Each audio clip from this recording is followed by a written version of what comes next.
How about those A's?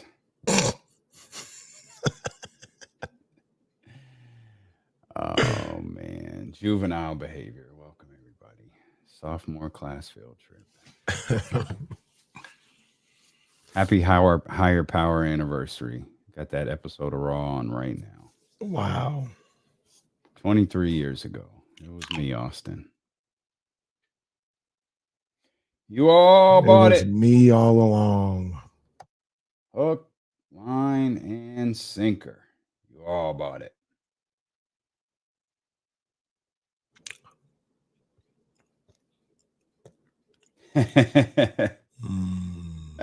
People will disagree. I always thought it was funny when he blew up. I couldn't wait to see where that was going. Yep. Oh.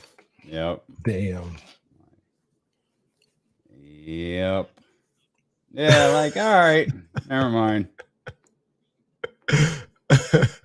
Was it the week before? No, they blew him up.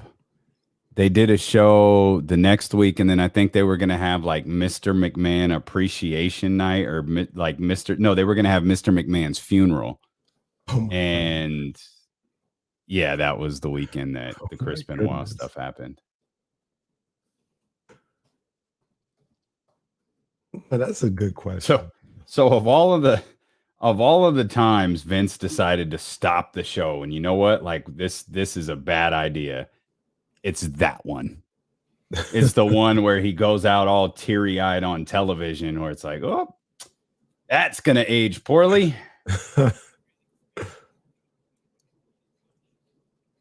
Right. Oh my gosh. Yep.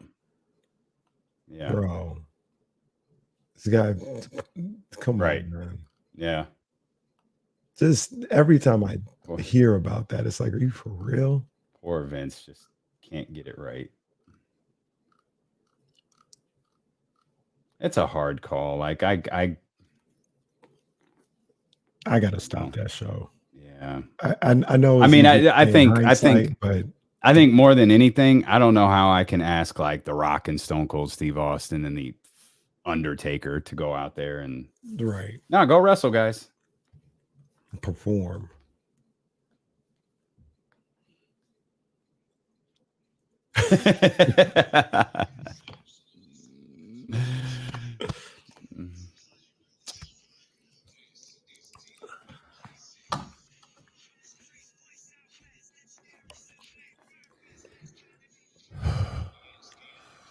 What's good, baby? Come on in and hang out here on this Tuesday, June 7th edition of D-Lo and KC. I'm Damian Borling. Acknowledge me! He's Kenny Caraway. Yes, sir. Acknowledge me. And we are so happy that you are here with us. We're happy. Keith Smith, NBA reporter, covers the Boston Celtics, is going to be with us here this hour to talk the NBA Finals. And our man, John Dickinson, JD, coming back. I know he joined you and James a couple of weeks ago. He's going to jump on with us, one of our favorite reporters over at 95.7 The Game in San Francisco. Obviously, he's all over these NBA Finals, just wrapped up some press conferences there. He's going to talk with us coming up, I think, in the 1 o'clock hour. So we got all that ahead. And, of course, the professor, Jason Jones, will cap off the day with us here in the final hour of the show. If you want to be a part of the show, we'd love to have you. As always, variety of ways that you could join us: twitch.tv/ESPN1320, youtube.com/ESPN1320. If you're a Facebook user, you can like the ESPN1320 Facebook page and watch us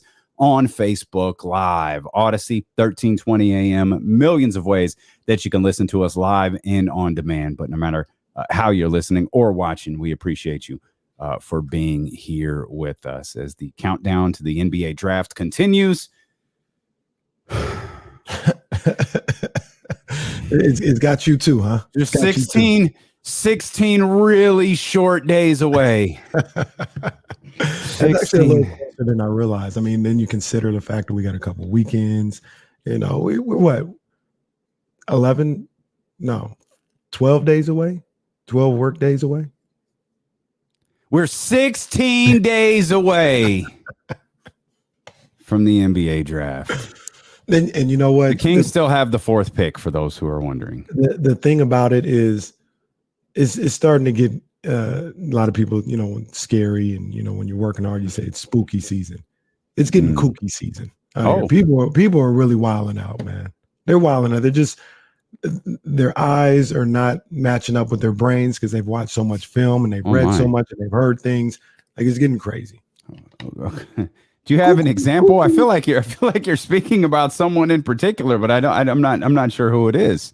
No, nobody in particular. It's just okay. It's just like, I thought maybe Brandon Nunez had lost his mind and you were just trying to be polite about it. And Brandon Nunez, Bryant West has just dove into too much film and he's going crazy. And trust me, when I say this isn't shade. I don't mean it as that, because we talk for 4 hours a day about different stuff with the Kings. Or you meant me. Oh, that's fine. That's fine. I get it. You were actually talking about me. That's fine. But you got our guy. I like him, Kevin O'Connor, saying, well, the Kings might move up.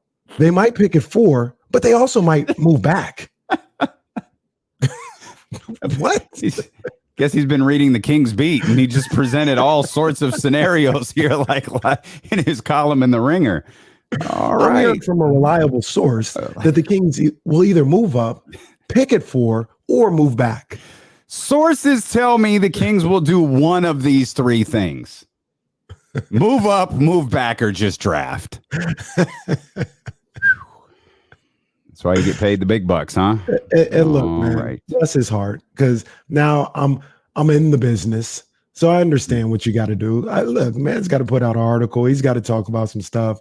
Bless his heart. Like I said, I don't mean that as shade at all, but it's just that time. It's that time of draft season. That's all it is. That's all it is. It's tough. I assure you, we are tired of it as well. We just want the draft to be here. Like it was really exciting. Like the lottery was a Tuesday. It was really exciting the rest of the week. Mm-hmm. The draft should have been that Monday.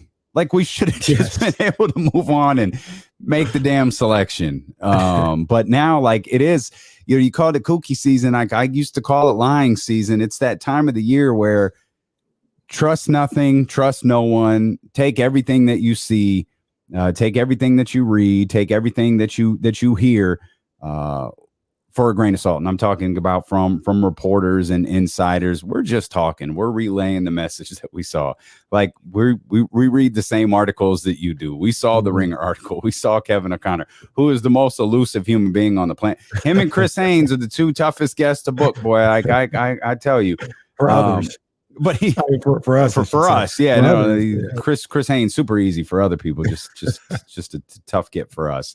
But like Kevin O'Connor's talking about win now players, like that's the big Kings story today, right?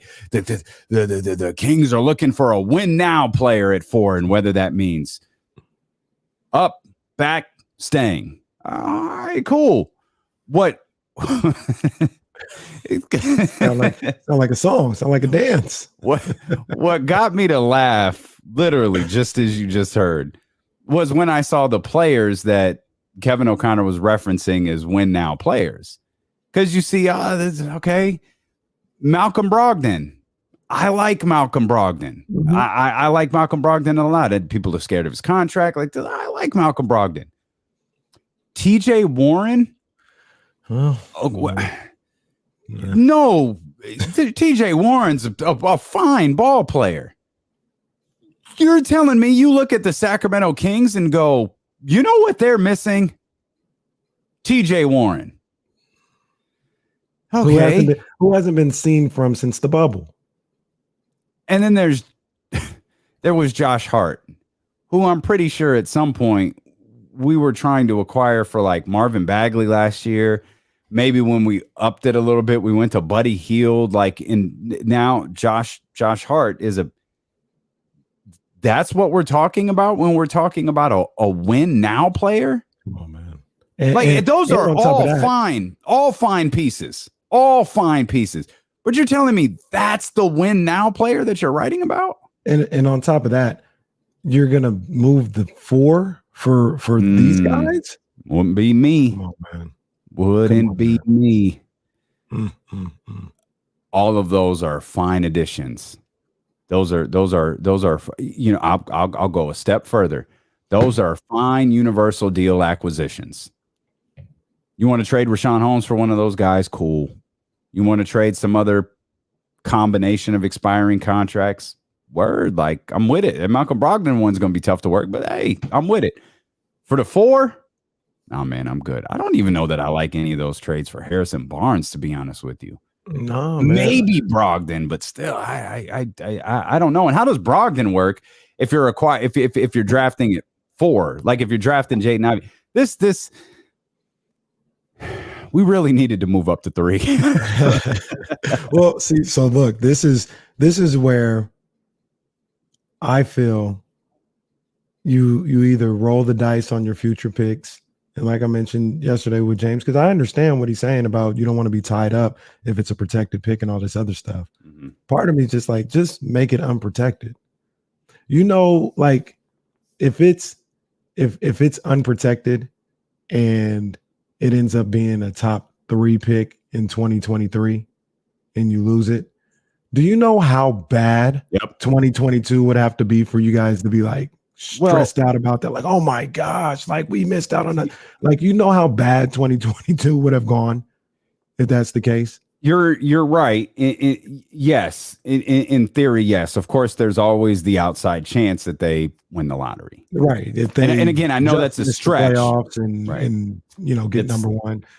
Yeah, that's a stretch, but still, and it's worth consideration. Like I understand. That's why you just don't hop out and give that pickup, especially if you're the Sacramento Kings, like James talked about. But to me, it's either go for the gusto in that way, or just make the pick and like try to make a deal outside of that, outside of the pick, because I don't see anything, including the 4, that would entice me to make the pick, make a trade. I haven't seen anything yet. Yeah. So just make the pick, try and see what you do with Harrison. Look, I know a lot of people don't want to hear this. Hey, there's a real scenario where not a whole lot happens with the Kings. Well, there's a social media clip out there from last year that I remember was it last year? Yeah, it had to have been, that I remember very vividly, of what are the Sacramento Kings going to do in this draft? Will they make a trade?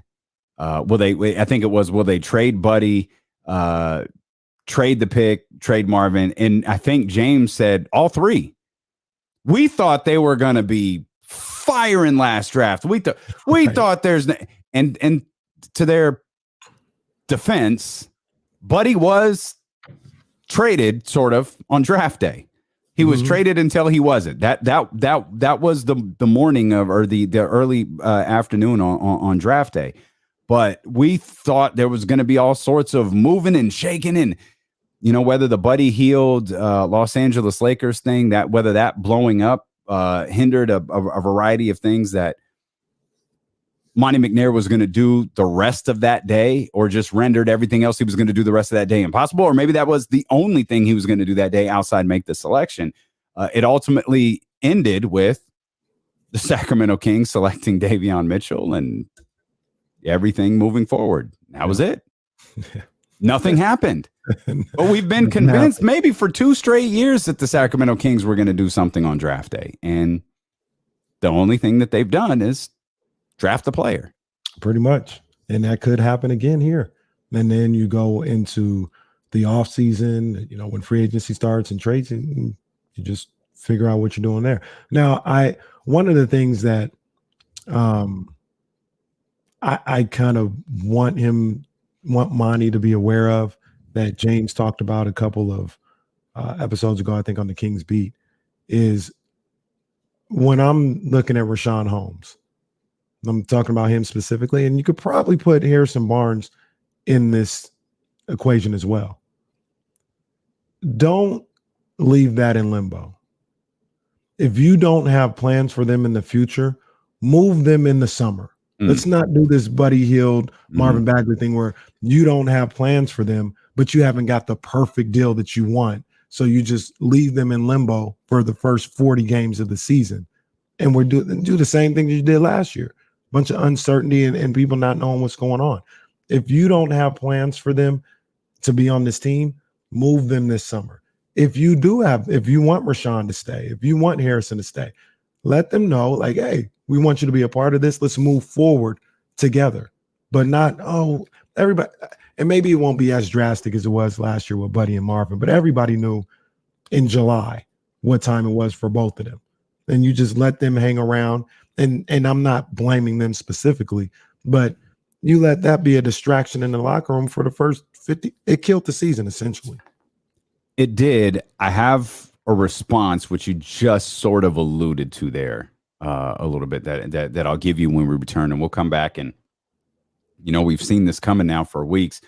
The praise, the massive amounts of praise is getting heaped on Jaden Ivey. We'll tell you what The Athletic wrote here today as we're just getting started. We're with you for the next 4 hours. Stilo and KC, brought to you by McQueen and the Violet Fog, the smoothest gin in the world, handcrafted in Brazil, here on Sacramento's #1 sports station, ESPN 1320. Oh, man.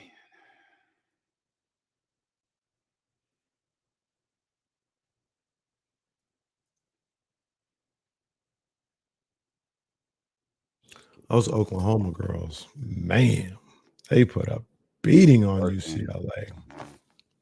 Jesus. That working. My damn pen. I heard Stanford got a good win last night. I actually like the College World Series and stuff, and the softball and the baseball. Mm-hmm.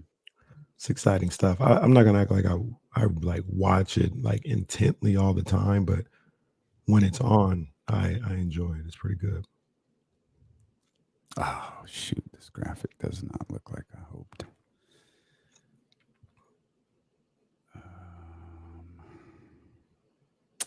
Darn it! Mm-hmm. Darn. Mm-hmm. Let's see. Let me take a quick peek at Keith Smith here.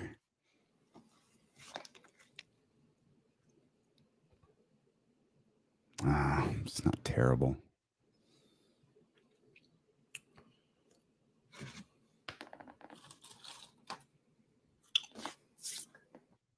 This is what happened. This is what happens when you don't plan properly, kids.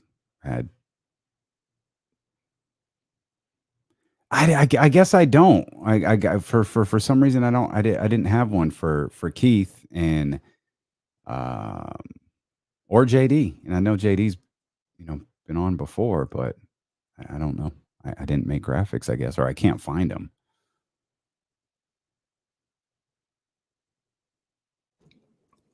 Big dummy. We had what, about 3 really good like lead in. Oh, why did you mention that 2 seconds before the show started? Conversations. The LeBron to McMahon, the best Mr. McMahon, and there was another one I thought. Maybe it was just 2, but I need to get a cord that will let me plug this monitor into the soundboard. So every time I look over and see someone talking, I can pot it up during the commercial break. Because Linda's unveiling Stone Cold as the CEO. Oh man, Linda McMahon, that era. Oh.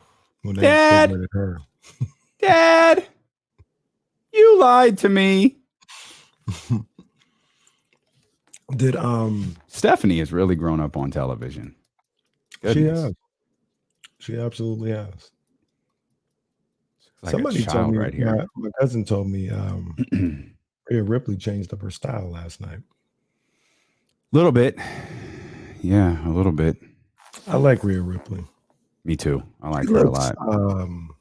She looks like, when I say huge, I don't mean it in a bad way, but like tall, like Charlotte tall.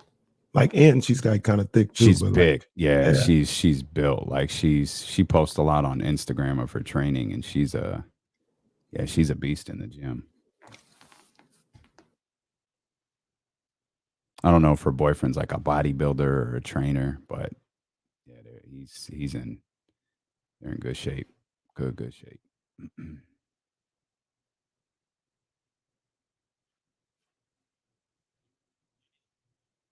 JD's on the stream. You see the morning roast going to Boston? No, I didn't see that. Good for them. Yeah. Obviously, Bonte was going to go anyway because NBC, but the morning roast, which is going too. Good stuff. That's awesome. Really cool. That was really dope for them. Good for them. One day, you think when we play the Pistons in the NBA Finals? Oh, what if when we play the Knicks? In the Knicks, come on now. When we play the Knicks, we absolutely are going to New York City. And I'm sure when we play Las Vegas in the Western Conference Finals, we'll go. By the way, the answer to that is no. No, they will not be. Yeah, they will not be. They will not be sending us. They'll be like, no, it's cute. It's good, guys. Yeah, we are not San Francisco.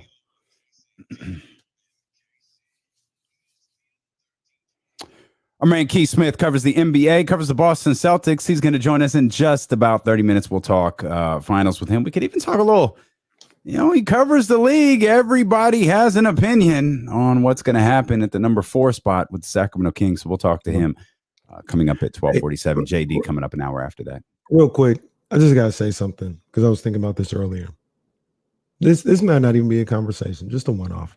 Mm-hmm. You know what bothers me? For no reason in particular. It just really, I'm like, shut up.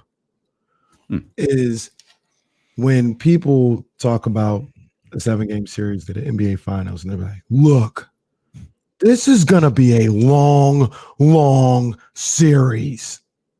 Damn, it's 7 games. Calm down. Like, they're not playing a 14-game series. Even if it was a 5-game series and it ended up going 7, it's only 2 extra games. It's not a long, long series.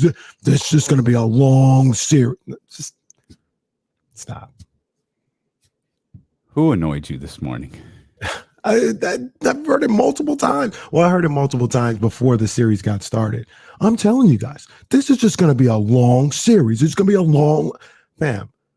It's 2 more. If it went 7, it's 2 more games than Dallas and the Warriors. That wasn't a long series at all. Carry on. Okay. All right. All right, Kendrick. We appreciate you. We're here. Hey, sometimes you just got to let it out. That's all right. If you want to vent, you can vent. If there are reporters, if there are TV people or radio people who say stupid things that you want to vent about, you're welcome to call and let it out. Air your grievances here at 916-349-1320. We have definitely got you covered in that regard.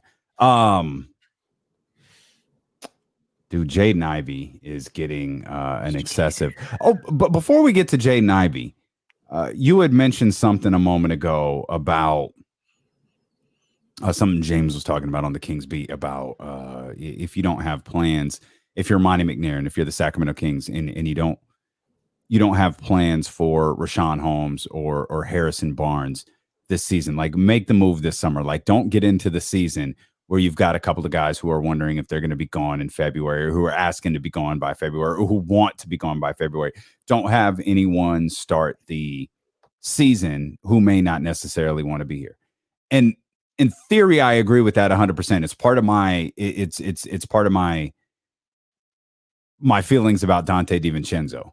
If it's not just Dante DiVincenzo's agent and an assistant general manager that aren't getting along, if it's actually Dante DiVincenzo who is upset about the way things were done here last year in Sacramento, maybe it's one of those situations where you just kind of throw your hands up and you go, well, we blew it. We messed this up.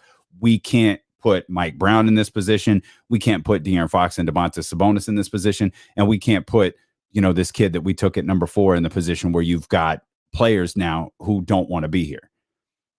But at the same time, I don't think Rashawn is Marvin or Buddy. And I think you were kind of alluding to this a second ago. Harrison Barnes certainly isn't Rashawn or Buddy. Now, if you don't have plans for them long term, that's one thing. If you can't find a deal for Harrison Barnes and Harrison Barnes can help you out for the first 3 months of the season or the entire season, I'm not against keeping him. I'm not against keeping him and just letting him leave next year. If should he choose? Like, if you can't find a player, we're trying to find four. We're trying to find guys to step in and fill that 4 spot. We're trying to, potentially upgrade the 2 spot. Now you're moving Harrison Barnes. Like, there's probably not an upgrade for Harrison Barnes out there. Like, I think you win if you can find something comparable to Harrison Barnes there. But I don't see any of those guys as the same personality makeup, if you will, as Marvin or Buddy. I agree with that. I can understand that. And what you say is perfectly fine. What I will say about that a little bit though is I wouldn't rely on that. I wouldn't look at them and be like, because a part of that is like, somebody could take it the wrong way, right? I'm gonna hold you in limbo, and I'm gonna take your professionalism. I'm gonna take it for granted. I'm not gonna move you or look to do something with this roster. But it's not like you're doing it out of spite, though. No, but you're taking it for granted. Like you're like, I'm just gonna slow play this whole thing. And I agree with you. No, they're not Buddy and Bagley, but I don't want to get back into that spot again. I completely understand. It's just I don't want to lump those two, or I feel like Dante's case is a little bit different. So I'm gonna stick with Rashawn and Harrison. I don't want to lump those two into the same category as Marvin and. But even then, when I say that, I'm not really saying it about Marvin and Buddy specifically, like as the individuals. It was what I felt it created in our locker room. Like everybody else knew that Marvin and Buddy were gone, and they still like, why are they here? No, that's true. We got to deal with all this all the time. Yeah. And the same thing with Barnes and Holmes in this situation. Like, how are we going to plan and build with two people that aren't going to be here? But as well as I do, the circumstances in that locker room weren't just, they're not going to be here. It was, they don't want to be here, and everybody knows they don't want to be here. That's true. I can't envision that coming from Harrison or Rashawn. I don't think either one of those. And it's not a matter of taking them or taking their professionalism for granted. It's like, I'd frame it as, Harrison, the truth is we need you, and we need a player at your position. And, if there's no long-term future here, like, we'll explore everything. Like, I promise you. But the fact is, we need you. And this is the part that I can't envision from Harrison Barnes. If you're telling me you're not going to do that, if you're telling me you're not willing to play this role, if you're telling me you're not willing to start potentially, 50 games here at the start of the season for this team, or you're not willing to give this team a shot, then that's different. I can't envision that from Harrison Barnes, but I'll present that, if I'm Monty McNair. Like, if you're telling me that this is just an unworkable situation, then fine. But we need you here. If there's a trade out there to be made, I promise we'll explore it. We'll talk about it. We'll do everything we can to make sure you're in the best position possible. But the fact is, this team, as currently constructed, needs you on it. Mm-hmm. Rashawn, I don't know. I don't know what I'd say to Rashawn, to be honest, because you posed the question, and I think got us thinking at least a little bit. Like, are we sure Rashawn Holmes isn't the backup center next year? Yeah. And it's like, well, no, I don't think we are. We've learned a little bit about the things that he was dealing with this offseason. We've learned a little bit about, and I mean, I can't fault him, the potential headspace that he was in, not to mention scratched eyeballs on multiple occasions and all of those different things that were going on with him. Like, just a series of, bad luck on the floor, in addition to the things that were going on off. Like, maybe he can step in and have a better opportunity here. But at the same time, I tell him the same thing. Like, we'll listen to everything. We'll try to put you in a situation that works for you. But the fact is, you have a skill set that we think will be really beneficial here. So here's the other side to that. Especially with Rashawn, where you got like 3 years left. Well, like, that's not the easiest thing. Here's the other side to that. If you have talks with Damian Jones and his agent, and they're like, we'll come here for $4 million a year. Like, I think I love Rashawn, but he's making $10 million a year. Mm-hmm. So you can pay. They're both going to be a backup. You're going to pay one guy that does a lot of the same things, $4 million a year, compared to a guy that's making $10 million a year.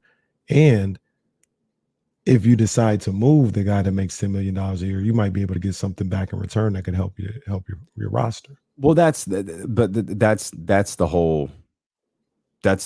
key to everything. Like if you're Monty McNair, you have to manage this roster that gives you have to manage the roster in a way it puts you in the best position to win. Mm-hmm. And based on everything that we're reading and hearing, it's win right now. It's win game one. It's win the first quarter of the season. It's win the first half of the season. It's putting all this together to win the first 3 quarters of the season and ultimately win through 82 games. Like that's the idea. And if you can, I'm just not of the belief where you go in with the mindset we have to dump Rashawn and Harrison at all cost. The best way to manage this roster may be to move on from one of them or both of them. But I just don't. I think the overall long-winded point I'm making is I don't lump them in the same class as Marvin and Buddy were in last year, it was get them. You've got to get them out of that locker room, and you got to get them off this roster. You've got to get them somewhere else as soon as possible. Yeah, no, I get it. I understand it. Like Show says Rashawn deserves, and that's him saying okay. That ain't me. Rashawn deserves the opportunity. Give him the benefit of the doubt. I want to be clear. I'd love to have Rashawn Holmes on the team. I'd love to have him on the Sacramento Kings, especially you get him in a situation where he's your backup center. I've always said, and I mean this is no disrespect, but I've always said I think that's the best spot for him, to be a backup center who, depending on the game and the situation, can close out games for you if need be. I think that's a perfect role for him. And you'd have him here in that particular role, so that would be great. The whole thing that I worry about is, number one, if he's not that he's going to turn into Buddy or Bagley in those particular situations, but is he looking for more? Does he come to the team and say, hey man, I'd rather be somewhere where I can have a bigger role? He may do that. Number two, you got the thing about Damian Jones. If Damian Jones likes his time here, likes what happened here in Sacramento, and wants to give Sacramento a real, wants to continue playing here with the Kings for more than half of what Rashawn Holmes is making per year, that's got to be factored in too. Is Damian Jones a better option than Rashawn Holmes, or just a cheaper option than Rashawn Holmes? Because y'all was singing the praises of Rashawn Holmes yesterday when I was trying to make a point. That's a tough one, man. That's a tough one. And maybe I'm saying it's tough, and maybe I'm not answering it because I like Rashawn Holmes. Did you call Rashawn Holmes Rudy Gobert yesterday? So does this mean that Damian Jones is Rudy Gobert? It's all about if the Utah Jazz could get Damian Jones for $4 million a year compared to $36 million for Rudy Gobert, they would do it. I do not think that's true at all. Y'all are doing too much with Rudy Gobert right now. Rudy was making $18 million. Rashawn Holmes and Damian Jones $40 a year. Y'all are for a guy that can't finish the games in the playoffs, that they pick on in the playoffs. $40 million a year for him. He's great. He's really good in the regular season. What would they do if they played Golden State? They'd be off the court. They lose. That's what would happen. They lose. They'd be off the court. So maybe the answer is, maybe I'll say this. Maybe the answer is not having Hassan Whiteside as Rudy Gobert's backup. Maybe that's the answer. If that bidding war had broken out the way that Kenny Caraway predicted, then who knows? Okay, all right. See, I gotta answer. So our guy John, he said the Rudy Gobert slander. Way too far. The defensive numbers with Gobert on the floor are ridiculous. What were the defensive numbers against the Dallas Mavericks? What were they? Kenny, I don't remember. What were they? I don't know. What were they against the Los Angeles Clippers the year before? What were they? I don't know. I don't know what his. And you're talking to a guy that likes Rudy Gobert. It is odd that I really do like a Rudy guy Gobert, who's won 3 quote defensive player of the year awards gets picked on. Like he gets targeted like he's Buddy Hield versus Kawhi Leonard or something. Like that's odd. Like I understand that. Like that's odd. But to compare him to Damian Jones and Rashawn Holmes, stop this. I'm not. That's too much. Okay, that's too much. It's too much. I'm just saying. Not only does he get picked on, they get him off the floor. What good is his defensive numbers if you have him on the bench? If you have to put him on the bench. So are you weighing him? Are you weighing, like, are you looking at Rudy Gobert as a basketball player, or are you looking at him as a $40 million basketball player? $40 million basketball player. Like if he made, like I just said, if he made $18 million, it probably wouldn't be that big of a deal. Like he still wouldn't be able to play in the playoffs. He'd still be getting picked on. But it's $18 million. Like it happens.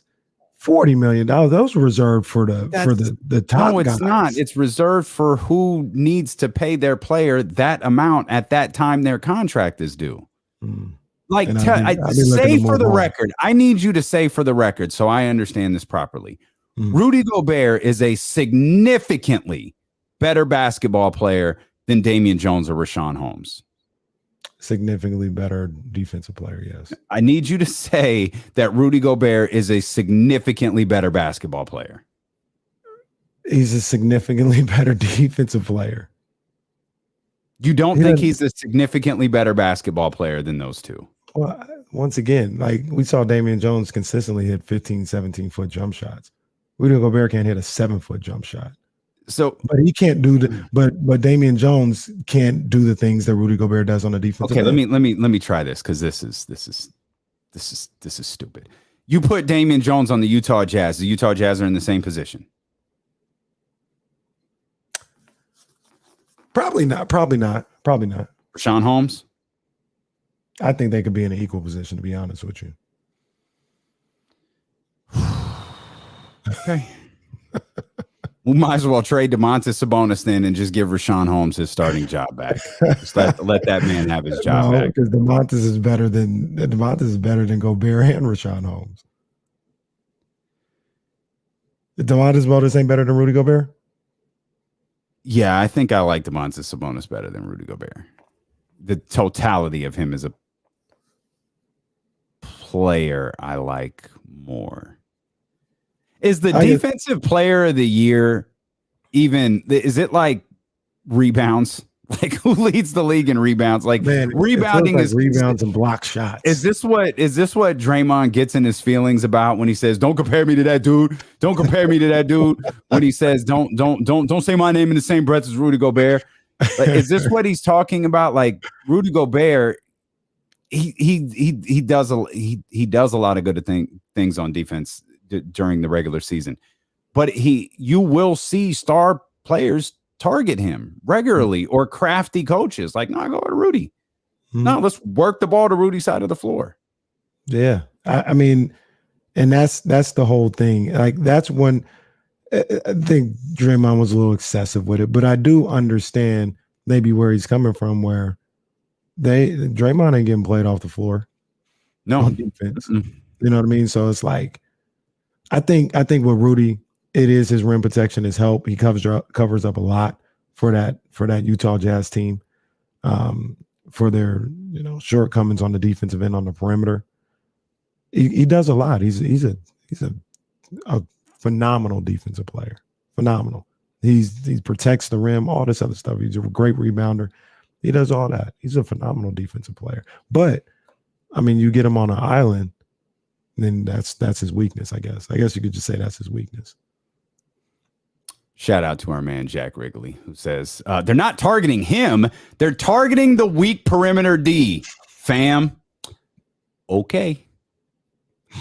Whatever you say, I'm going to trust your word for it over the long list of players who said, "Oh no, we were going at Rudy Gobert." Yeah, I'm gonna go with our man Jack because he rocks with us day after day. So I'm gonna go with that. Whew. All right, Rudy Gobert's future is sure going to be fun to watch. I'll just say that. 3 years, is that what it was?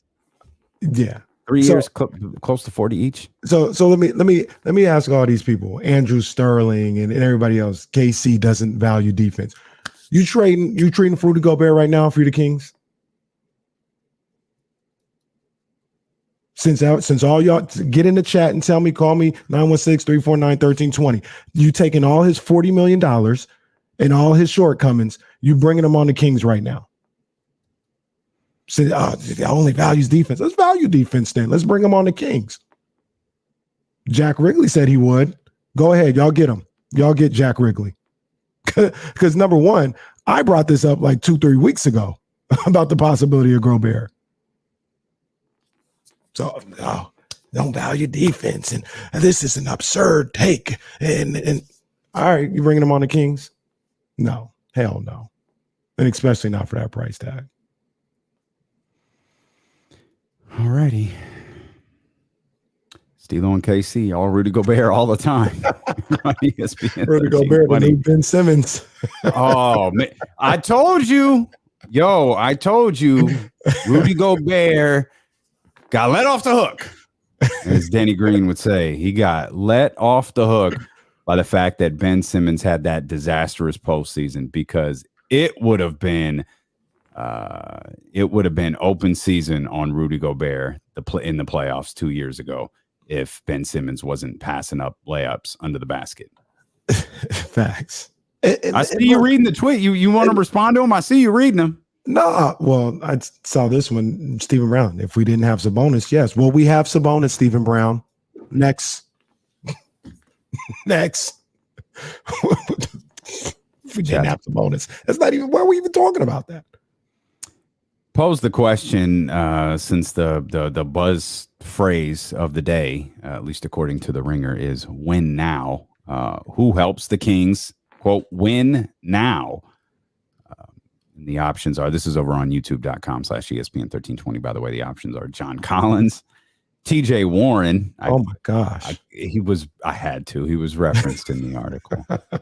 Jeremy Grant and Malcolm Brogdon. I don't think it's much of a surprise here, especially given the amount of airtime this individual has got over the last year or so. John Collins leads the voting right now. 54% of the vote say John Collins. 28% of the vote say Jeremy Grant. Malcolm Brogdon, 12%. TJ Warren, 6%. Who helps the Kings win now? Again, that's over on youtube.com/ESPN1320. Shout out to everybody who has voted on that poll but hasn't hit the thumbs up yet. If y'all could hit the thumbs up, man. Where the thumbs up at? Where we at? We're at 74 thumbs up. Like that's not a good look. No, man. Wait, how many people voted? Probably like 150, huh?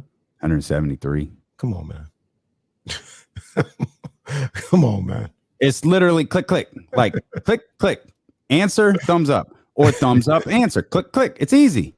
If you're not a subscriber yet, just click, click, click. That's all it is. You just move. You're just moving your mouse over a couple inches. Click, click, click. John Collins, thumbs up, subscribe. Boom. You know what I shout out to D35 who said, why didn't you have none of the above? Because I ran out of spaces. Like they only let you put 4 up. And I was like, well, I feel like if I put none of the above up, that will win. But John Collins is the winner right now. You know what I love about this show? Because we talked, before the show about, what's going on. Like, man, we got to find some stuff. We promise you, we did not expect to spend a whole segment on Rudy Gobert. Nope. It's not in the plans. Rudy Gobert is not in the rundown, as they say. It is. We were supposed to be talking about. I don't even know how we got here. Well, we were talking about Rashawn and Harrison, and you mentioned the Kings beat, talking about moving on from them. Jones too. and then Damian Jones came up, and then I brought up the conversation with Rudy Gobert yesterday, and it just kind of got a little out of hand. I'm gonna have to go look at Rudy Gobert on our website. I'm gonna go look. I'm gonna deep dive Rudy Gobert. Okay, see if maybe I'm missing something. But there's a mistake. Okay, I mean you could definitely make a mistake. It's no problem. But Kenny's going to be coming back after watching Rudy Gobert highlights. Now, what did I do wrong? What did I see wrong? I do want to tell you though, like I don't think that's something you need to do. Like the Sacramento Kings are not acquiring Rudy Gobert. We don't need to do a deep dive into Rudy Gobert. It's just kind of throwaway portion of the conversation. But if you want to go watch it, by all means. It is gone. But caught. We'll come back. We'll talk with Keith Smith. We'll get his thoughts on the fourth pick, and we'll get his thoughts on the NBA Finals as well as he covers the Boston Celtics. That's coming up next here on Sacramento's #1 sports station, ESPN 1320.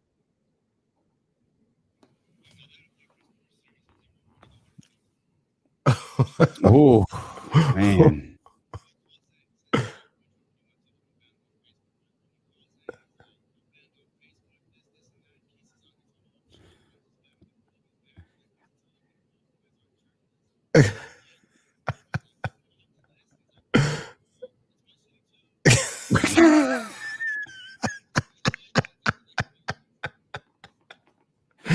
That's hilarious.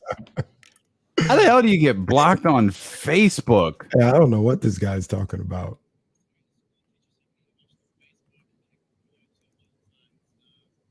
There's no way anyone's blocked on Facebook. Come on. I wouldn't even know how to bizarre. Block someone on Facebook, much less unblock them.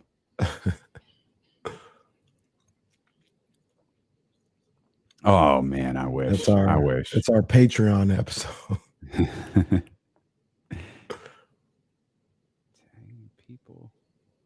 People. No. Yeah, this dude has to be crazy. There's no way he got blocked on here.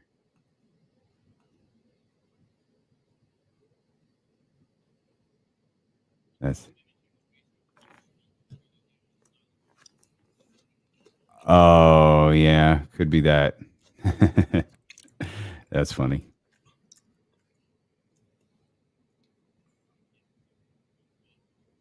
Oh, that makes me so happy. Jesse's dealing with irate customers. Why didn't he come on? Why didn't he want to stick around?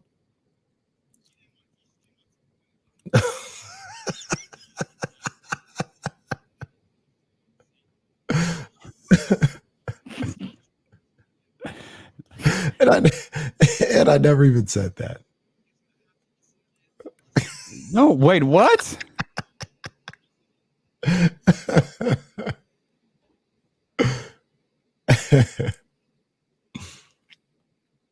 That's comedy. Comedy.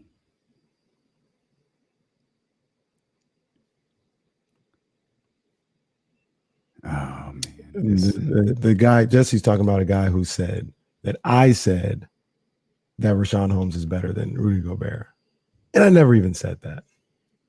What I told you is if the Jazz had an opportunity to get off the $40 million for Gobert and take $10 million of Rashawn Holmes, I think they'd do it. At the very least, they'd think about it. Well, we might find out very, very soon. We might find out very, very, very soon. So, what was his name, Jesse? Brian, if you're watching, because you said you were watching on Facebook, that's what I said. I never said Rashawn was better than Rudy Gobert. Oh,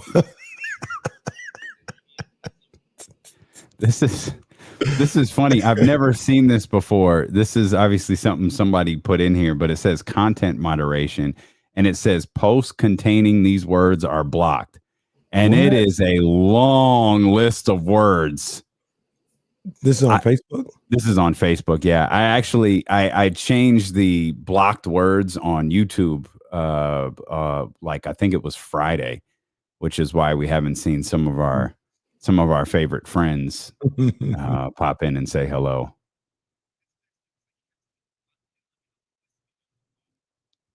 I honestly don't think you can even be blocked on this page. It's a public page. I can't see this at all. There's no way. He needs to stop being so sensitive.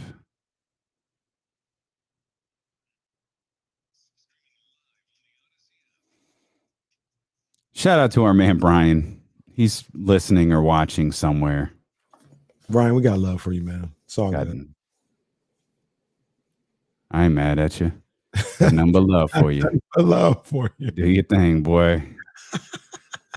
He says I'm still so fascinated by this. My man says he's blocked on Facebook. I honest to God don't think that's even remotely possible on this page.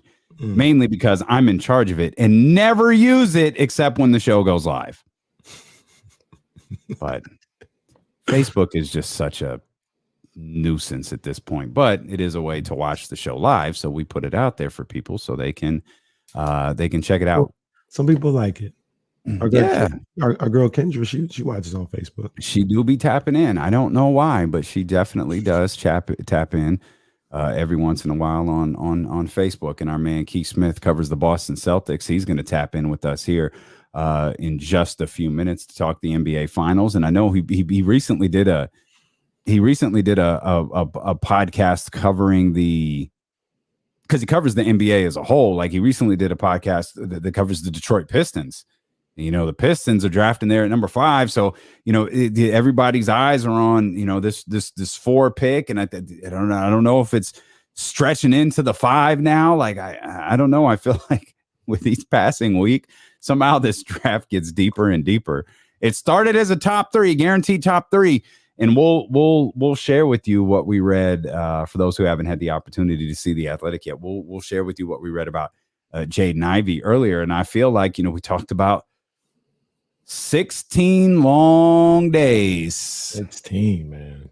I don't think the Jaden Ivey noise is going to quiet down. I think it's going to get louder. I agree. And some of that noise is, I don't know, man. I don't subscribe to it. It's almost like some of the things that I'm hearing about Jaden Ivey. It's almost like remember when my vision was in 2020 and I couldn't see Chet Holmgren clearly? I remember this, yes. Starting to get that same fuzzy vision with how people are talking about Jaden Ivey. Because the hype's getting so much like where people higher. Are taking it, it's like, I can't, it's fuzzy for me. I can't see that. I'm not saying it's not there. I'm not saying they're wrong. I just don't see that. Let's bring in our man. Let's bring in our man Keith Smith here. Keith, Keith Smith covers the Boston Celtics, covers the entire National Basketball Association. We want to get to the NBA Finals here in just a minute. Keith, I bring this up because I know you recently did a podcast talking about the Detroit Pistons and the number 5 pick. You cover the league. You've got to have an opinion here on number 4. Like, what do you think the Sacramento Kings are looking at here with this number 4 pick?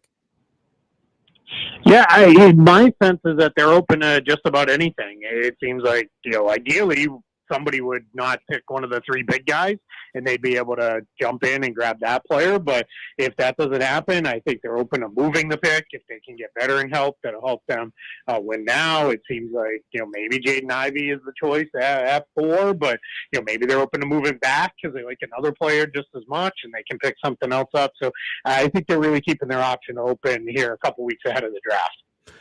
Keith, when the Kings got the number 4 pick, it was, you know, a blessing here in Sacramento. The basketball gods have shined down on us, and they still have. It's still a better position. But is there a school of thought where it's like you'd be better off for like your sense of being calm and being relaxed in your pick, better off being 6 or 7 in this draft? Because 4, it just seems like there's so much weight and for the Kings specifically, so much that you have to factor in when picking at 4 with this particular draft. Yeah, that's a good question. I don't know that you necessarily would rather be at the other end of it, because I think you still have the option to potentially go there if a team's willing to trade up. But this draft class is starting to really settle into tiers. There's Smith, Banchero, and Holmgren at the top. That's the top 3, and then the next group, depending on who you talk to, it seems to be Ivy, Sharp, Murray, and Daniels in that next group, and you can find kind of almost any order that people like them, and that's a little unnerving, because you kind of always hope by the time it's your pick, that's the guy, and that's the one that everybody agrees you want to go with. But at the end of the day, this is why you pay your scouting staff and your front office people a lot of money to make these tough decisions. Well, let's dive into the NBA Finals here. You talk about the front office staff being paid to make a lot of tough decisions. Ime Udoka and his coaching staff, they're paid a lot to figure out what the hell is going on in the third quarter for the Boston Celtics here in this playoff run. Watching these first 2 games so far, Keith, what do you see that the Celtics are struggling coming out of halftime? Yeah, this is an old problem for Boston kind of coming back into being. They, under Brad Stevens last couple of years and the first half of this season, they really struggled in third quarters. And then when the calendar year flipped to 2022, much like everything else for the Celtics, that got cleaned up, and they really started dominating teams in those third quarters. But the Warriors are one of the best all the way back to when this dynastic run started for them. It was one of the best third quarters teams that we've seen, because they just come out ready to go. And I think for the Celtics, they almost come out, what we've seen in these last couple of games is they're coming out and it's like a first quarter, and we got to feel our way back into things a little bit. And the Warriors just come out and the pedal's all the way down and they're ready to go. And that's something Boston needs to adjust to big time. With the third quarter problems, them having to worry about that as well. Is it as simple as if they come out in the third quarter and they take care of the basketball, Boston should win any of these games against Golden State, or are there other problems that they have defensively or offensively that they got to look at as well? Yeah, I think that's a whole game long issue for the Celtics, and it has been for the the entirety of this playoffs. When they throw the ball around, they make it really hard on themselves, and they in general the last couple rounds haven't done well. They lost games to Milwaukee and Miami where they just tossing the ball all over the gym and making it really hard on their offense. Their offense is not good enough to survive 18, 19, 20 empty possessions. They're going to struggle to put points up in those situations. And to a man, they all kind of know it, but it still keeps happening. And I don't want to take, all the credit away from the Warriors either, because they were really aggressive in game 2. They were really physical. They got up into the Celtics players. They forced a lot of those turnovers, but it's really eliminating those unforced live ball turnovers, because those are the ones that are killer, especially against the Warriors, because they're just going to destroy you in transition. Right. They're going to go the other way and get a good look up every single time. And it's always a 3. We determined that. We determined that after game 2. Like it's not transition, go to the basket. It's transition. There's no one in front of me. Yeah, I'm just going to go ahead and shoot this 3. Yeah, it almost feels like one of those NFL turnovers where it's you pick off a pass and then you throw the bomb on the next play. Yeah. Just to see if you can get it. Like that's almost what it feels like in basketball terms. Do you have a feel for who the better team is 2 games in? No, not really. Not anything I'm super comfortable in. I think both teams have played pretty well at times. I think, other than, a couple quarters here and there, it's been a pretty even series. I think Golden State's like +7 now over 2 games, which is, really not all that much considering what a mess that third quarter was in the game 2. So I think both teams are, uniquely equipped to defend the other side. I think they have things that they can really do that can bother the other team and cause them trouble. And then I think offensively, both teams are also, when they're kind of on top of their game, are able to make plays the other way. So I think we're still in for a good, long, competitive series between these two. All right, Keith, you're about to show us why you get paid the big bucks right here. Game 1, Derek Smith, Al Horford, Marcus Smart, ball out. They were phenomenal in game 1. They were the exact opposite in game 2. And then you throw Rob Williams in there, who only had 2 points as well. Game 3, you probably can consider Smart, Smith, Horford, Williams, the others of the Celtics. Which performance do you think we're going to see in game 3 from that group right there? Yeah, I think they'll be a little bit better. Role players tend to be better at home. I mean, though, you're right. Those guys were terrific in game 1 and made a bunch of plays. I think where it might be due for Rob Williams to really show up and do some stuff on both ends. And he's a guy who feeds off the home crowd a lot in Boston, as does Marcus Smart and Al Horford. But, Derek White, when he's going good, he puts his stamp on things for the Celtics on both ends of the floor. So I think that. And then I'll give you two other names, rather, to keep an eye on, because I think headed back home, we might see these two guys pop. Peyton Pritchard and Grant Williams. They've been a little quiet so far, and those are two guys who, in front of the home fans, tend to step way up. So I think we've got a chance to see them, really step forward and give Boston some quality minutes. Keith, we had fun before the series started talking about who the best player is before game 1, and it feels like that answer is definitively Steph Curry. For the Celtics to win, does Jason Tatum have to be the best player in the entire series? I don't know that he needs to be the best player in the entire series, but he needs to close that gap, while Jaylen Brown has to clearly be the second best player.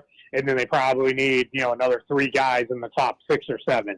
And then you feel pretty good about where they're at going forward in this, because it's just so hard to be the best player on the floor when Steph is doing these kind of things. Now, it's coming. He's going to have the game where he shoots, 6 of 20 or something. He just can't get him to fall, because that happens sometimes with him. And whether that's going to be Boston really influencing and directing that, or whether he just has one of those games where he can't make one.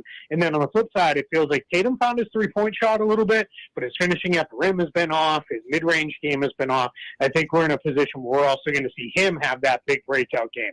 So it's happened in the same game. You're probably going to get a blowout Boston's way, but I do think Tatum has to step up his game a little bit more scoring-wise, just because they can't reliably count that they're going to get that out of the other players that aren't named Jaylen Brown. So they need to get it from Jason Tatum. Love your insight, Keith. Always a pleasure, my man. Thanks for joining us. Appreciate you, man. I appreciate it. Thank you for having me. That's our man, Keith Smith, right there. NBA reporter, of course, covers the Boston Celtics as well. Great insight, as always. Great follow on Twitter as well, if you're a fan of the league. And if you're here, sure. I'm sure that you are. I regretted it the moment I said it yesterday, but I just got to own it. And I feel like the Celtics are better. I feel like we've seen, and not like, oh my gosh, they're so much better. I mean, it's like just for those who can't see, it's like that much better. They're just a little bit better. I can't help but look at the Celtics. Either the Warriors.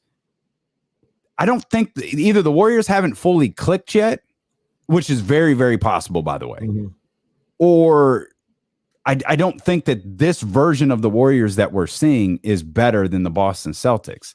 Now, if the Celtics have more performances than game 2, then obviously this thought is completely off. But I'm expecting game 2 to be the aberration for the Boston Celtics. I don't, other than the big performance I'm expecting at some point this series from Klay Thompson. I can't with this team, with this version of the Golden State Warriors against this Boston Celtics defense. I can't settle into it yet. And I don't know that I necessarily felt that way before the series started, but after 2 games, I kind of, even after the loss, it was like, I don't know. Yeah, I don't know. I don't feel as confident about it as you do. I assure you, I'm not confident about it. I assure you. I still think it's a pretty even series. I mean, when you look at the series as a whole, we can break it down quarter by quarter and stuff like that. I mean, essentially, the Warriors had 2 really good third quarters. Boston had one really good fourth quarter. And then they played about even in the first half of both games. I think the Celtics were down. They might have been down 2 at the end of the first half and the second game, and they might have been up 2 at halftime in the first game. So I think that these guys are pretty even, man. And I really think it's going to be a game-to-game thing. I look at Klay Thompson. and his struggles, I think you're still going to get a Klay Thompson game. I mean, it may not be 35, it may not be 40 like some legendary game, but you're going to get a game where he's hitting his shots, and he's on point and he's getting to the free throw line. He's hitting his open threes, things of that nature. I actually think he's going to play well in game 3, to be honest with you. So you got to factor that in. I think Marcus Smart is going to have a big game. I think Jaylen Brown and Tatum are going to go off in one game. Al Horford's going to give you another really good game. Maybe not 26 points, but maybe 20 or something like that. So you have all those things factored in. And one of the things that I think about is when those games happen for those individuals, that team has to take advantage and win. And what I mean by that is if Klay's going off, if he has a 30-point game, Warriors can't lose that game. Warriors can't lose that. If Al Horford gets back in his bag, he's got 22 or something like that, Celtics got to cash in that one. Mm-hmm. And I think that's one of the main factors. I'm not going to say that's what it comes down to for everything, but that's one of the main factors. When one of those guys, and they're a little better than to call them others, I won't say that, but if Tatum and Brown have a big game where they're going off, Boston got to win that game. And whoever can cash in on those, I think that's gonna prove to be maybe the X factor in this series.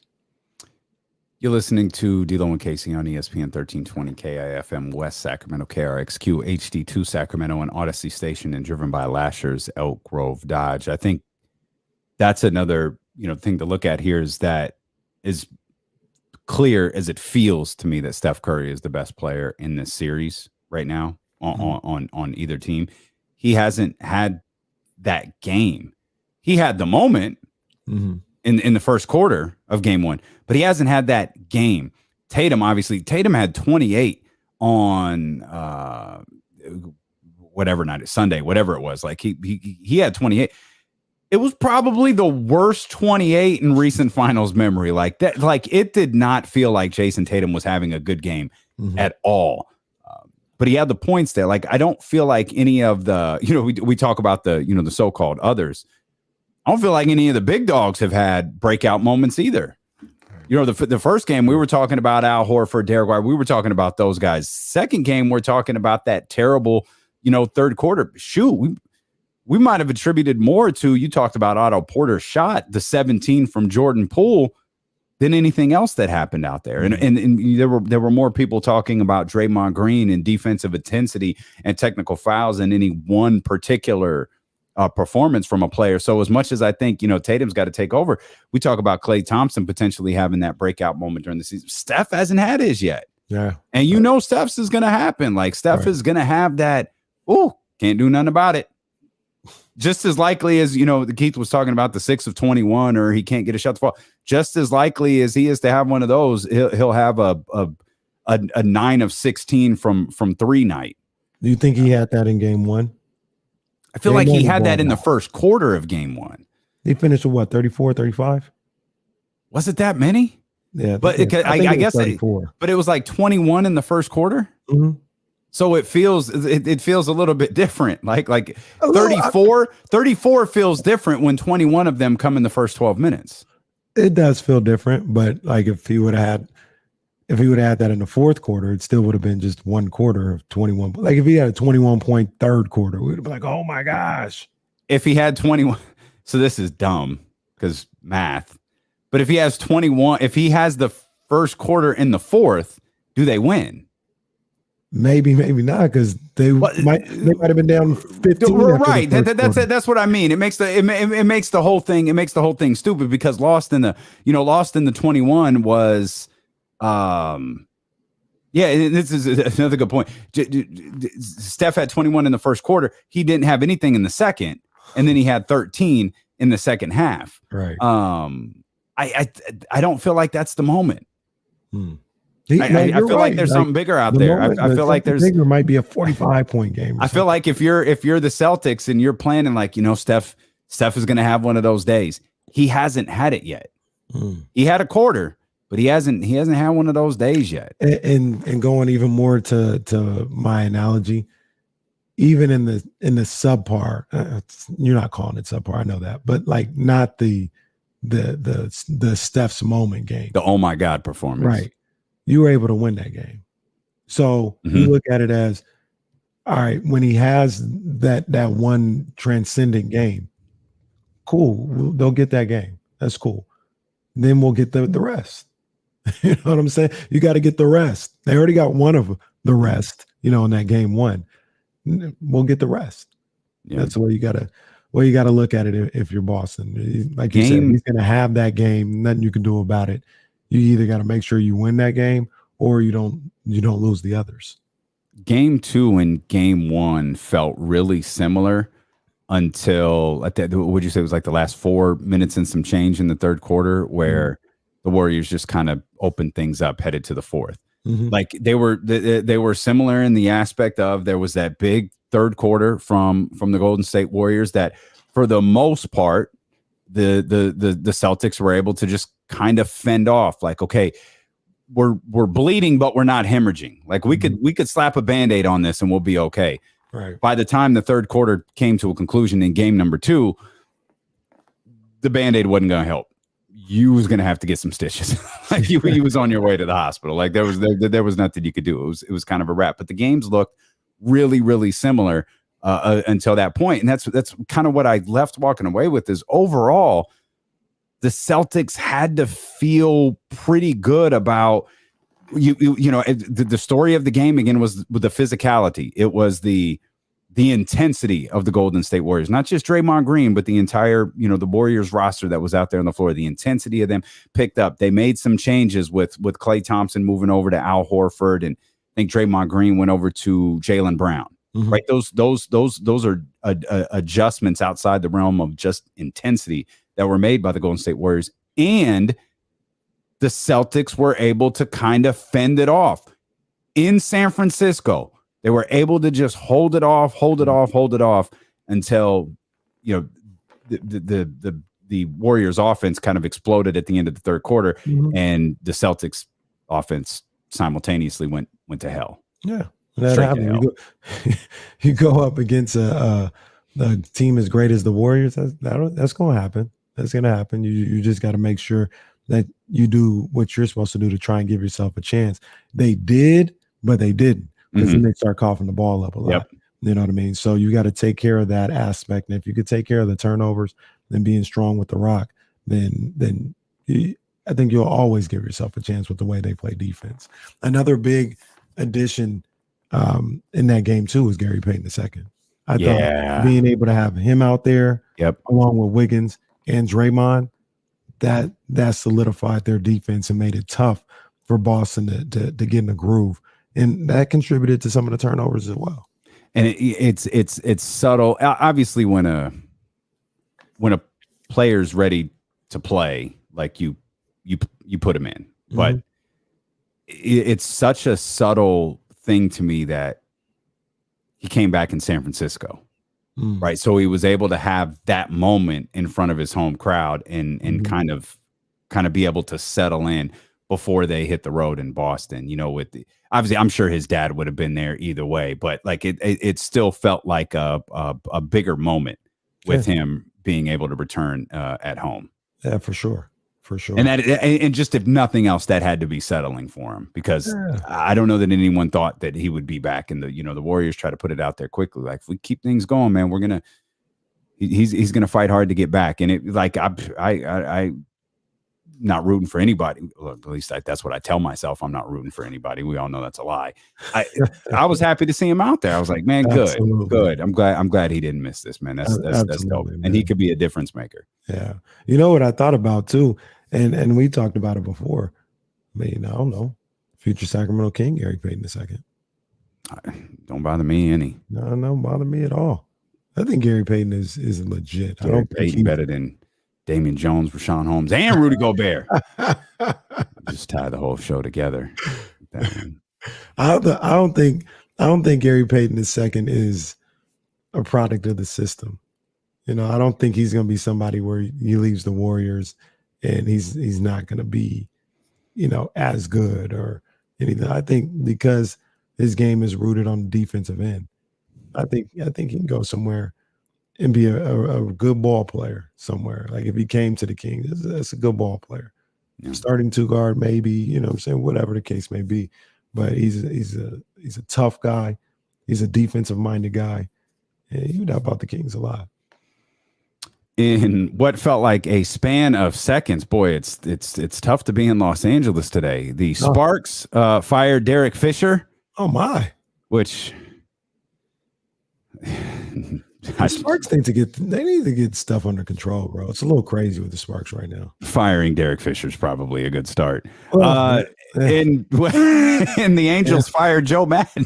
Oh my gosh, they just were like 2 weeks ago had one of the best records in baseball. Los Angeles have fired manager Joe Madden. Yeah, he's out. Of course, they've lost 12 games in a row. Well, that'll do it. See, that'll take you from having one of the best records in baseball to losing your job. Joe Madden, you would have never thought 6 years ago Joe Madden would ever be fired from a job. No, he was everybody's, poster child. Everybody's favorite. Great. Yeah. We'll come back. There's more NBA stuff we want to talk about. We'll get back to the poll question as well. And we mentioned some of the news and notes out there on Jaden Ivey that we really need to dive into. And we will do that when D'Lo and KC return here on Sacramento's #1 sports station, ESPN 1320. Like I'm going to answer this call from Tampa, Florida. Unless it's Hulk Hogan, I'm not answering. What's that? Wait, brother. Oh, sure. Yeah, I didn't know they had lost 12 in a row. That'll do it. As where is he at? Bryce tagged me. Shanahan on Trey Lance. You can really see him stacking days. Oh boy. Stacking days are back.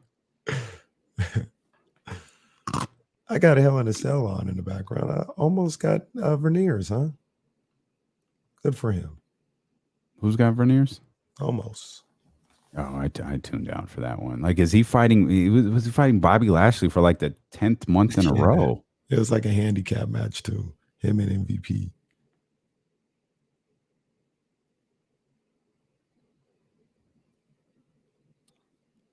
I don't even know where this feud is going. Who is this guy? Is this Cedric? What's the dude's name? Cedric Alexander. Yeah. Is that who that is? Might be.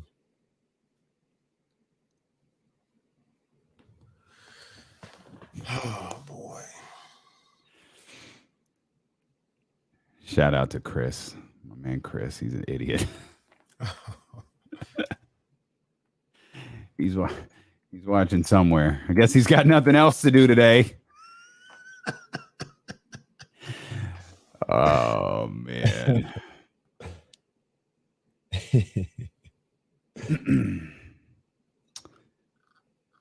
What's up, Primo J? What's good, baby? I don't know what this is in reference to, Ryan, but hello. What?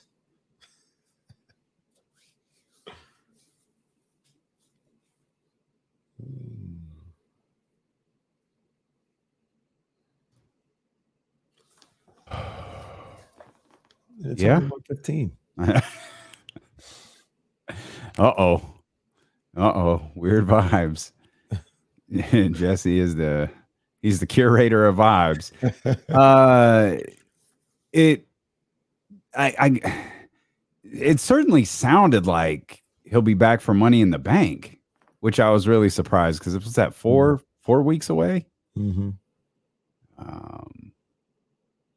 Yeah, I don't know what the return time on an injury like that is, but it sounds like the goal is Money in the Bank, but that could be a bit of a stretch. I know it would have won hands down. That's why we didn't put it on there. Have you guys seen the Twitter exchange between Bryant Rust and some random blue check mark? What a horrible mock draft. No, haven't seen it. We got a ride for Bryant. We'll ride for Bryant. What's happening here? All right, Bryant. We gotta wait, not Bryant. We gotta jump this other guy.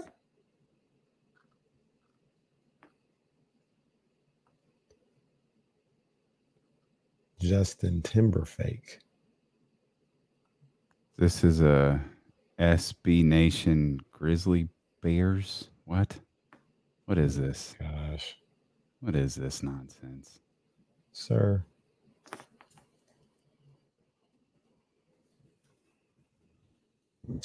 Hey, shout out to the homeboy Will. It's his birthday. Oh, Will snap. Griffith. Oh, man. Come on, man. Hold on, man. I got you, Will. Yes, sir.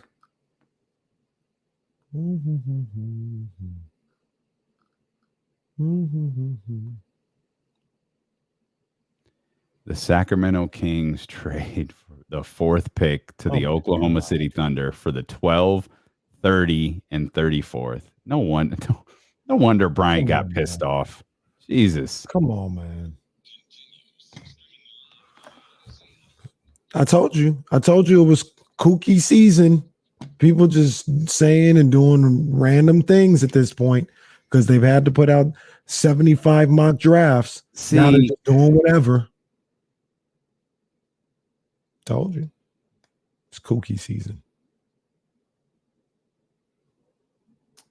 Okay.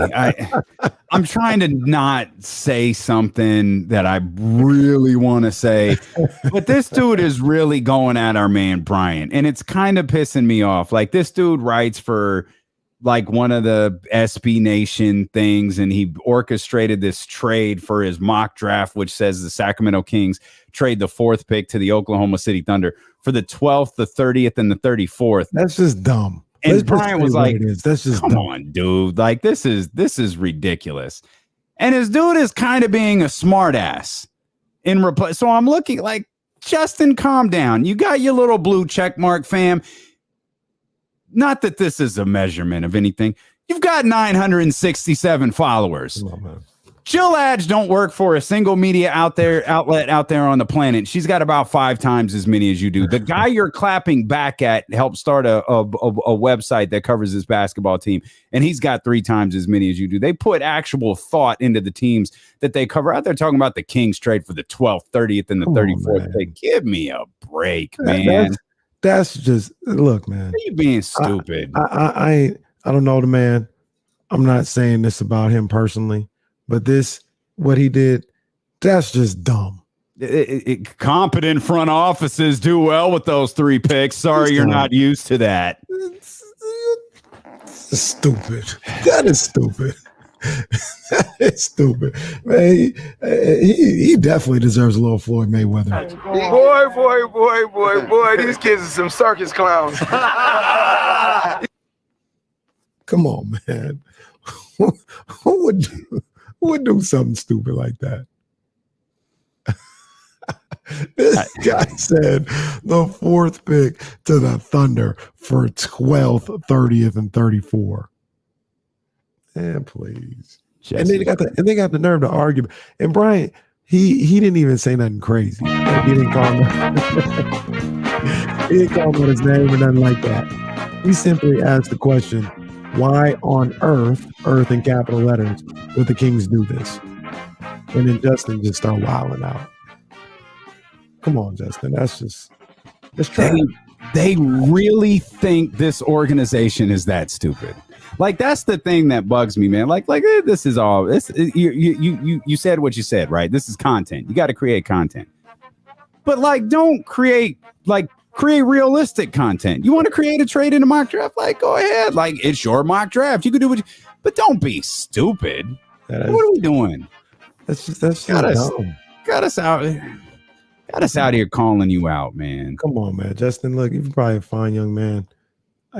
No, Justin, be better. Stop sugarcoating it. Justin, be better. That's what I'm saying. You're probably a fine young man. I ain't got nothing, once again, nothing against him personally. I never even heard of the guy before today, but that was dumb. That was stupid. Shout out to Bryant Rest, fighting the good fight for Kings fans. Shout out to Will Griffith as well. It's his birthday today. Big ups, man. Hold on, man. He gets some air horns on the air. Yes, sir. Yes, sir. Happy birthday, big dog. Justin Timberfake better be careful. We'll sick Tim Maxwell on him, and his life will never be the same again. Tim, if you're listening, go get him. Hey, Go get him. He deserves it after some of these takes, man. That's silly. That is silly stuff right there. But it's the Sacramento Kings, so you feel like you can say anything about them, whether you work for a media outlet or not. Jaden Ivey is getting a lot of love in a variety of media outlets. As a matter of fact, here's a quote from a recent article in The Athletic. The only guard likely to crack the elite level of the first round is Jaden Ivey. The Purdue sophomore who averaged 17.3 points this past season for the Boilermakers and who gobbled up All-American honors. And he goes on to list all of his various honors. The 6'4" Ivey's ridiculous hops and first step make him the top incoming guard with some separation over the rest of the guard pack. He goes on to list all of his accolades. Here's a couple of notes from executives. I don't know what that means, but they're labeled as Eastern Conference executive, Western Conference executive. Here's an Eastern Conference executive. He's a Westbrook D. Wade type. Wow. I like Matt Painter. Matt Painter is the Purdue head coach. But if Ivey had been in a situation where they get up and down the floor and get more open, there's no telling what he could have done. I know Detroit loves Ivey. Detroit, of course, picking at number 5. Western Conference executive, which I'm pretty sure is actually James Ham, in his own tier. In the next 2 to 3 years, wherever he's drafted, he'll start. Okay. Ivey's a freak. Tad wild, but puts immense pressure on the defense. May struggle some in the half court for a while. That's Western Conference executive number 2. This doesn't sound like Russell Westbrook or D. Wade.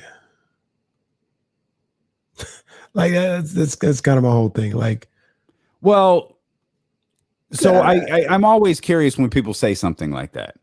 You mean like when Russell Westbrook came out of UCLA, or like you mean Dwayne Wade in his early years with Miami? Or did you mean like Russell Westbrook when he won the MVP? Like, is that what you're telling me? Like, what version of Russell Westbrook are we talking about? Like, what kind of when we do comps, when we do draft pick comps to current NBA players, are we talking like when that player came out of college, or are we talking about that the way that player is now? Right, and that's like, and every player can grow and they can get better and things of that nature. But when you talk about Westbrook and D. Wade, it wasn't no in 2 or 3 years he could be an NBA starter.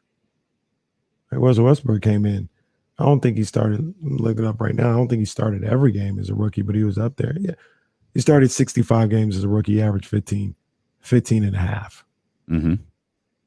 D. Wade was out here leading the franchise to a first round playoff victory in his rookie year. Like that's what I'm saying. I just don't see it. Now, can Ivey eventually, get to that level and be that type of guy? Like, and I understand in some of these things you talk about best case scenario. I get it. Like when I see Shaedon Sharpe, I've talked about Paul George possibly, right? So I get it. I just, like I said, it's a little blurry for me with Jaden Ivey. I don't see that when I watch him play. What do you see? You see, if you're high end, to be fair to what you just said, if you're high end for Shaedon is Paul George, what is it for Jaden Ivey?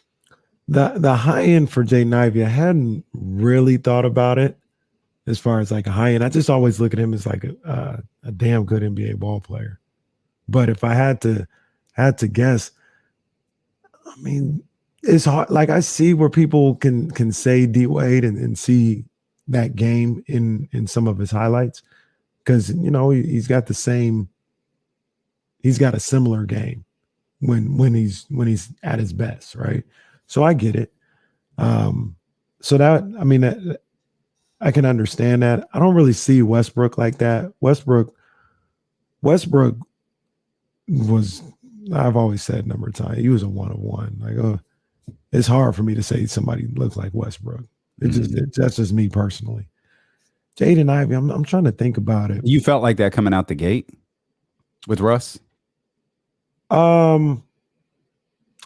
Yeah, he looked different. He looked special.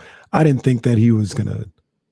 I didn't at that time. I really wasn't even evaluating players like that. But I just looked at him when he was playing, and I would see Darren Collison. I was like, oh, that's the starter, but who's that guy? Mm-hmm. Like that guy kind of he gonna be nice. Like he gonna be real nice. Not saying I saw him being who he ended up being, but he just jumped off the screen. So you don't see that in Jaden? No, because I just really the half court is what probably bottles it up for me. You know, I don't. The half court is one of the things that gives me pause, and it's. I can see both sides because while his game in the half court does give me pause, I agree. Purdue's situation maybe bottled him up, and just in general, the NBA is a more wide open game.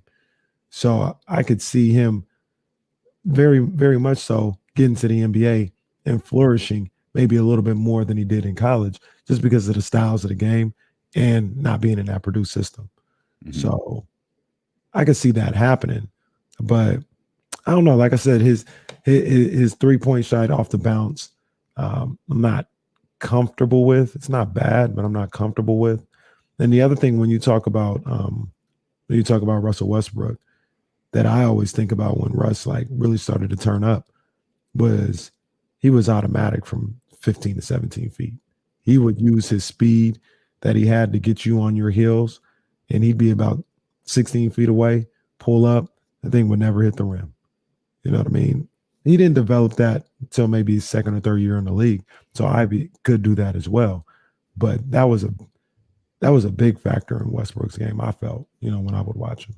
So now he doesn't obviously have that. So is there an advantage though because that when we refer to the mid-range, that's usually what we're referring to, right? Mm-hmm. We saw a lot of that from De'Aaron Fox at the tail end of what was his season last year. It ended prematurely, but we saw at the tail end he'd be in that range, that mid-range. But one of the things that we see a lot with Jaden Ivey is he has a mid-range game also, but it's more in the sense like he gets it on the run. Mm-hmm. Like whether it's a floater or something short or like damn near in the restricted area, like he's a post player. Like we see that a lot from him. Is that something that is beneficial or almost more likely to be non-transferable? No, because the size is going to be like what you're dealing with in the NBA is going to be a lot different than what you dealt with. It could absolutely be beneficial for sure. Like finishing at the rim, like I think he has the athleticism to be able to do that at the NBA level. When I go even further with the mid-range, though, I look at something like Ja, and how Ja has this floater that goes to about 13 feet, where he's coming off a screen. They're playing drop coverage. He's, coming at the big guy, so he's got a backpedal. And then Ja will just hit that floater 13 feet away, and it's money. It's not even a pull-up jump shot like Fox. It's just a little one-hand floater, and he's got that down pat. If Ivy can add that to his game, that would be huge. And this is just what I see. I think he's going to be a good ball player. And when I talk about the things that I don't think he's necessarily good at right now, he's 19, 20 years old in college. Like, all right, he's not good at it now. That doesn't mean he can't get better at it and he can't work on his game. He gets with different coaches that'll teach him stuff, and he absolutely can improve on all of this stuff. But one of the things that I see, and I said this last week, and I'll double down on it, I don't see him being better than De'Aaron Fox at any point in his career. I watched the both of them in college, and De'Aaron was just more impressive to me. But that's okay, isn't it? That's like fine. De'Aaron's not bad. No, he's not. We talked about it all day yesterday. But I guess that comes from like, people saying, oh, he come in here, he take Fox's spot. And that's dumb. That's dumb. No, he's never even going to be better than that's De'Aaron SB Nation Grizzlies dumb. Right. That's what that is. Right. So if he can be, that they can work together and be a backcourt that works together and figures out how to complement each other, got action. We got action. We just got to make sure that if Ivey's the pick, that it's not taken away from either one of them. You know what I mean? They find a way to complement each other. 916-349-1320. Let's get our man Mitch in here. Mitch, what's happening, buddy? Hey. What's cooking, guys? Thanks for taking my call. I hadn't heard from you in a while, Mitch. Everything good, man? Whose fault is that? You can call me. You can tweet me. Sorry, Mitch. It's quite busy. 5 more weeks and I'll be a grandfather. Hey, congratulations, man. Oh, I got some air horns for you, Mitch. There you go, big dog. Congratulations, man. Thanks. And if he wants to be a Giant fan, it makes it more interesting. Sam's is a good Giant fan. I don't like those New York teams. I want to see the Kings keep their pick. If you're not going to stay at 4, if you can move up to 2, just don't take Chad. I think they're not good ball players. If you're going to move up to 2, just give up one of your front court guys and the 4th. But let's not give up all our picks. If you get 2 or 3 guys from this draft and get them on the team, I think we'll finally make the playoffs. You want Paolo at 2 then if you don't want Chet? I don't want Chet at all. I don't think he's in the second round. That's why I'm. My God. All right. Thanks, Mitch. Oh, my goodness. Chet Holmgren falls to the second round. Mitch from New Jersey says no, ain't gonna be us. Let's get Craig in here. Craig, what's happening? Hey, what's up, D-Lo? Casey, what's happening, fellas? Happy Tuesday to you both. Hey, man, likewise, man. How you doing? Good. So, after these last couple of weeks listening to a lot of the talk you guys have been talking about with possible trades, staying at 4, going up, going down, like everybody's talking about, I think as a Kings fan, the one thing I'm scarred by the most is our inability to really develop high draft picks. So that gives me like pause for concern on taking another guy and him not developing like we all hope. And then the other side is, okay, can we actually take this 4, use it as an asset, draft, and get something in return that can help us this year? You know what I mean? I want to get your guys' take. Have a good one.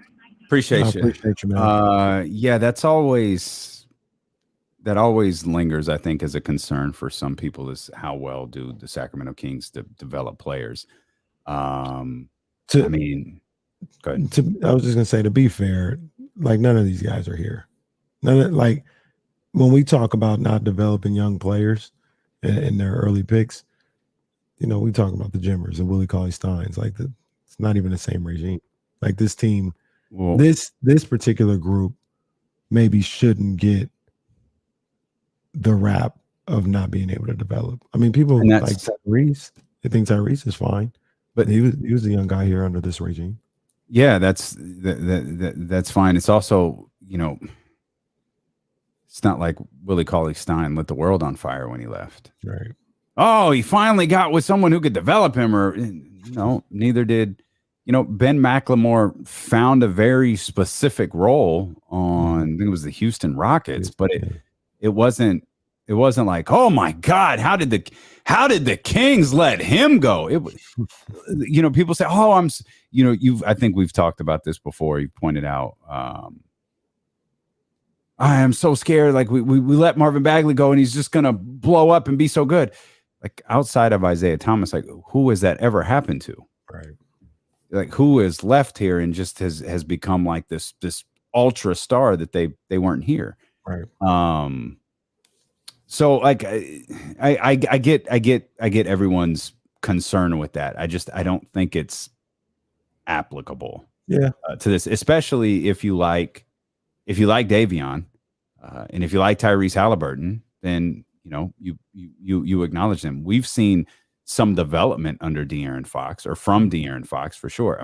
I know everyone wants more. They want him to be better, but De'Aaron has got better. And sometimes that's more of a credit to the player than it necessarily is an organization or a staff.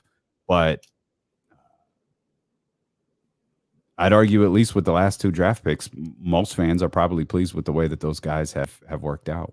I've always been a big proponent of it being on the player, you know, like, well, here it has to be because your staff is changing every couple years. Yeah, so Willie probably had 2 or 3 different staffs here. We know that De'Aaron is 4. This is his 4th. Mm-hmm. I mean, Davion been here 2 years. He's on his 3rd. And that's a bit of an exaggeration because Luke and Alvin were the same staff, so to speak, but still head coach. But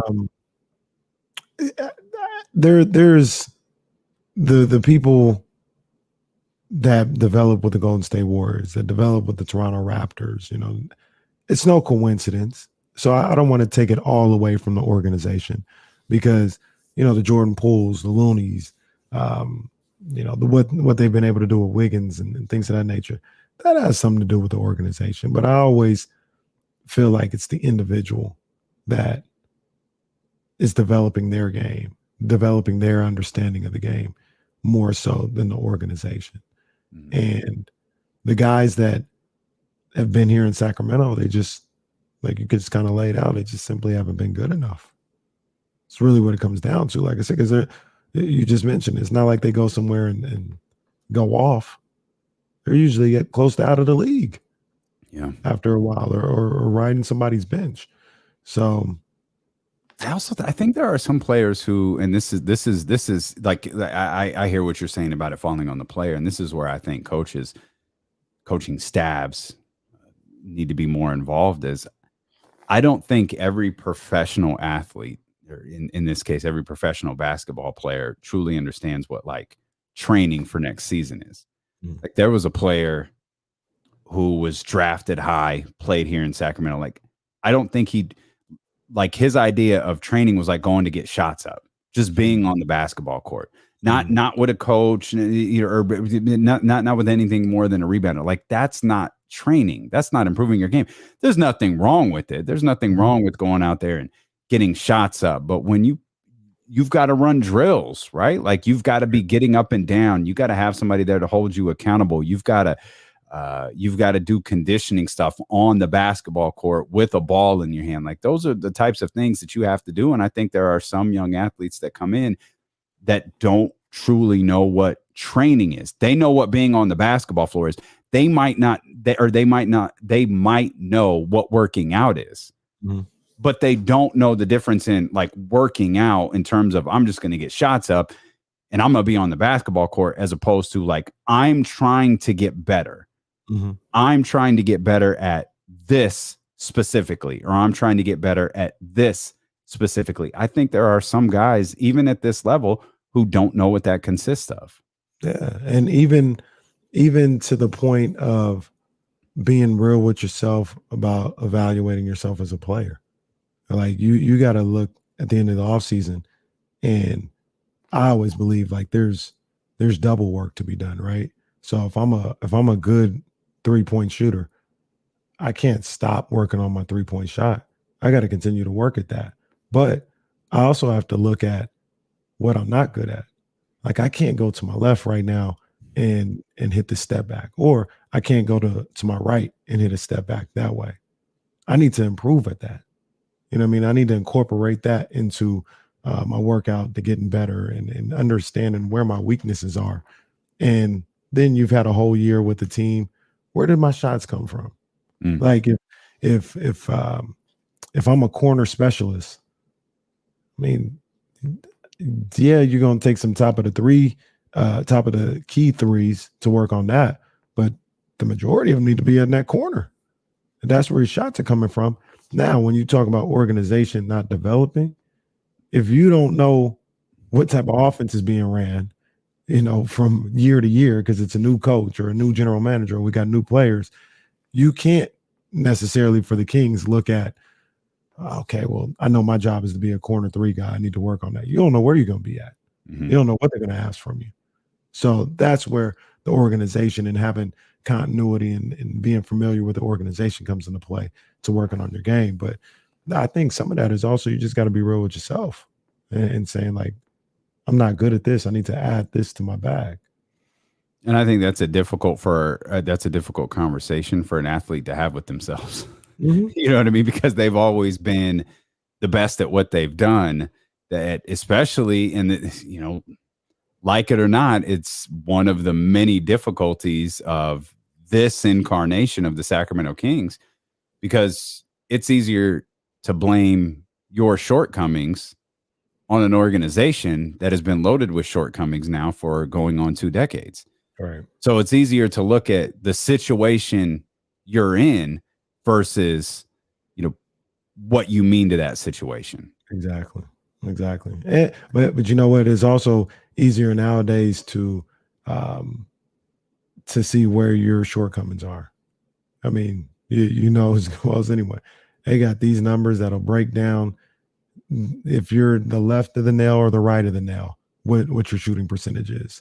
You know what I'm saying? So if somebody's like, yeah, you can't shoot wing one dribble pull-ups. Yes, I can. You tripping. Well, the numbers say you were 2 for 15 when you shot. Like the numbers are telling me you need to work at that. Okay, maybe I do need to work at that. So you get a little more information to back up what maybe a coach is telling you need to work at. The numbers say Damian Jones is better than Rudy Gobert. So, that's just what the analytics tell us. Hey, don't put me in the Justin Timberlake. I ain't gonna do that. No, I would never do that to you. So we talked about Jaden Ivey. I want to talk about Shaedon Sharpe too, and we talked about what executives had to say. Western Conference executive number 3 had some interesting remarks about Shaedon Sharpe that I can't wait to relay to you. And I can't wait to talk to our man, JD, John Dickinson, reporter over at 95.7 The Game in San Francisco. I think, judging by the text he just sent me, I think he's in Boston. We're going to talk to him next on Sacramento's #1 sports station, ESPN 1320.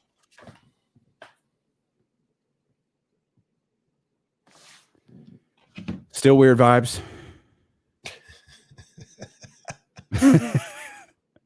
I think the customer service call has thrown off.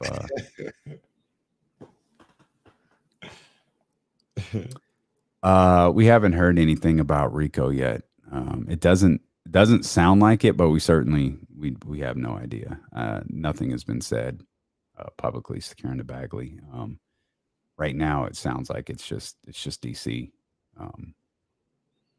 But COVID is back with a vengeance. Uh-oh. Staying there. COVID is back. Guess who's back? Back again. COVID's back. Tell a friend.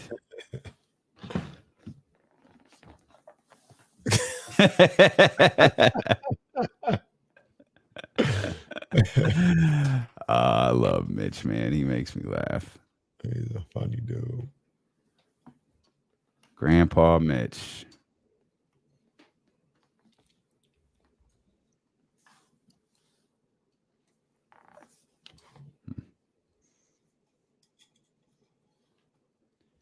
Adam Aguilar. He's not a fan of De'Aaron Fox, huh?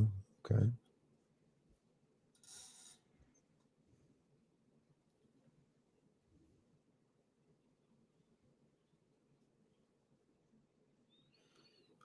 I feel like it feels like they either hate him or love him. Okay. Did you see the email from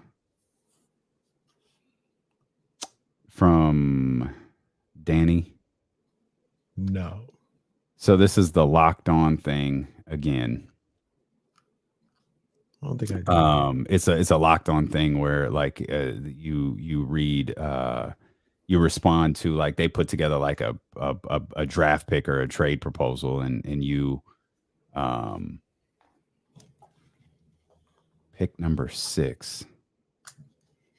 Okay.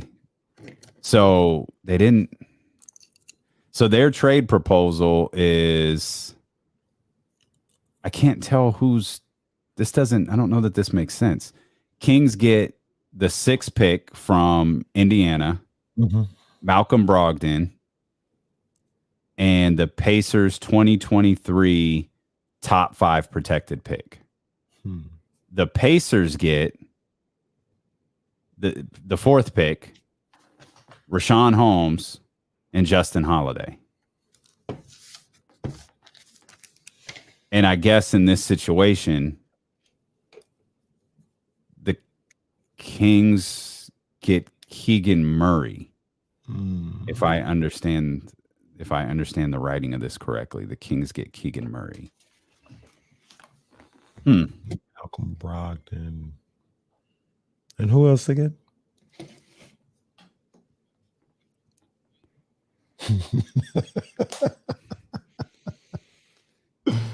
Well, I mean, I don't hate it, I guess.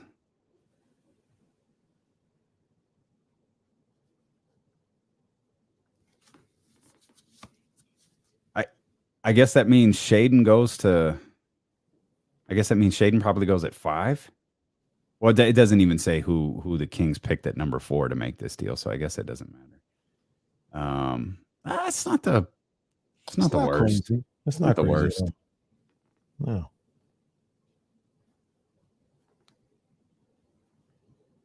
I like Malcolm Brogdon, I think, more than most. So just put Malcolm Brogdon next to Julius Randle. That's not a bad acquisition. So is this a dumb question to ask? How many times can you deal with the Indiana Pacers? like at some point you're just like, oh, okay, just on principle, I don't think we can do this deal. Just trading players back and forth. But that does fit a question that I asked. We got introduced to another trade proposal. This is from our friends over at the Locked On Network that we'll introduce you to here in just a few minutes. But like a true professional, I can see my man JD checking out his microphone. Like, I'm not sure if he's quite ready for me to bring him in. I think he's ready because he's the ultimate pros. We bring in our man John Dickinson. JD, you all good, buddy? What's going on, fellas? You let me know you can hear me. Pro's pro. I'm a couple minutes late, so I don't know. No, you are right on time, my friend. You're good.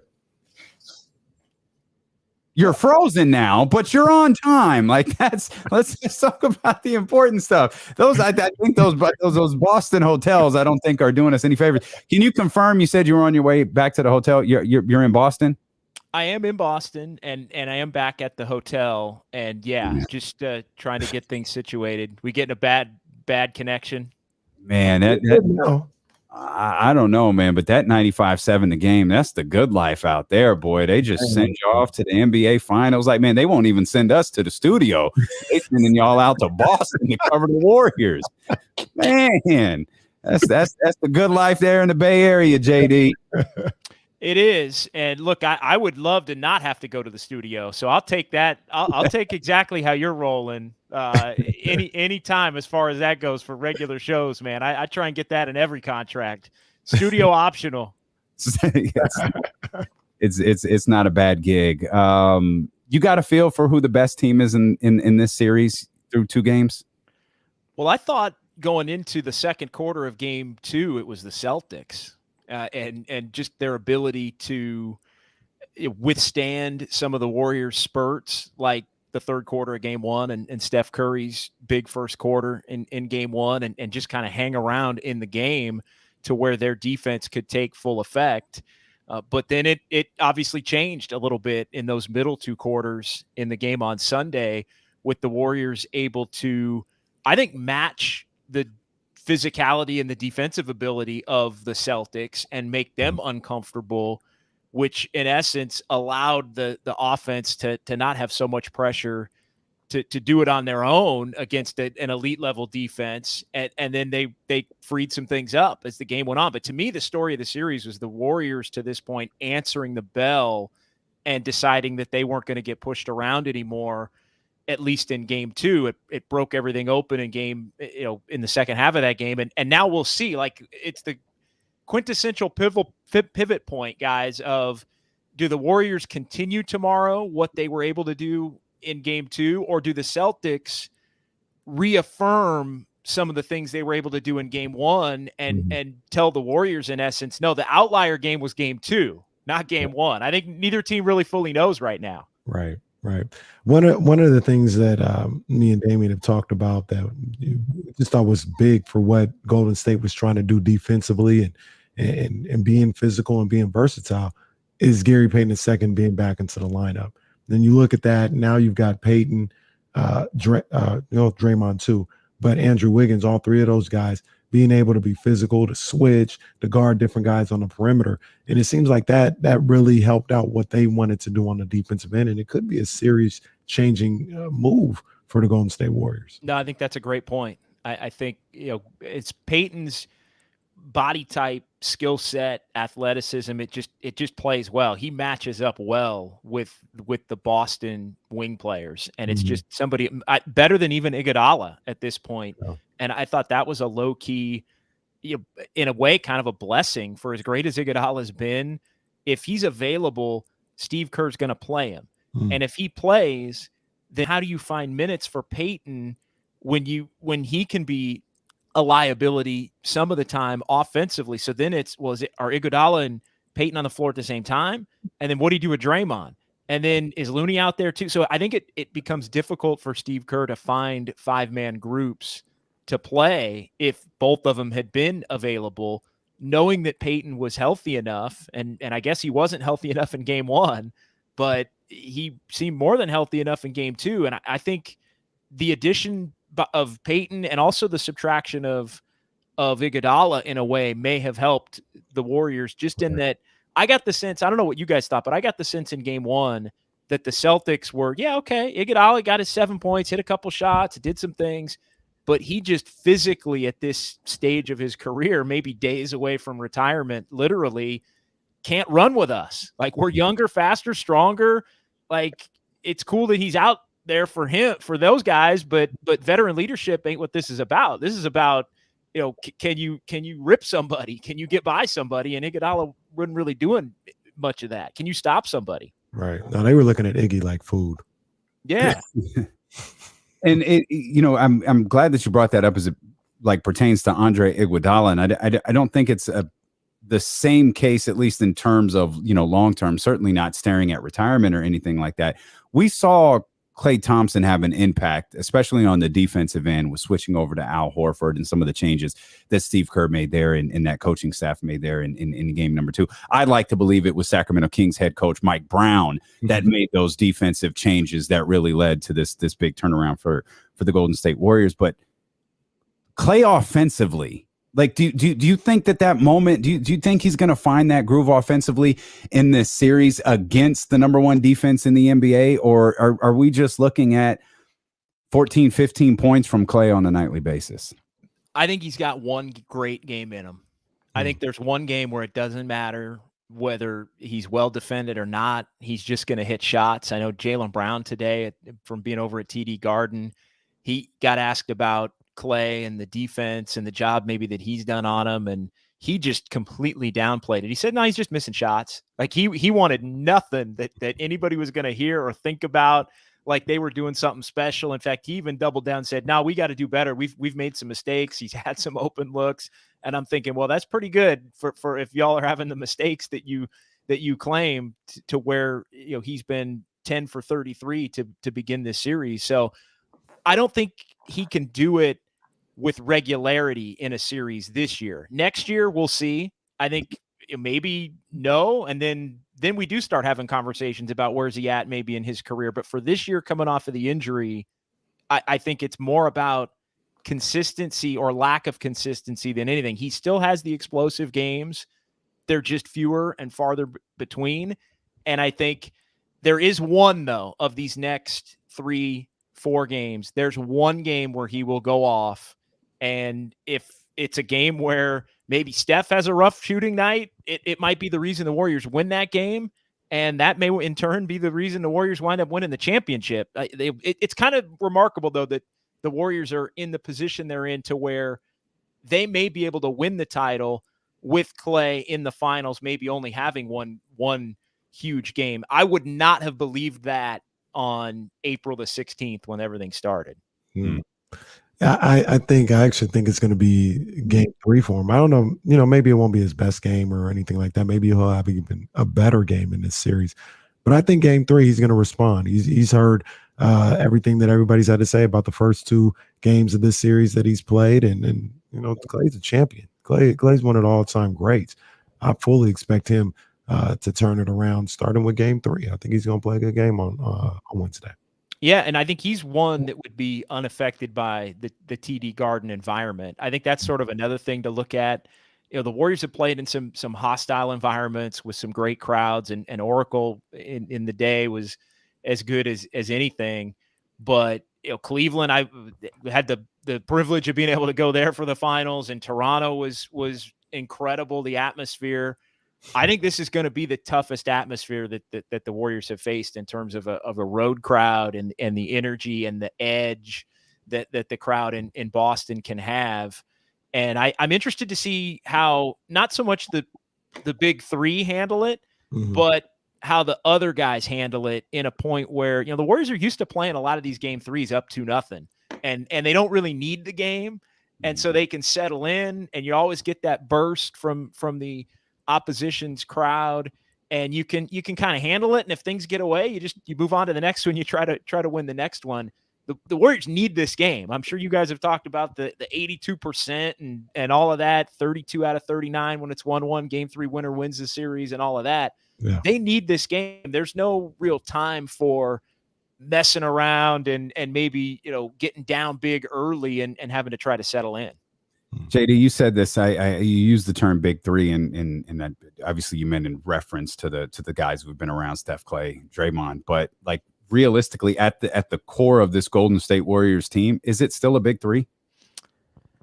They would tell you it is, just based on the pedigree, right? I mean, that's the word that gets thrown around a lot around here in the Bay. Is just it's the championship DNA, or to quote Bruce Bochy from the Giants years of winning, the champion's blood, right? The guys that they have that ability. And so I think it isn't necessarily, when you look at the numbers, a big three. And I think Clay's inconsistency is part of that. I mean, hell, even Steph he's been great these first 2 games, but you look at the numbers overall this year, they're down over what they'd been in previous years for him. And then Draymond has been, up and down, but I think, better version of himself certainly than he was a couple of years, during the pandemic years where it was just miserable. And he looked like a lot of the time he didn't even enjoy being out there very much. But it's not a big three in the term of what it was, or maybe comparing it to other big threes, D'Lo. I think you're onto something there, but they've seemingly have enough from Wiggins, and Poole does enough this night, and Porter hits a couple shots that night. And that's kind of what I was getting at. They offset it. Yeah, this might be one of the better Golden State Warriors rosters we've seen during this run, with Steph still, he might not be peak Steph, but he's the best player in this series so far. He has been. And no doubt. I think he's the only player in the series that's played well in both games. Yeah. When you go down the line of, I mean, Tatum, not really game 1. I mean, I don't think Tatum was great in game 2, although he did hit some shots to keep him in. 36 or something. Yeah, he was much better in game 1, but he didn't shoot it well in game 1, right? But he kind of held it together and kept the ball moving, and the 13 assists and all that. And then Smart and Horford and Brown. Brown got after Draymond a little bit early, but as that game went on, Draymond stifled him. And so that, to the point about some of the maneuvering of switching it up. And, Al Horford, if he isn't open, if you're even within a foot of Al Horford, he's just going to keep the ball moving. And so he won't even think about taking a shot. So I thought the Warriors benefited from that switch as well. But yeah, they just got a little bit more from everything. It's a little Spurs-ish from when Duncan and Parker and Ginobili weren't quite the same. Now you could say, well, Kawhi was becoming that dude at the back end of that, especially the year that they beat Miami in 2014. The Warriors don't really have that dude, but they maybe have more other options that can help along the way. Yeah. You're listening to ESPN 1320 KIFM West Sacramento, KRXQ HD2 Sacramento, and Odyssey Station, and driven by Lashers, Elk Grove Dodge. We got our guy JD, John Dickinson of 95.7 The Game, out in Boston for the NBA Finals, man. We're talking to him a little bit about these finals. Draymond Green. I got a question for you, JD. I know everybody says Draymond is so smart and calculated. He is. He's very smart. He's very smart. I don't take that away from him at all. I wonder if he's going to be. He can fall into a little bit of a trap here with Boston. It's going to be, and hopefully in a sports way, nothing gets crazy, but it's going to be nasty in the TV garden for Wednesday and Friday. They're going to be all over Draymond. And I wonder if maybe he may just get a little too emotional and get out of his game, get out of his element. I'm pretty sure the odds are he's going to get some kind of technical at some point. We all know he's not going to get a second technical. We know that's not going to happen. But is he going to be able to compose himself enough, do you think, in these 2 games in Boston to continue to play the type of basketball he's played? I thought he's played really well this whole playoff. So can he continue that with the emotions running high? I think he can. I think there's something to be said for he didn't care if he gets the first one. And when you get that first one early, as you guys well know, sometimes they're just not going to call the second one unless you get really out of pocket. And he was borderline really out of pocket, maybe. Like we could debate it. But unless you really get out of pocket where it's blatant, they're probably not going to run you, especially when they already ran you earlier in the playoffs and then kind of admitted that maybe they shouldn't have run you. So, well, they didn't admit it, but I think most people thought maybe it was a little over the top when he got the boot in game 1 in Memphis. So I think it's interesting to look at, as far as him keeping his composure. I actually look at it the other way too. And we're going to find out the answer, because I didn't love a lot of the talking from the Boston side of it. I didn't really like Jaylen Brown's comments after game 2. And not that he was wrong, but all of the talking and the physicality and the stuff that maybe Draymond gets away with, and he does get away with a lot. You got to go play through it. Like, you can't be worried about Draymond if you're the Celtics. Like, you got to play basketball. And I wonder if the Celtics are not maybe going to let that get in their head a little bit as the team with less experience. So I do think it cuts both ways. I'm not sure we have a firm answer. I also think Draymond sometimes knows when he's got a game to play with. And what I mean is, let's say game 3 goes awry and they're getting on him and he does blow his stack and he gets run. He also still knows that there's game 4. And then maybe in game 4, are they gonna throw him out again in game 4? They just threw him out in game 3. Like, I think he has figured out a way to almost use his reputation to his advantage in that there's some give, but then he doesn't let him take all of it, or he gets a little bit back on the back end maybe for being over the top on the front end, if that makes sense. Yeah. I think you need to see some Luke Cornett minutes. I'm telling you. Luke Cornett doing a JoJo English. Get him in there.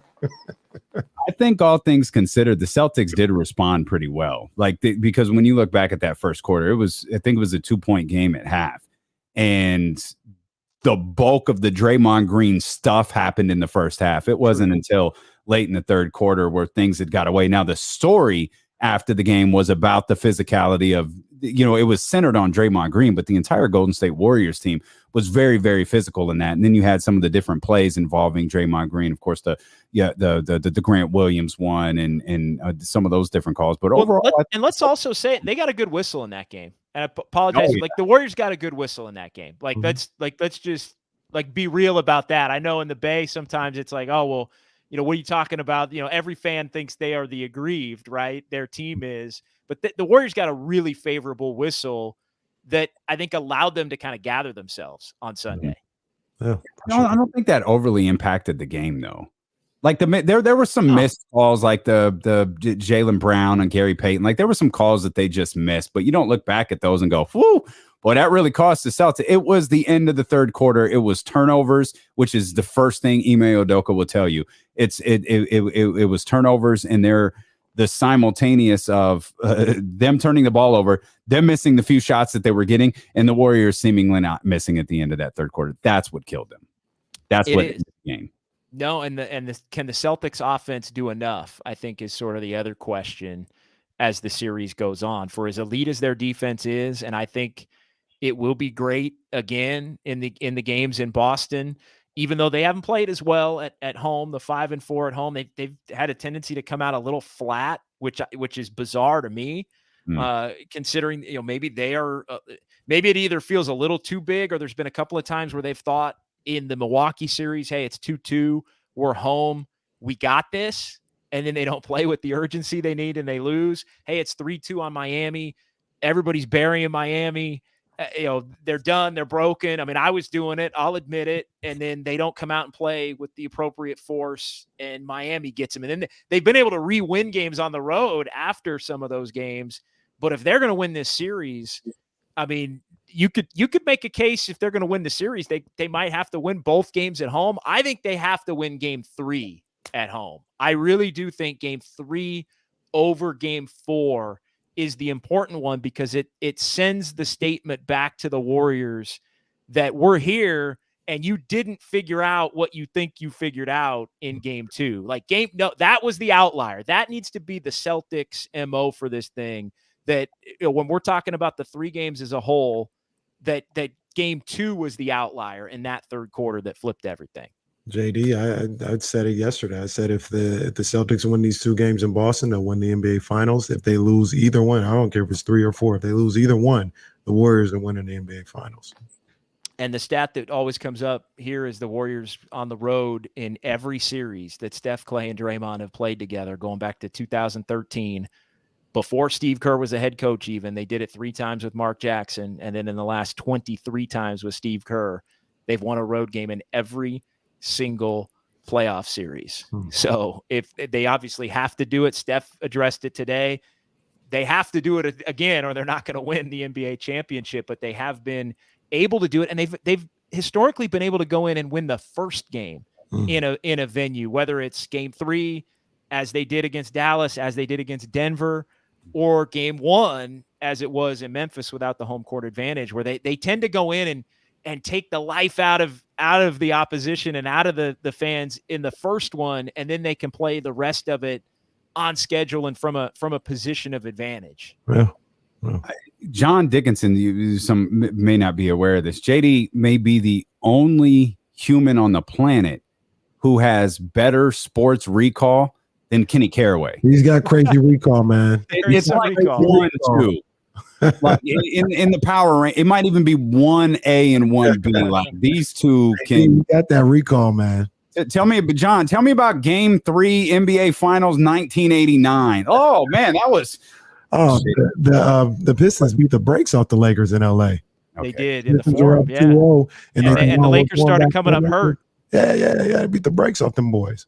Lakers started coming up hurt in game 3. I think by game 4, Magic and maybe Byron Scott weren't playing. I think they both had hamstrings. Yeah, facts.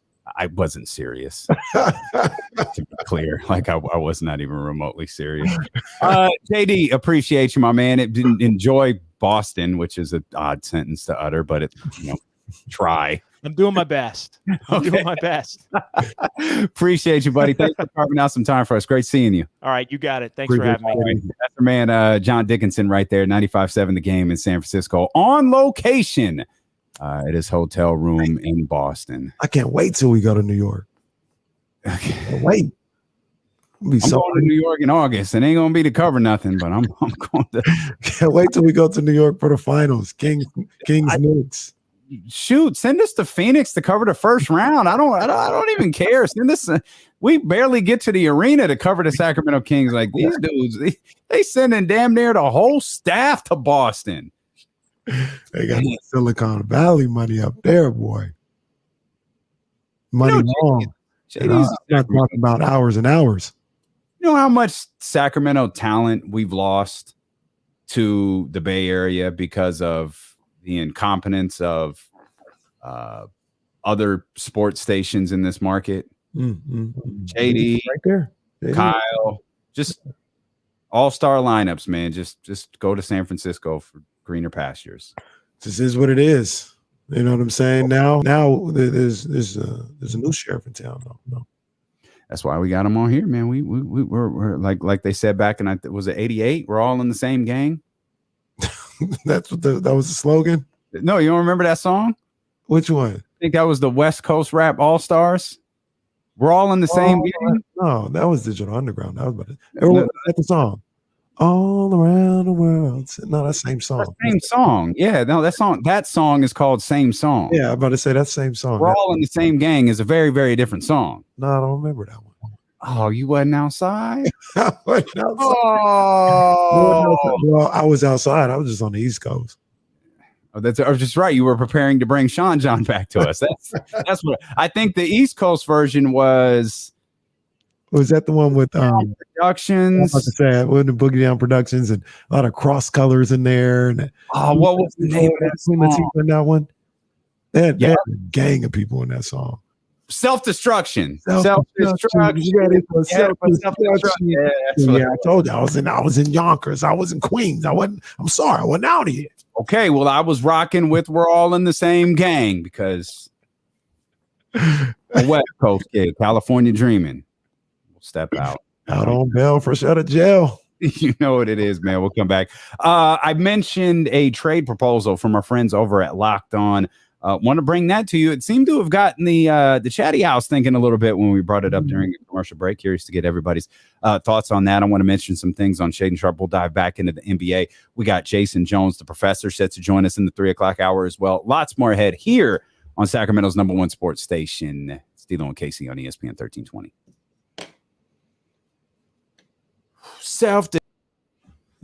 Oh, he didn't took himself out. All right. Oh, hold on. Let me get back over.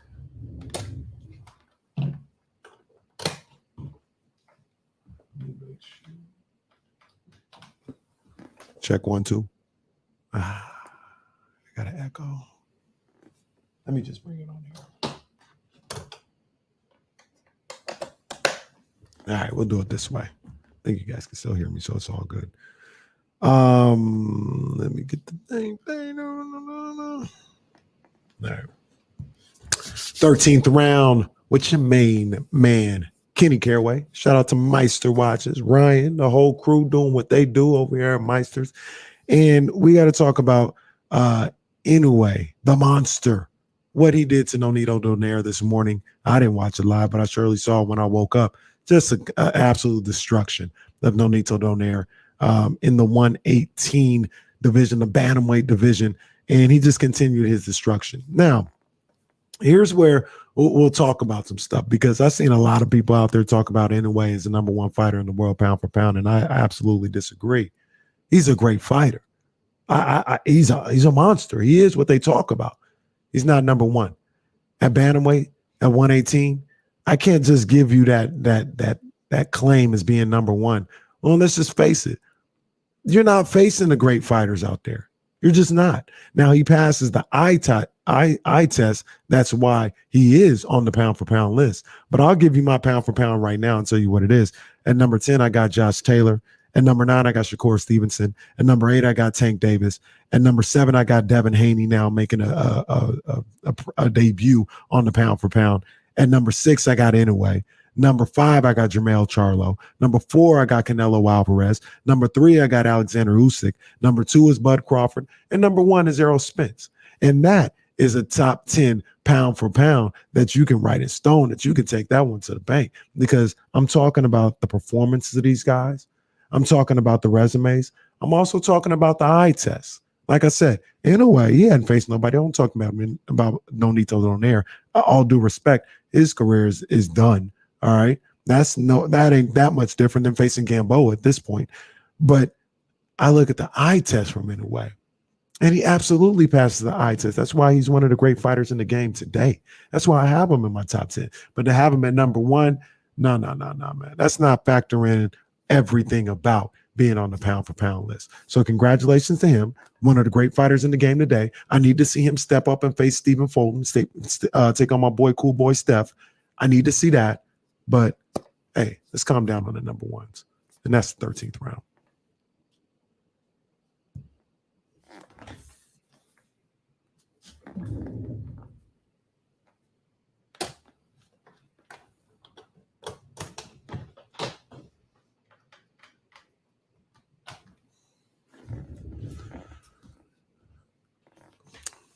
Yeah, man.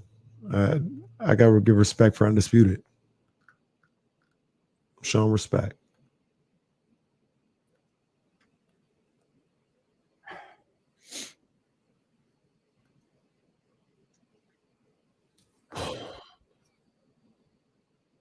Did I mess up your thing by leaving you potted up? I just went back to the roadcaster. Okay, my bad. Sorry. No, you straight. Oh, I'm potted up now. My bad. Yeah, poor Nonito got slapped around. Look at the EST of WWE. I think she's my favorite right now, man. Yeah. I'm glad they're giving her a worthy run, too. Mm-hmm. It's crazy. I wonder what she does for that ponytail. Because they just get rough and wild. Oh.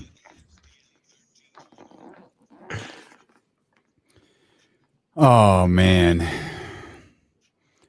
I appreciate references like self-destruction. Those little things like that make my day. Self-destruction. We had it for self-destruction. That was the hip-hop We Are the World. It absolutely was. It absolutely was. And then they followed it up with the West Coast version of We're All in the Same Game. I do remember this song. Like I remember it. It's not here in my head, like where I could sing it. I'm trying to remember the song though. I do remember it. Oh, easy's no sellout, and if you can't hang in the streets, then get the hell out. I'm just trying to think it like different. I'm not trying to tell you what to do. You have your own freedom of choice, who to listen to. You know, good from bad, fat from fried, right from wrong. Now your mother singing that sad song. My baby ain't never hurt nobody, but she still got smoked at Bebe's party. Yeah, that's Easy's part. Like, we really putting it easy on a Stop the Violence record, huh? Okay. All right. I'm with it. Rock with Easy.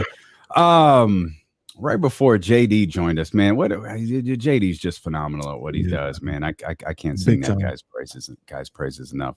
But right before JD joined us, we had got forwarded an email from our friends over on the Locked On Podcast Network, and they wanted us to take part in a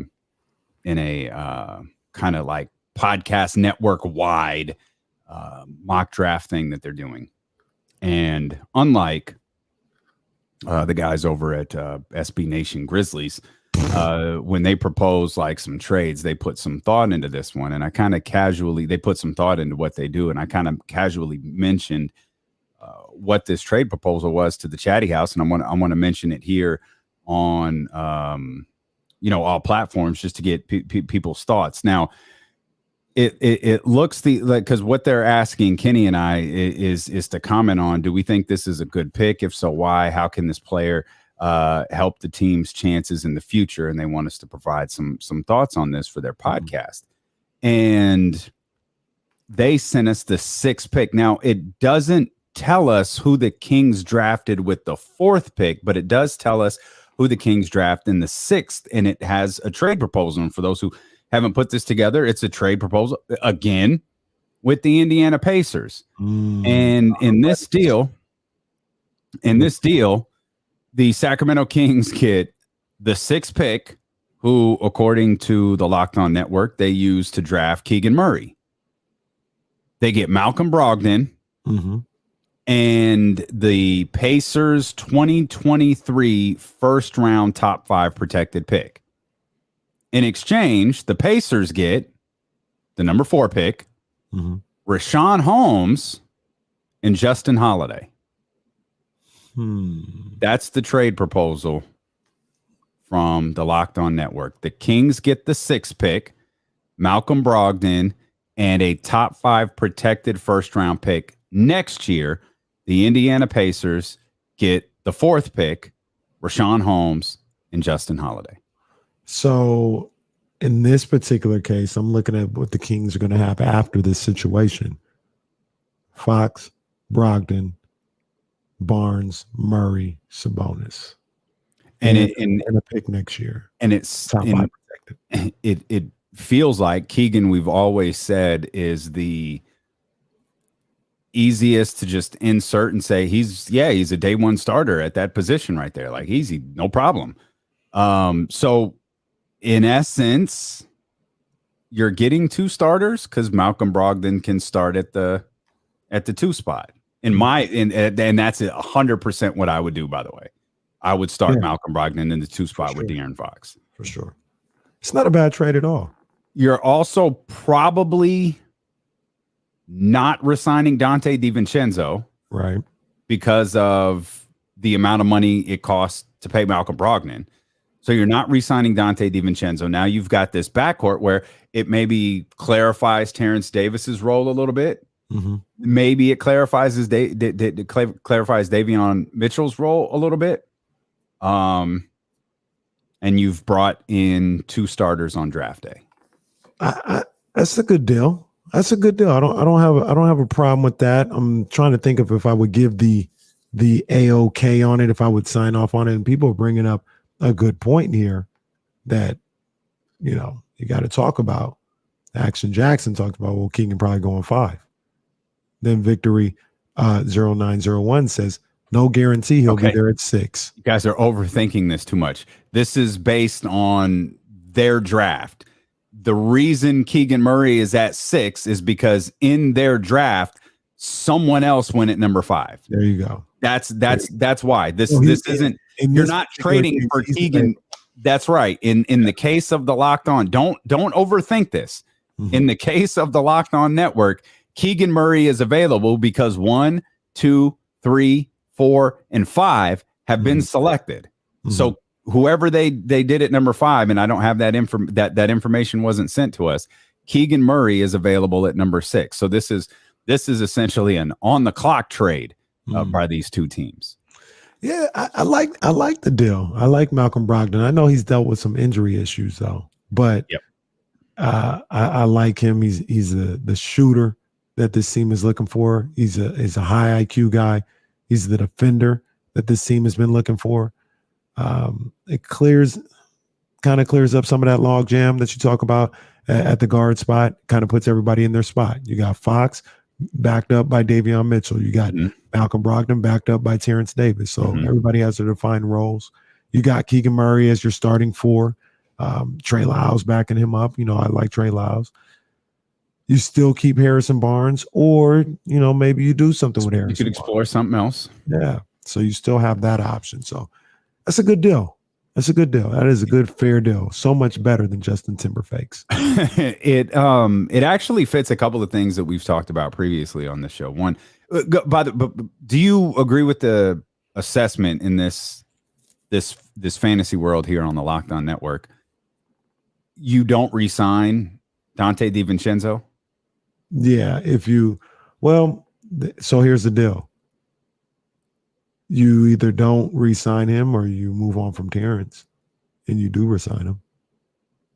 In this particular case, I just hold on to Terrence because of the money. Mm-hmm. I think he's going to be on an expiring deal, expiring contract this coming year. So you have options. Like you can move on from him at the deadline or something to, maybe to upgrade somewhere, or, if you just keep him and then you don't have him anymore, you don't have him on the books. Or you could keep him and he'd be with the team, re-sign him another 2 years.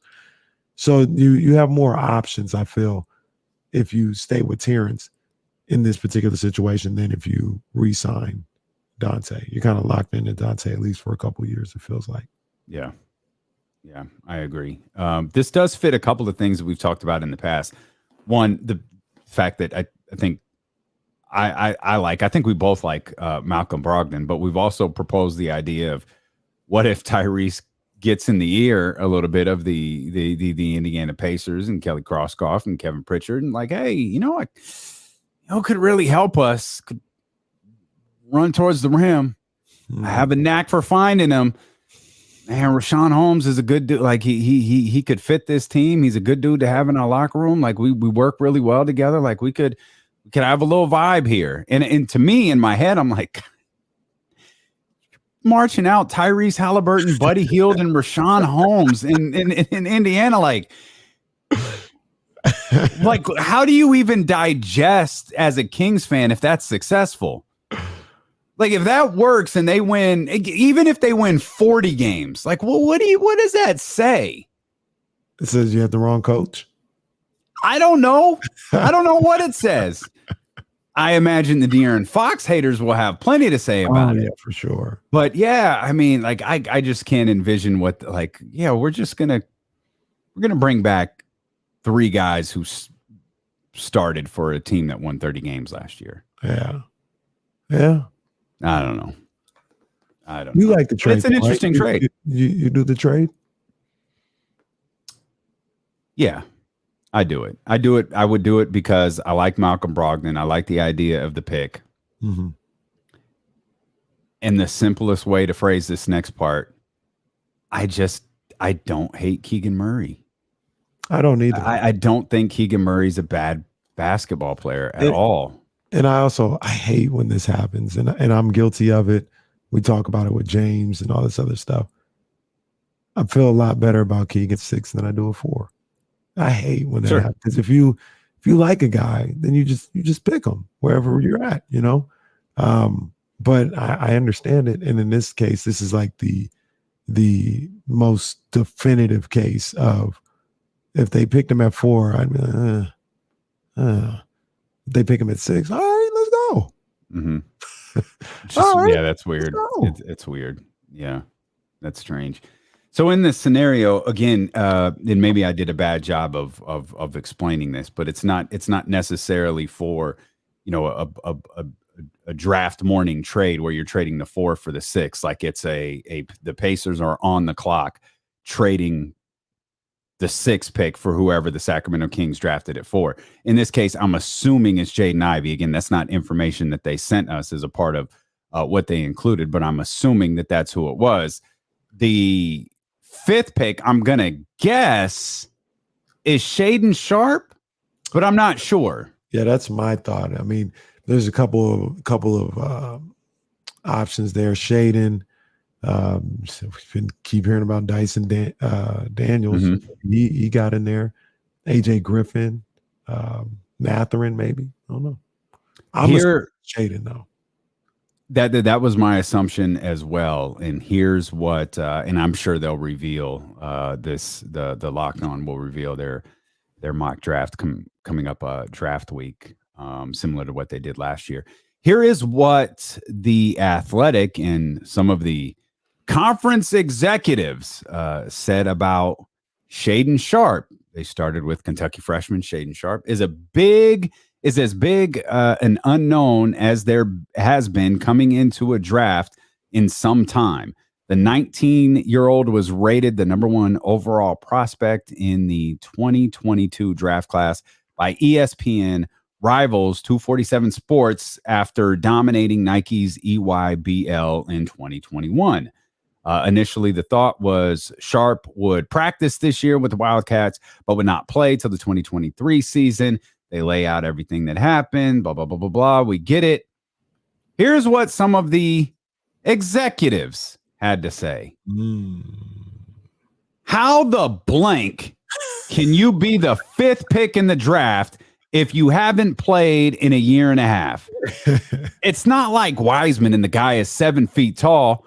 Show me where this 5-star stuff is. Show me.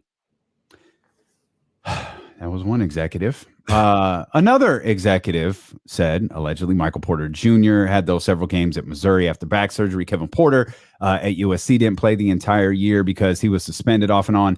This kid, we have nothing but YouTube video to go on. I think you are just taking an absolute swing. And you have to have ownership completely behind you in that swing, as well as your head coach and the staff. You got to be patient, and you better have a plan, and everybody's on board. You're saying he should have been the 1st pick in the draft, but we're getting him at 7.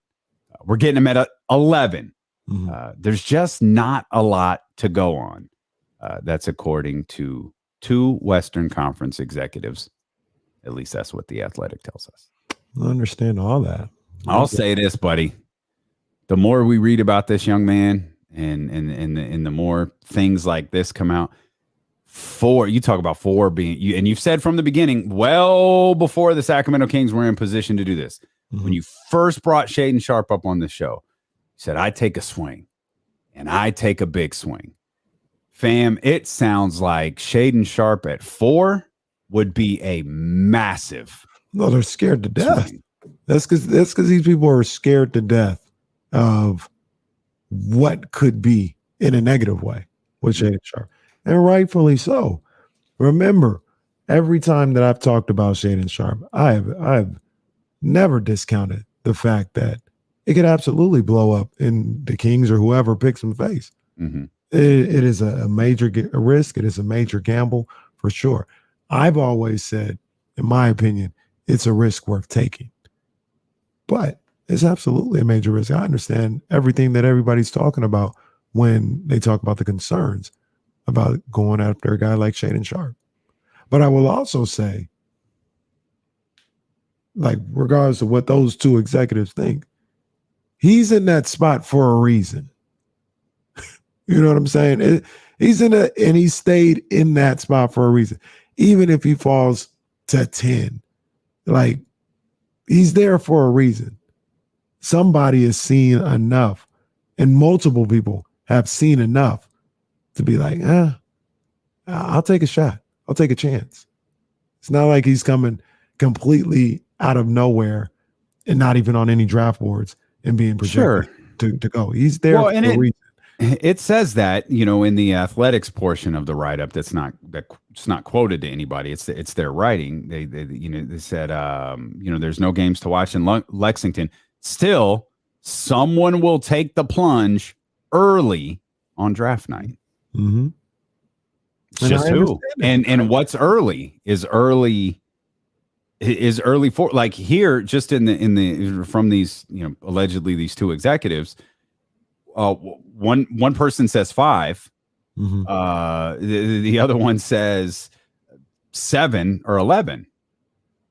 So, like, it's just like, what is Detroit really? Would Detroit do it? Would Sacramento do it? Would Indiana do it? Yeah, I don't think so. I don't think so. But they not doing it. I would definitely consider doing it if I was Sacramento, but I love the way you phrase it. I definitely consider it. It would probably be the leader in the clubhouse for me, but I say that because I wouldn't dismiss the other options, whether it's anything else like that. I'm considering taking Sprout for a walk when the show's over and it's 95 degrees outside. When I get out there, I might not do it, but I'll definitely consider it. I would do it. Like, if you want to know whether or not I would do it, yeah, I'd do it. But I'm saying, I would also have consideration, and that would be part of one of the things that I'm considering. Jaden Ivey's another one. Keegan Murray, trading, all that stuff is up for consideration. But unlike these other people, I wouldn't be afraid to take Shaden Sharp at all. Because, like, here's the thing. Like, when people say, like, all right, you can't take Shaden because he's a project, and he's somebody that you don't have enough film on, and you don't know what's going on. And then in the same breath, and it's not the same execs or whatever, and like I said, they'll talk about Shaden. They'll be like, man, you got to have time to develop him and get him to a spot. And in the same breath, they'll be like, Jaden Ivey, I'm seeing Dwayne Wade. I'm seeing Russell Westbrook. You'll probably be able to start him in 3 years. What? What? Would you think it's going to take 10 years for Shaden Sharp? Like, they both just take 2 or 3 years. So if both of them are some type of project to start on your team, I'd rather have Shaden Sharp. If I take Jaden Ivey or Keegan Murray, I'm not looking for 2 to 3 years before I think they can start on my team. I need about 2 or 3 months, and it's like, it's probably time to start them. That's what I'm looking for if I'm taking those guys ahead of Shaden Sharp. I am fascinated by when you have a player who has as little tape as Shaden Sharp has, Well, what are you looking for? Like, what do you look? What are you looking for? Like during a workout? Like, what are you looking for when you observe him in his pro day? What are you hoping to hear when you sit down and interview him and talk to him? It's a wild card for so many reasons, but and I think this is kind of what you said a second ago. Clearly, there's something there. Because it's not a question of him falling to the bottom of the first round of the draft. It's a question of what lottery team is going to take him and how high. There isn't one writing out there that he's falling out of the lottery. Right. It's the athleticism and the skill set. It's the same things that I see. Like I don't necessarily look at EYBL highlights in games and say, oh my gosh, this is why I would take him. It's the skill set. It's seeing him being able to pull up with ease from NBA range off the bounce. It's him being able to catch and shoot in the workouts and in these games at a high level. The offensive skill set is what you're looking at, and you're taking your gamble on. That's what it is. The athleticism, his jumping ability, his leaping ability, all these other stuff, man. Like that. That's what you're looking at, in my opinion. And then you get to talk to him, and maybe you listen for certain things, and you hope you hear certain things. But yeah. And this is what I do weekly when we have this. I remind these people all the time. Guy in the chat says Ivy averaged 17 plus. I think he can play right away. How many people average 17, 18, 19, 20 points a game in college? Like I said, Nick Stauskas was Big Ten Player of the Year. Like that. Well, I believe that's Rob Nacho 1 over on youtube.com/ESPN 1320. I'm kind of in agreement with him, but not in the sense of because Jaden Ivey averaged 17 plus points per game, but in the regard of like, as a 4 pick overall, he's going to have some deficiencies, not because he's a 4 pick and not a 3 or a 2 or a 1, but he's what, a 20-year-old, 19-year-old, 20-year-old who's been playing in college. Like, you're about to come into the NBA, and I'm not of the belief that these guys can't start.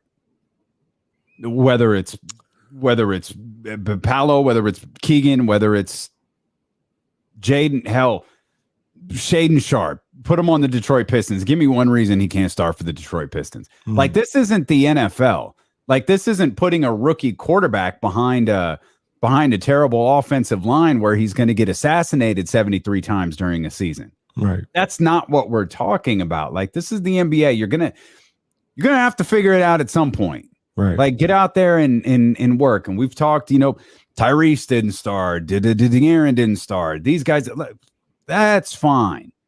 Most of that, I mean, there was a Dave Yeager in there, there was a Luke Walton mixed in there. Like, that doesn't necessarily mean that whoever's drafted at 4 can't start for the Sacramento Kings on day 1. Yeah. And look, if I'm and this is what I would say in regards to taking these guys over Shaden Sharp. I'm sure expecting them to start. Like that's the reason why I'm taking them over a quote project, because I'm looking for a guy that can contribute at a high level pretty much right away. And if I think Jaden Ivey can do that, I got no problem with that. But I'm not taking Jaden Ivey over Shaden Sharp to wait 3 years for him before I can throw him in the starting lineup.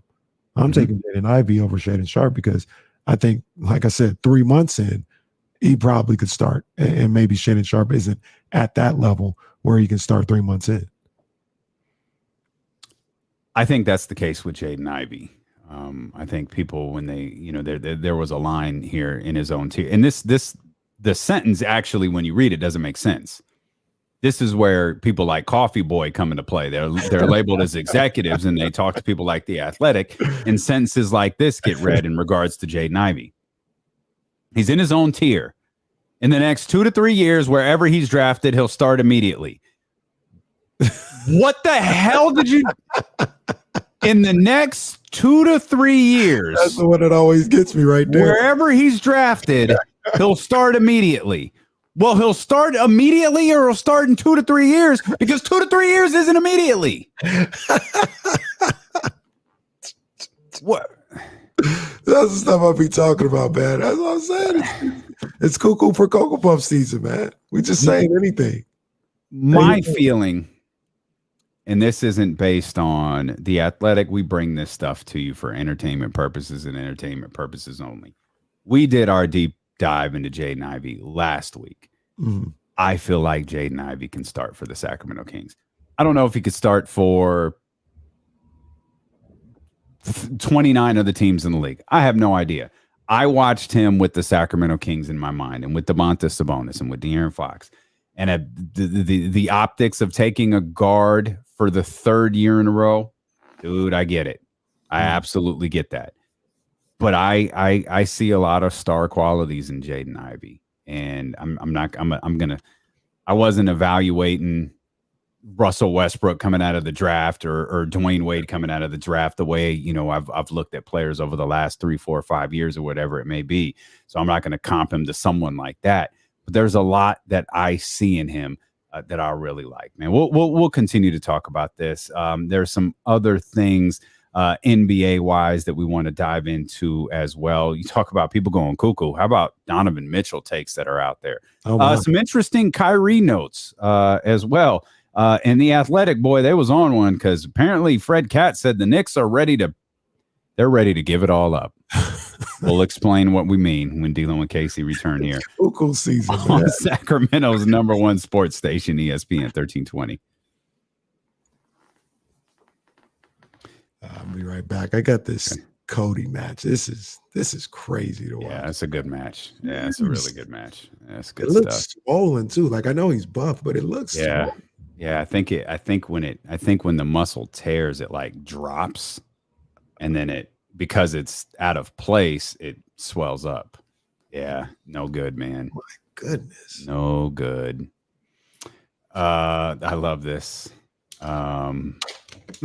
Eventually he'll start immediately. That's funny. That's a good line. Let's see what happened on Raw last night. Oh, Tim, I like the Cody Seth Rollins bit. I did tune in. I tried to watch it live and was able to see that right out the gate. I think Cody's such a great promo. Like that was such a great start to the show and kind of telling the story and his reaction to it, and Seth coming out and you're having the little moment, and you just knew because Cody was lingering in the ring so long. It's like, they're following him up the ramp. Someone's going to get him. It's just, is it going to be Seth? Of course, it was Seth. Gets him from behind, sets up him being out for a little while. But Tim, your DM spoiled the Judgment Day thing. I had to walk away and record a podcast with my buddy Brock, a music related podcast that I think will drop in a week or so. And I think they had promoted, WWE had promoted that they were going to add a member to Judgment Day. I was like, oh, that's interesting. I want to see that. And I'm doing the podcast. Look, hey, this was Tim talking about. And wasn't expecting that. And then he lays out what happens. It's like, oh, all right. That's all right. I can catch it later. But I thought it was pretty well done with Finn Balor. I think Finn Balor's a really good heel.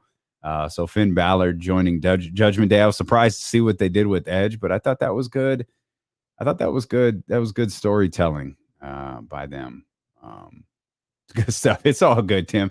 It's fine. It didn't change anything. I still watched it. It was good stuff. It was a good angle. I love Finn Balor as a heel. I think Finn Balor is a fantastic heel. Oh man, glad you. Yeah, I love Top Gun. I thought that was such a really, really good movie, man. I enjoyed the hell out of it. Haven't been to the movies in a really, really long time, so I was glad that I saw that one at the theater. Got me tearing up. Yeah, that match was phenomenal for sure. Really, really, really good match. Nah, I doubt it. Everybody's too on alert for that type of stuff. Yeah, dude, I didn't love that he was going back at all, but I feel like they've told a really good story, and I think the crowd has embraced it. So they've told a good story around Cody, and the fact that he beat Seth 3 times, that's a pretty big deal. Because not a big deal that like Seth is this big over superstar, which he is. Like Seth has his shortcomings, but he's really good. But they normally don't do that. It's normally 50-50 booking. Maybe you have the blow off match. But the fact that they gave Cody 3 straight pay-per-view matches against Seth, even when the storyline may not have been there, I thought all 3 matches delivered. That is a credit to Seth Rollins as well as Cody Rhodes. But they haven't allowed Cody to lose steam, which I 1,000% expected, and it was the main reason I didn't want him going back. But it's worked. Is MJ? I think MJF could be going to WWE, but what we're watching is a work. It's 100% a work. Can you compare Ant-Man with Jaden Ivey? I don't know, man. Anthony Edwards is special, dude. Like, that does pose an interesting question, though, I think, William, that I meant to bring up, that I can bring up right here when Kenny sits down and we get back on the radio.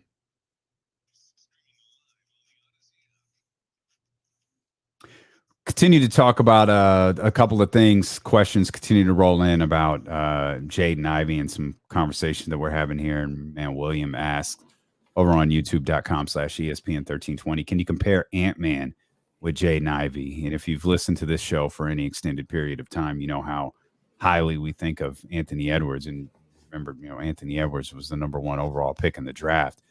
But what I will say to that, and I don't think I can compare Anthony Edwards to Jaden Ivey. No. But one question I can ask and will ask that I don't expect you to know the answer to, or maybe you do because you're Kenny Caraway.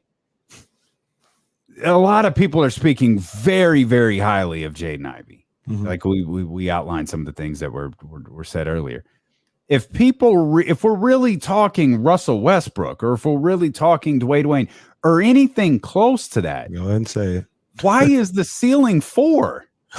Right. Why isn't he going number 1? Like, you're telling me Russell Westbrook wouldn't go number 1 in his draft? Like Dwayne Wade? The things, I think I've heard this, and I could be wrong. We could find some other comps, but I've seen like LaMarcus Aldridge for Jabari Smith. If you got Russell Westbrook or Dwayne Wade compared to LaMarcus Aldridge, why would you take LaMarcus Aldridge? No, I don't understand that at all. So that doesn't make any sense. Right.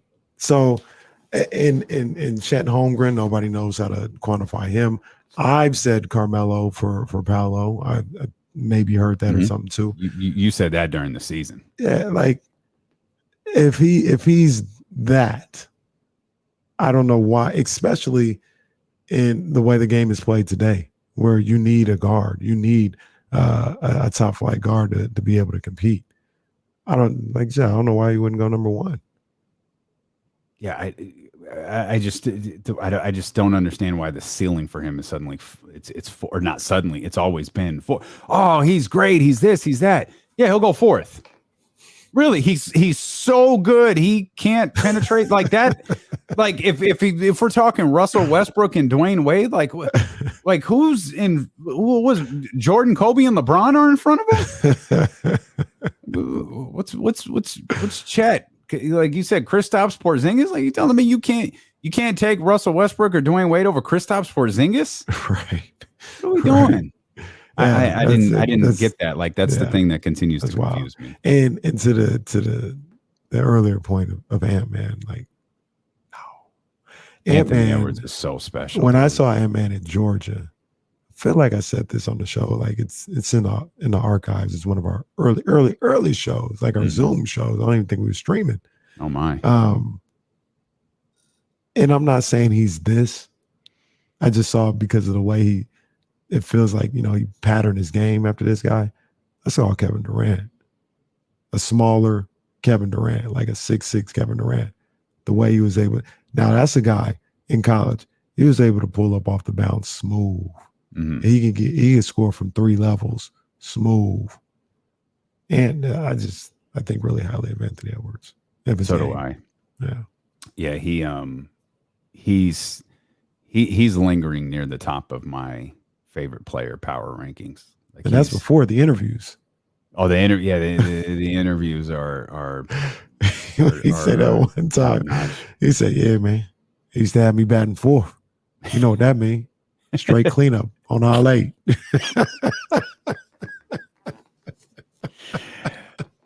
That dude's funny, man. That dude is definitely funny. It's not the first time that we've heard the Knicks wanting to move up to 4, but it's the first time someone's written. And Fred Katz he's a great reporter. He's often tongue in cheek with a little bit of comedy, but he wrote something about the Knicks trading 4 first-rounders to move up to the top to the 4th spot where the Kings are. Like so apparently there's a quarterback there at number 4. I'm about to say, is the drafting Trey Lance? There's a quarterback. Andrew Luck is sitting there at number 4 for the. They're moving up to get Trey Lance.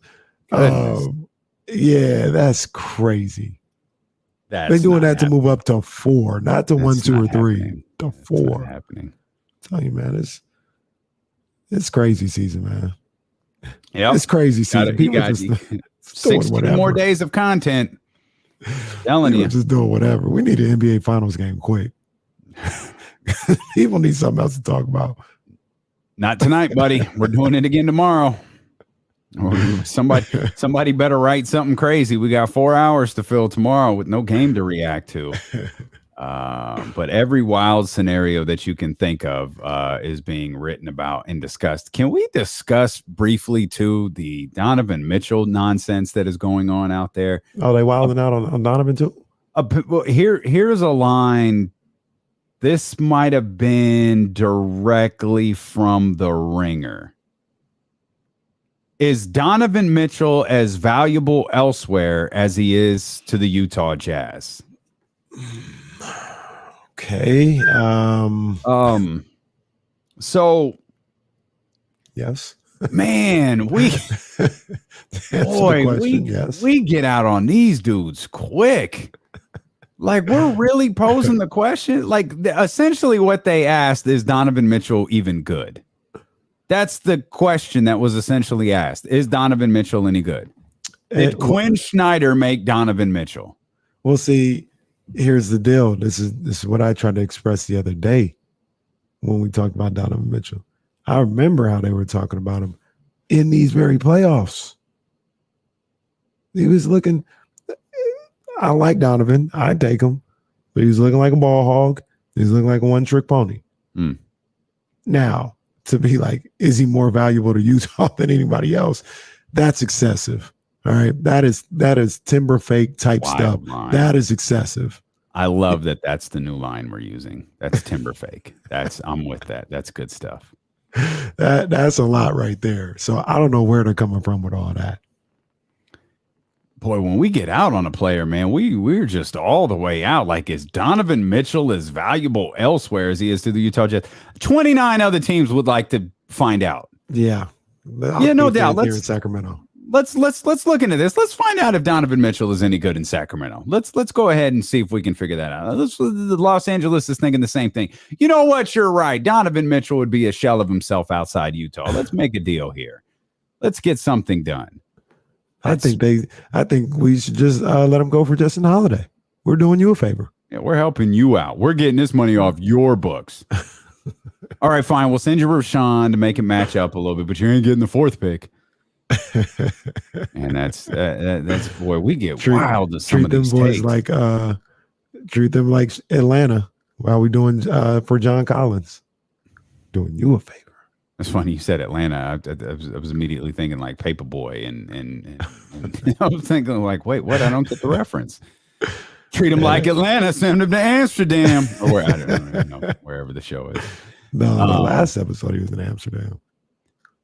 That was a wild season of that show. That was a wild season. It was good. But it was wild. Like it was different. Even the last episode, The last episode ain't got nothing to do with nothing. They were like, you know what? We're gonna make like 4 episodes in this season. Maybe it was 5 episodes that got nothing to do with nothing. But you gonna watch them. Well, the last episode had nothing to do with nothing, and then in the final 5 minutes, it ties into the show. It ties everything together. What? Atlanta is so good, man. It is infuriating that an individual like Donald Glover can be that talented. Like, dude, do you have to have everything? Like, he helps write and produce that show. Dude can act, can sing. Like, can you share, like, spread the wealth a little bit?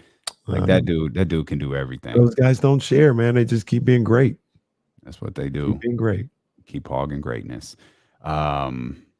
And maybe that's what some of these writers think Quinn Snyder did. He just hogged greatness, and now Donovan Mitchell's trash because Quinn Snyder walked away. When do you think? When do you think Utah moves on from Donovan Mitchell? I don't think they do it this offseason. I think next trade deadline, like not this coming year, but the following 4 years left. Yeah. So no, I don't think anything happens this offseason or this year. Honestly, dude, I still think we're a ways away. I think we're a ways away.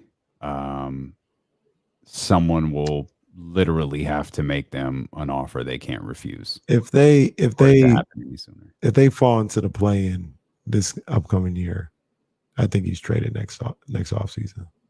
For the benefit of the Jazz, or Donovan wants out? Both. Because if you're the Jazz and you see the writing on the wall, like that, that's the reason. But that's not good. We said that with Dame. We said the same thing in Portland. Yeah, but Dame didn't happen. But Dame is always like, I'm gonna be here. So at least you have that if you're Portland, not to trade him. 10 toes down. Donovan uneasy already. Unsettled.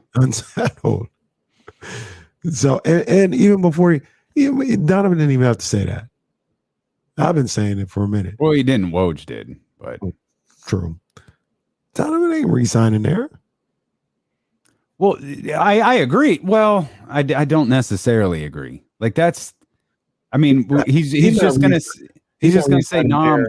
He's not re-signing there, and they're a middle of the road team. Like if they're a championship squad, like yeah, maybe. Everybody's got a price for the $1 million man. I need to peak here. So one of the things with trading early is, no, I don't think it goes with you. Like if you get traded early enough, do your rights to make the extra year, does that go with you, or is it no matter when you're traded, if you're on a different team, you don't have those rights? I feel like I believe you get the year. You get the year, which is part of the reason you push for the trade early, is because you can get the year that way. But because I feel like AD didn't get it though. And I always thought that when they would talk about that, it was always like, you'll just make it right. Live in LA. That's right. AD didn't.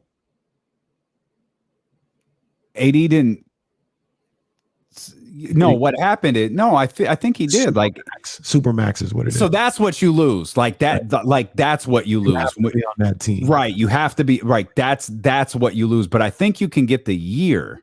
You can't get the same dollar figure, but I think that you could get the year. Gotcha. But you can't get it in an extension. Yeah, like if I remember correctly, sign exactly. Okay. But I'm looking at Donovan Mitchell hasn't hit the All NBA threshold yet, and that's how you get. So you get you hit a different status with the All NBA threshold, and I think you also hit a certain status, and I'll have to look this part up. Your number of years with the team, and the fact that he's been on max contracts now. So I don't know what the max dollar figure would be for Donovan, which is ridiculous. I don't know what the max figure would be for Donovan Mitchell 4 years from now.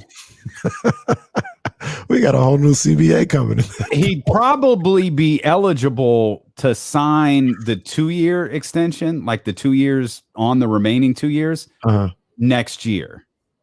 Okay. After this season. But you're right, isn't it? I think there's a new collective bargaining agreement coming up. And nobody going to want to sign a contract before then because they're going to want to know how much more of this TV money is rolling in. New TV money coming in. There's going to be expansion probably. It's going to be movement. Right. There's going to be money we never heard of before. Yeah, the new Twitter money is coming in, or the new Amazon money is coming in. Twitter gambling might be. They might have you playing your midseason tournament money coming in. There's going to be so much money coming in. Season tournament, the Vegas money for the mid-season tournament is, and we'll be there. We'll be there. Of course we will, because first annual mid-season tournament. I can just imagine the higher ups at ESPN being like, "Oh yeah, you can go. I mean, you're paying, right? Like, you got this. You got Comrex, so Yeah, y'all can go." The truth is, with the way we're set up now, we could broadcast wherever we want to. As long as we pay for it. Like we could broadcast every day from Las Vegas. I could have taken this and had the beaches of Malibu behind me. Just I was about to say, we might experiment this summer. we may very well do that. We need to pack up this Comrex and go to Buckingham Palace and hang out with James. I'm saying. Which that's a journey in and of itself. Right. Listen to Digo and KC on ESPN 1320 KIFM West Sacramento KRXQ HD2 Sacramento and Odyssey Station, and driven by Lashers Elk Grove Dodge. We're live on Twitch, YouTube, and Facebook Live, the only live and local sports content here for you on this beautiful Tuesday afternoon. We got Frank. Frank wants to talk. Frank, this is my bad, Frank. We just been over to here yapping away and missed you here on the board. Frank, floor is yours. What's happening? I'm good. I love listening to you guys, so it's okay. Appreciate it. I got a couple of trade ideas I want to run by. What do you think? I'm with it. Let's hear Okay, suppose Washington calls you up. You're the GM of the Kings, and they say, tell you what, we will give you Kuzma and our number 10 if you give us, Kings, your number 4 and Rashawn. Do you do it? I'm listening. Yeah, I'm listening. I'm listening. I'm telling them I'm calling back. I need to talk to my people. We need to discuss this. I'm listening. Don't you think Kuzma, along with Sabonis and Barnes and I like it. And yeah. I mean, I think if we had that starting lineup last year, we probably might have been close to getting into the playoffs. Well, I completely agree, because there's addition by subtraction with that one too. Well, I guess that's addition by addition and subtraction, because you've got Buddy off the roster. If that original trade goes through, you got Kyle Kuzma here. It's bad to lose Buddy? I don't understand. Buddy Hield, flamethrower, if I recall correctly. The other half of this trade. So we get the number 10 from Washington, right? Yep. We then call up Charlotte and we say, we'll give you that number 10 if you give us PJ Washington or maybe Uber, one of those two guys, which will give us some sort of help in the front court. Would that make sense? See, Frank, I think we're doing too much right there, because I don't even know if we got to give him 10 to get PJ Washington. Yeah, I don't think so either. Yeah. To get Kelly Oubre, you might have to. but Kelly Oubre is I like PJ Washington more. Like Kelly Oubre is I liked Kelly Oubre for a long time. Kelly Oubre is a wild card on and off the floor. Yeah. Like I mean, hey, and we always said team needs one. Well, then you combine an Oubre with Kuz. Okay, now that could be a problem. That could be a problem. Oh man, I like both ideas, Frank. But I'm with my partner there. I don't know that the number 10. I don't know that PJ Washington costs the number 10. There's probably a different way that you could get the deal done. But the Kyle Kuzma one is certainly something worth bantering about. Yeah, I think Kyle Kuzma would have been a tremendous addition to this team last season. The crazy thing, I agree with you. The crazy thing about all this is, these things move. We've talked about it every day for the last 2.5 weeks. When I first started, no way do I want to move back. Now, I hear different scenarios. I'm a little more open to it. I think at the end of the day, I'd rather just make the pick, but I'm listening to trade back situations. Absolutely. Depending on who we got coming back. and contract situation, all this other stuff. Like, it's all on the table. It's absolutely all on the table. And I guess to stick with the buzzword of the day is Kyle Kuzma, a win now player. According to the Ringer, the Kings are looking for a win now player, and we have been trying to figure out, not just for the last 3 hours, but for the last 3 weeks, who the hell is a win now player? We posed the question on youtube.com/ESPN1320, a poll that's long been closed because it was hands down for John Collins. And I think the reason everybody picked John Collins, we asked who could help the Sacramento Kings win now, and John Collins was a name, Malcolm Brogdon was a name, TJ Warren was a name. I mentioned him because he's referenced in the Ringer article, and I'm leaving one out, and I can't remember who it was, but I'm pretty sure the reason, it was Jeremy Grant. The reason John Collins won was because you couldn't select none of the above. So yeah, that's what I don't know. we probably had more people in the chat saying none of the above, than actually voted. Because none of it goes back to a statement we've long said on this show, and I long to believe 100% accurate. If there is a win now player for the Sacramento Kings to acquire, whatever win now means, we don't know who it is. It's not John Collins. It's not Jeremy Grant. It's not Julius Randle. It's not Malcolm Brogdon. It's a player where, unless win now is just the rephrasing of the term established veteran. Yeah, and people, they hear things that they don't even know is true, right? They hear a rumor and say win now. I'm not saying that wherever the rumor came from, it was false, but we don't know if that's actually what was said. But they hear that and they kind of run with it. Mm-hmm. Like I said, I understand. I'm not speaking holier than thou. I've been in the same situations as well, but we don't know if that's what's being said. We don't know if that's what the mentality is. We don't know if that's the way they're looking at making a deal. They could be looking at making a deal for Kuzma. It's just a move that helps better them as a basketball team. Mm-hmm. Doesn't necessarily mean that this is our big move to get to the. No, it helps we saw a way to improve the roster. That's what they did. That's what I need from Monty McNair. I need Monty McNair to come to the podium after a deal and go, that was it. That was our big move. Or we did it. We could have Monty McNair come to the podium and say, it was me all along. He could have said that. Yep, he could have said that because Lord knows. Fell for it. Lord knows he's gone to the podium enough times and hit us with. You all bought it. You all bought it. Hook, line, and sinker. You all bought it. Every damn one of you were made fools of. Happy anniversary to 22. Nah, it's got to be more than 23. 23. Yeah, it was 5. It's only 3. 23. Okay. 23 years ago, Vince McMahon revealed himself as the higher power, much to the disappointment of everyone. The 5 million people watching Monday Night Raw that night. No. Like, come on. Like, seriously? No. All right. This is. Go ahead. They knew they messed up, so they had to march Stone Cold Steve Austin out as the CEO. Well, I didn't buy it. Nobody bought it. I was not. Especially the speech from Stephanie. Dad! Dad! You lied to me, Dad. So bad. Jesse, did we ever get confirmation that today was the day LeBron just lost his mind on the Boston Celtics? Jesse was like, I wasn't going to look that up. Like, I don't care. I don't.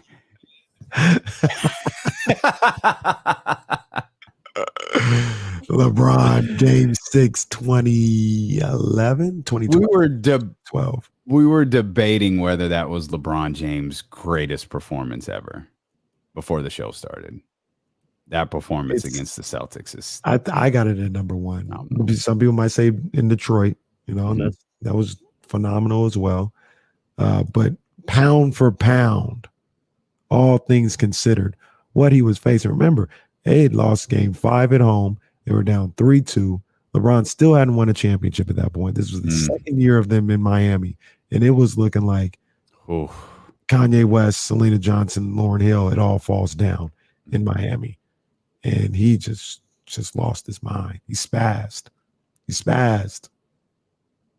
Robbie says 2018 game 1. That was a great one. It was a loss. So I don't know. I mean, 2018 finals. Wasn't that the one where he was just insane, that finals? Yeah, that was game 1 was the J.R. Smith game, which that anniversary was like last Thursday. Is that the one where he mysteriously, because he punched something after that game and he appeared at the end of the series with a cast on.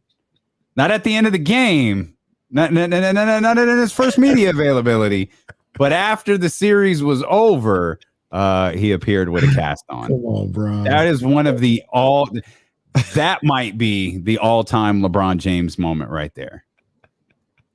Appearing with a cast on out of nowhere. It's second only to him getting up like a disappointed mother and leaving the press conference, which I actually think was game 1. It was game 1. Which it's the J.R. Smith game. Boy, for such a bad finals, a lot of memories in that finals. All I remember is those. Be better tomorrow. I remember game 1 and the series.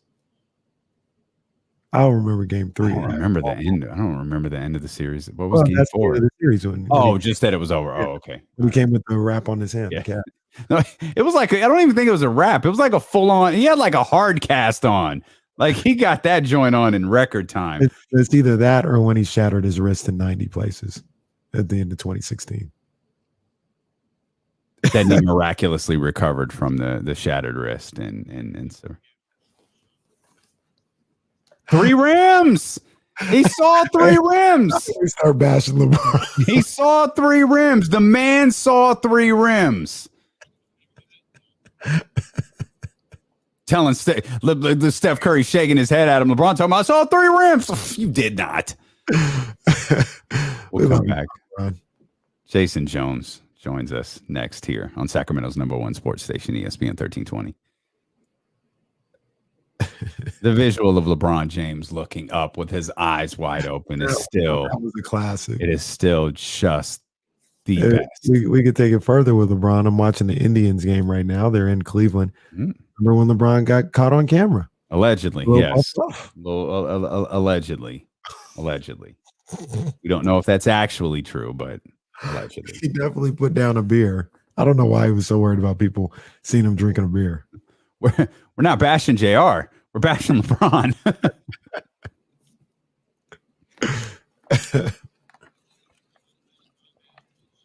Bad energy around LeBron James, man. Bad energy around LeBron James. Ramsey not going tonight because they ain't playing tonight. It's Monday, Wednesday, Friday. I think I might get up there on Friday. They good little turnout yesterday. One of the bad things about these juices is they always taste different. And this one was particularly awful. Like the batches are different. Ooh, that was tough. That was not easy to finish. And I never finish them. I always leave like that tiny little bit at the bottom. It's like, stop being a coward and drink the rest. Nah, I'm good. Stop being a coward. I'm good. Oh, that's a top 5 moment for sure. There's just so many. There's so many.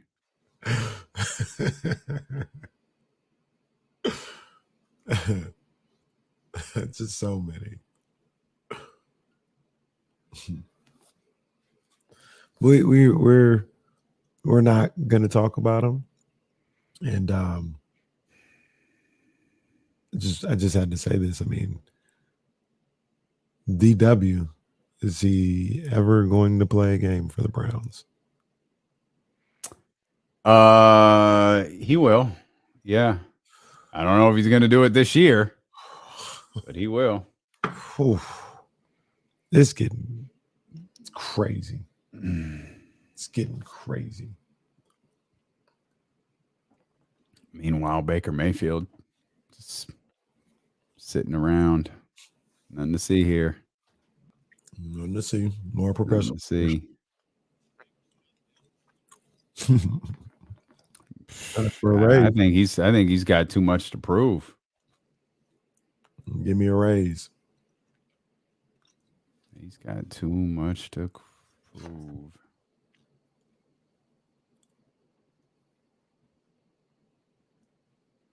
Is John Wall ever gonna? Yeah, I think John Wall plays again.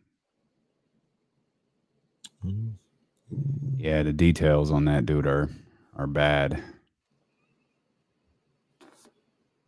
Bad.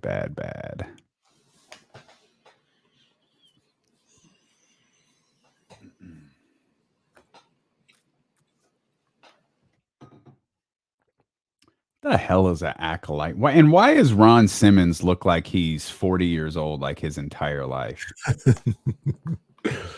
He's the. I think it was Black Wrestling posted the picture of him at Florida State. Like he's got a same hairline. he's got, he's built like $1 million. Right. It's like, and I'm looking at him here. This is 1999. He looks exactly the same as he did at Florida State. Damn. Hey, let me tell you something. Hey, let me tell you. He said some stuff to Savio Vega one time where I was like, oh man. Bro, he said some stuff. Oh, Tom, man. Boy, he said some stuff that is just wild. Like, man, this is like the Ahmed Birth of the Nation of Domination character is man, oh man. They crazy for that one. You out here trying to be like your hero Stone Cold Steve Austin. Well, let me tell you something. Let me tell you, Ahmed Johnson.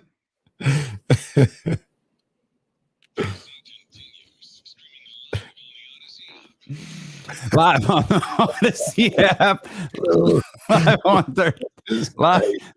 on 13:20 a.m., live on Twitch, YouTube. He said Sam Blaster. Facebook. Oh man, the show don't go. Man, when I say on them live streams, boy, we be live for 4 hours, and those last commercial breaks, man, they can get a little goofy, especially with Attitude Era WWE playing in the background. Gracious. Ron Simmons, boy. Ron Simmons might have Black Lives Matter after him today, the way he used to talk back in the day. Like, man, Ron used to let him have it on the microphone. Like, hey, Ron, I don't think you can say that. I don't think you can say that, Farouk. That ain't gonna work. Farouk was, man, he got a poor little Savio Vega one time. That was just uncalled for. Jason Jones will appreciate all of these references. He's going to join us coming up here in just a heartbeat. I feel like we should also acknowledge, shame on us for being 3 hours and 20 minutes into the show. It's Prince's birthday. Oh man. Yeah, I saw that like 20 minutes ago. I was like, how did I not know? How did we not know? Well, I did know. I had kind of put it off here thinking it's something, we could reference when Jason was with us. Have you ever heard did you ever hear the Carlos Boozer Prince story? I feel like I might have. I think it's from formerly the undefeated Anscape. I think it was on some like web series they did, or maybe it was something for an article. But Boozer tells the story about how it's a 3-minute video, and I'm certain or something like that. Yeah, like he rents his house out. Carlos Boozer rents his house in Los Angeles out to Prince, and Booz tells the story about how he leases it for a year and this whole thing, and he gets Prince all set up, and he goes back to Utah, and something he I think Booz like blows out his hamstring or something like that, and he calls Prince and says, "Yo, I'm going to be in town. I'm just come by the house, check on things and do the whole deal." And he says, I pulled up to what I thought was the house, but I wasn't sure anymore. So I put the gate code in, and the gate opened right up, and there's like this like purple carpet that leads all the way up my driveway and into the house. And I'm like, yo, what the hell is this? I walk into the house, and he talks about how Prince has turned his gym like into a massage room, and one of the guest rooms is turned into something else. And he's got recording studios all over the place. And there's pictures of Prince everywhere. And he's like, he pulled out the carpet, and he put purple carpet in some places, and he put black carpet in the other places. He said, I'm trying to call Prince, like, yo, what is this? He's like, he said he was talking to his lawyer, like, yo, he broke the lease. Like, we could sue him. This is open and shut. This is easy.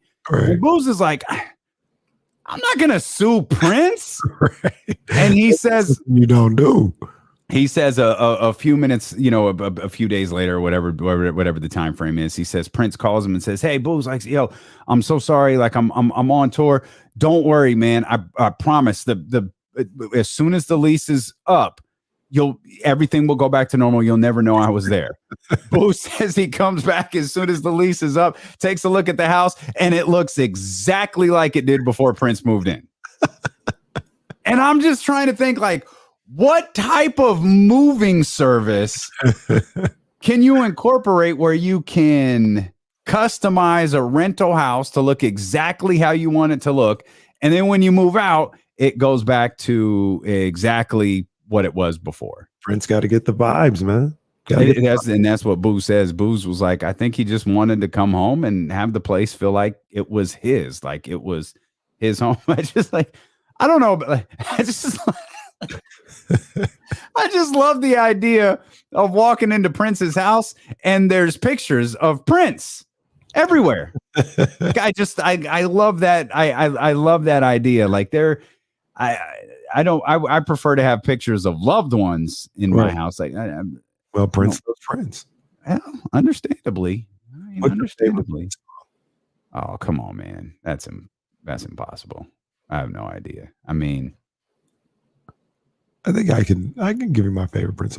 Like, I know a lot of Princes. I'm not gonna act like I'm like my aunt. Mom is just the biggest Prince fanatic I probably will ever meet. Mm-hmm. So I don't know the ins and outs of his catalog like that. But I would say for me, it's either Dove's Cry. I really love Scandalous.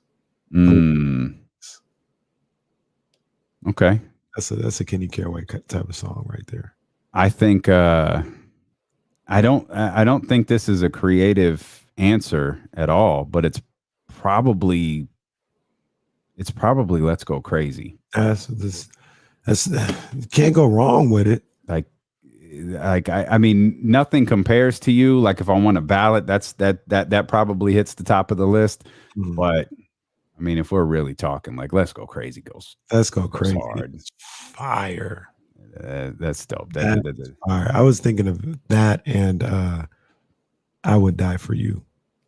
Love those two songs. I like that. I like the Purple Rain movie where I think it goes, I Would Die for You right into Baby I'm a Star. Like, if I'm running I Would Die for You, like, Baby I'm a Star even if I created the playlist myself, Baby I'm a Star has to come next just because of the movie. Yeah. I rock with that. I saw Prince and Beyonce perform Baby I'm a Star at the Grammys that year. Oh yeah, there's no need to. I mean, why are you even going to another concert anymore? Why are you even watching music anymore? Yeah, Beyonce. Oh my God. They opened that show up. Prince did a show a month before he died at Oracle, and I sat in, like, my back was against the end of Oracle. Like, I was at the very edges of Oracle. Like, this was it. Yeah. Like, I was in the last row, but I got someone. I think it was KSFM gave me the tickets last minute, and had to go. I had to. Just this little tiny stage in the middle. Everything he did was on a piano that night, with the exception of his last encore, and his last encore was When Doves Cry. and the guitar riff came over the speakers, and he performed that song. And then I think he rode like a 10-speed out. Like he rode a bike out. That's how he left.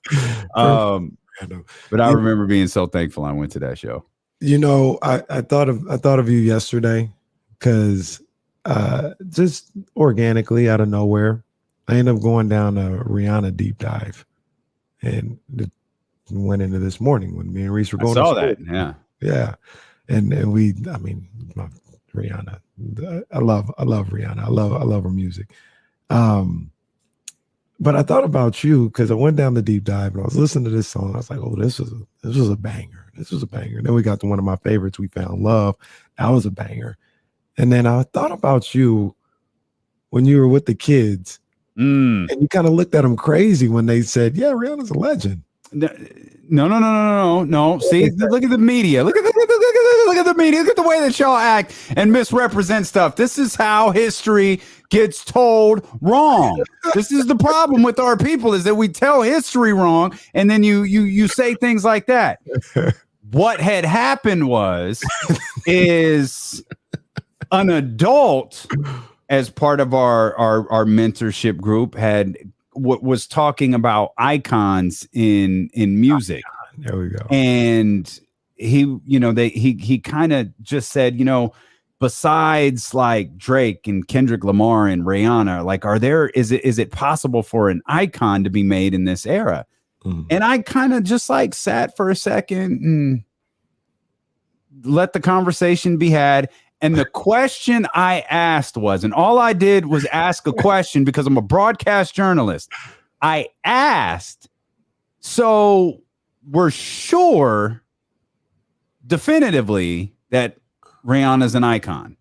Yeah. And you were jumped the way you should have been. Oh, them kids beat the hell out of me. Yeah, absolutely. Them kids beat the hell out of me for 55 minutes or so. They beat the absolute crap out of me.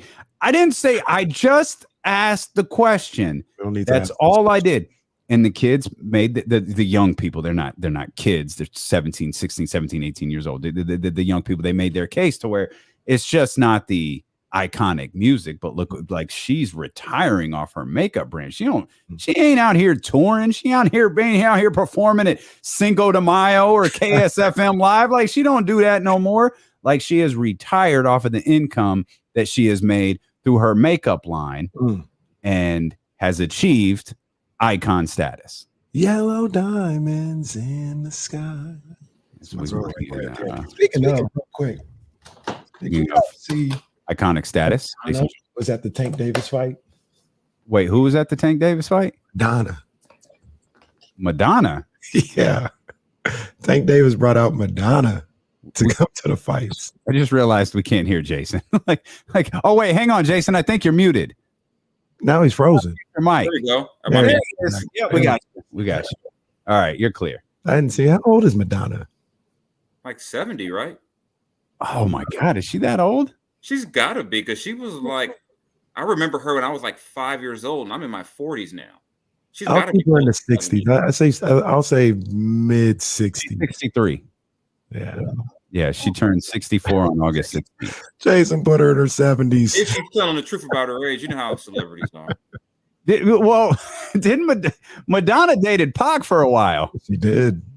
See, I look at it like sometimes celebrities, you say you dated someone just to say you did it. Like, that's for, like, if this would have been, 20 plus years after the fact, that'd have been a good group chat discussion for Pac and the homies. Yeah. That'd have been a great group chat discussion. It would have. Yeah. Madonna and Pac. Well, Pac would be 50-something years old too right now. So that's wild. Yep.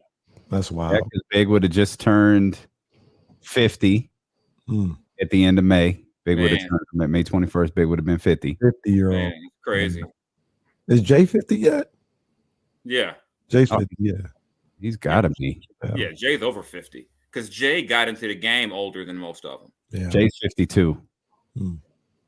Man, these icons getting old up here. That's cool though to me, because I was like, You know, so if they rap with a young man's game, like remember Game was rapping about Jay being 30 something and still rapping. Now he's trying to drop an album. He's dropping an album at 42. So hey, I'm all for it. I'm all for the older rapper tours. I couldn't see him when they were young and hot, so I can go see him now and I can afford a ticket. Oh, for sure. Yeah. Oh man, this is wild. Looking at some of this, like Jay, Cube, and Puff are all 52 years old. Oh man. Oh man. Wow. I mean, it's better than the alternative, which is, of course, Big and Pac were 24, and be 24 forever. So it's better than that. But it's wild to think about those guys being in their 50s now. I love to see it too, though, because obviously I'm not that age, but I see them and they look cool. Like, you think when you're younger, 52, you're so old, like you'll be outdated and you won't have any kind of style. Like all those dudes, Buff, Cube, and Jay, like stylish, they're cool, they look good, Yeah, I love it.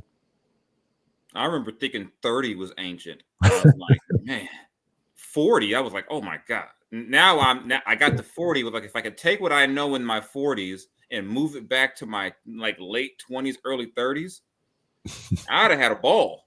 Get away from the cheap liquor, learn early, I mean, who didn't drink Boone Farm if they were doing something when they were young? I mean, because all you can get your hands on. I mean, Thunderbird. I'm really telling on myself right now, but yeah. I ain't had none of these drinks. Thunderbird. I ain't never heard no Thunderbird. Oh man. Oh, you ain't never heard no Thunderbird? No. Thunderbird and grape Kool-Aid? Come on now. Come on now. You ain't never had no oldie? I've had some oldie. So that's what made me not want to drink beer. That's why I don't drink beers, because I had some oldie. I was like, this is disgusting. I don't want this.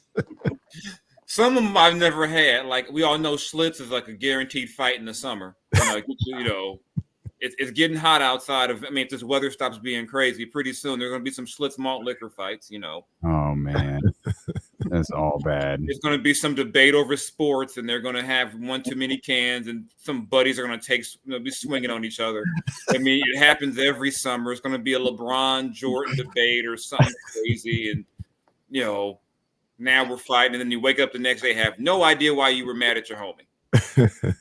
Be fighting over the Kings taking Shaden Sharp at 4. That's what it's going to be. That's what it's going to be. I told you should have taken Shaden Sharp at 4. Chet Holmgren slipped and they didn't take him. So isn't it this? So I've thought about that. We keep talking about a player slipping out of the top 3. Isn't that going to immediately scare a Kings fan? If one of those guys slips out of the top 3, isn't it immediately, oh my God, I remember when Thomas Robinson fell in the draft too. Yeah. I just think there's so many examples of where Kings fans could be scared of the draft. They've been scarred on so many different occasions. Yeah. I mean, even when they've been at 5 a couple of times, and you just say, you know what, there's 5 guys.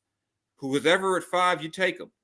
Once it was DeMarcus, then it was, De'Aaron, you say, okay, even then they're like, I don't know. Why is that guy at 5? I don't know. Maybe you start overthinking it. So I mean, it's always going to be something. There's always going to be a reason to be nervous around the draft if you're a Kings fan. I completely get it. Because I'd be nervous too.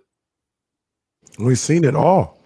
Everything that goes wrong, we've seen it all. So yeah, pretty much. Yeah, a guy sitting there, you think they got to take him, and then they don't. I thought the Kawhi Clay year, they got to take one of those 2 guys, right? I'm like, it's pretty simple. And it was no, we need a point guard. And we take a point guard who's not really a point guard. He's really just a small 2. When you could have took a 2 like Clay, So, I mean, there's always, we're not even going to get into, the recent, the Bagley stuff. But I think the last couple of drafts, people are maybe trust Monty a little bit. And if somehow Monty gets a point guard again, people are going to lose their minds. Well, they might get ready to lose their minds, but how do you reconcile that though? If Jaden Ivey is legitimately the best player in the draft, how do you, or at 4 for the Kings? You take him. That's what, yeah, okay. You take him. I don't care. I'm a firm believer in you're in the lottery. Like for as long as the Kings have been in the lottery, they have an amazing lack of talent. You shouldn't be in the lottery like what I mean. The year they didn't have their pick, 15 to 16 years, and this roster should not be so devoid of talent. So you just got to get some talent. You get it. I don't care what position the guy plays. I mean, you passed on Luka in part because, well, you can't have 2 lead ball handlers. Yes, you can.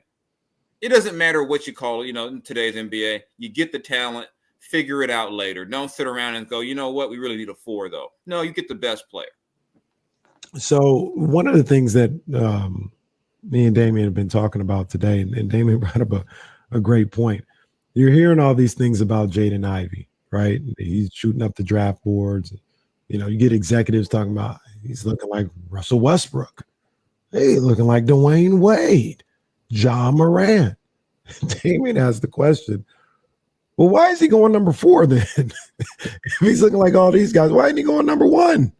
Like I've heard, and I like Jabari Smith Jr., but I've heard I haven't heard Tim Duncan when talking about him. I haven't heard David Robinson or anything like that. I've heard LaMarcus Aldridge, right, who's really good. But if you're talking about Wade and Westbrook, wouldn't you take them over LaMarcus Aldridge? Why isn't anybody talking about Ivy being number 1 if these comparisons are what keep coming up for him? I think even to this day, we're always going to be enamored with guys who are 6'10", 6'11", 7 feet tall.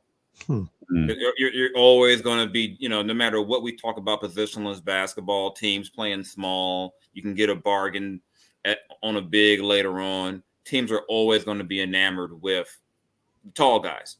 You see it every year. If there's a legit, talent that's, the Kings did it, with Bagley. Teams are always going to be enamored with the guy who's almost 7 feet tall. And I just think that's just a big part of it. But then, I'm with you. If this guy can be Ja Morant, if this guy can be a Dwayne Wade type, I don't care. I'm taking him number 1 and I'm sorting the rest out later. But I just think there's always going to be a fascination with the big guy. Whereas if you look at the history of, just the draft, the guys who come in and become stars are generally the smaller guys. And if you're a bit, the bigs can, it seems like people maybe say the misses tend to be more the big guys. I think because teams will go for the big guy sooner. But if Ivy is really that dude and he's there at 4, you got to take him. If he's really going to be a guy like that, to me, it's a no-brainer. You mentioned the fascination with guys who are 6'10", 6'11", 7 feet, but I feel like once you get to 7 feet, that fascination becomes fear. And you start worrying about feet and ankles, and you start worrying about a player's with Chet, you're worried about the fact that they say he's 190 pounds. He looked like he about 110. But you worry about it feels like once you hit that 7 foot, 6'11" and a half, that's a tall dude. 7 feet. Oh boy. Let's check his structure. Let's check his feet. Let's make sure I think there's a fear that hits when you cross that 7 foot marker. That's that joke why KD won't say he's 7 feet tall. Yeah. He's 6'10", he's 6'11", he's 6'12". No one wants to call him a 7-footer. Yeah. So because it's always going to be that fear because it's like, once a big guy gets hurt, it's almost as if there's never been an injury-prone player under 6'10". So it's like a big guy gets hurt. Oh no! If that's the case, Memphis should have given up on Jaren Jackson. Yeah. But I also think we can't ignore the fact that these guys are so young. So a lot of times they're big and young, and then you add the amount of just stress on the body going from basically high school to the NBA in 2 years. Guys are going to get hurt. It's probably just bound to happen. This is why the teams try to incorporate the rest days and all that stuff. I mean, teams barely practice anymore. So I mean, I think everyone's aware of it. But yeah, a big guy gets hurt, you start hearing, oh no, there's Sam Bowie. It's like, man, dude sprained his ankle. Calm down. I don't know. When a big guy gets hurt, he never recovers. A 6'5" dude gets hurt. No one goes, man, there's Brandon Roy right there. Yeah, go on. It's like you look at a guy like De'Aaron's career, he's missed a bunch of games. Lonzo Ball's missed a ton of games. But why did they only call Marvin Bagley injury prone? They've missed a bunch of games. We got the only guy under 7 feet that's injury prone here, Marvin Bagley. The only one. Well, John missed a bunch of games this year. Yeah, that's why I was surprised. Like 25 games or something like that. I was like, how did he win Most Improved when he missed almost 30 games? And maybe because I also thought John was already really good, but guys, Zion. Well, it's a different story, but Zion's played in 60 NBA games. It feels like in 3 years. And he made an All-Star team somewhere in there. Brandon Ingram misses a ton of games. I mean, a lot of guys miss a lot of games, but when you get into that Marvin Bagley AD height, you missing a ton of games makes you a different. It's a different thing. Now you're not tough. Come on, fight through it. But a small guy can have the exact same injury. Take your time and get right. A big guy, play through it. So a lot of it, I think, is just. And I think I even had that talk with Vlade years ago. That either when a big guy gets hurt, no one wants to hear that a guy 6'10", 230 is hurt. Tough it out. So that to me is another layer to this thing we're talking about. Hey Jay, I want to bring you into a conversation that me and Damian had extensively yesterday, and it was about De'Aaron Fox. And so there was a list on Hoops Hype of like a trade value list, top 100 trade value guys, and we know how these things work. You talk about contract and age, and that goes in the trade or whatever. But De'Aaron Fox ended up coming up 78th on that list. And the guys in front of him were guys that stuck out to me, like Mikal Bridges, Lou Dort, Bogdan Bogdanovic, right? Like these are good ball players, but come on, man. Like 79th. Yeah, man. It's so we're looking at the whole situation, whereas we know De'Aaron hasn't won. We know, the Kings haven't been successful. He takes some of the brunt of that. And we understand how the game is played. But do you think that it's getting a little overboard with how people look at this guy? He's a super talented basketball player. And me and you, we talk extensively all the time about, he don't have this dog in him and all this other stuff. And we get that. But even without having the dog in him, allegedly, he's still putting up like 25 points a night. Like, is it a little crazy with how people, kind of write him off? The extremes on De'Aaron are just crazy to me because 2 years ago, people were ready to fight. No, we don't. He's better than John Morant. He'll be an all-star watch. Now it's like, oh, he's the worst. God, let's get rid of him. We'll take anything from him. It's like, to me, there's two types of max players in the NBA. There's max players because you're a franchise guy. So that's your LeBrons, your KDs, your Stephs, your Jaws. And then there's your max because you're the best player maybe on a bad team. That's your Andrew Wiggins. That's, that's your De'Aaron. That's maybe, those are those guys where they're super talented. And by the way of the structure, they get paid. But are they a franchise guy? No. And I think because of De'Aaron's contract, people knock him down. But that's the system. I think if you put De'Aaron kind of like Wiggins in a situation where you're not depending on De'Aaron to be your guy every night, you'd be like, wow, this guy is crazy talented. Like 2 years ago, you wouldn't have told me Andrew Wiggins would be an all-star. But you put him in a situation where now he's like the fourth most important player. He looks great because now, the weight of the team isn't on him. Because they used to kill Wiggins in Minnesota. I remember I went out there one year. They would make a joke about how, he's so athletic, but they had like a streak of how many times he got like 3 or few rebounds. Like he would just like get like one rebound in a game sometime. They couldn't understand that. So I just think a lot of that is, I think that a couple of years ago, De'Aaron was maybe overvalued now, but come on now. There's not 78 guys in the league I'd take ahead of De'Aaron. Right. I mean, Lou Dort's, come on. No shade to Lou. Come on now. That's just disrespectful. And one of the things that I brought up, somebody like Mikal Bridges. Mikal Bridges has a bigger contract. It's not De'Aaron Fox's, but I think it's like $90 million total because he got the extension. And you talk about De'Aaron Fox. Some people might say, oh, he's putting up stats on a bad team. Somebody's got to score 20.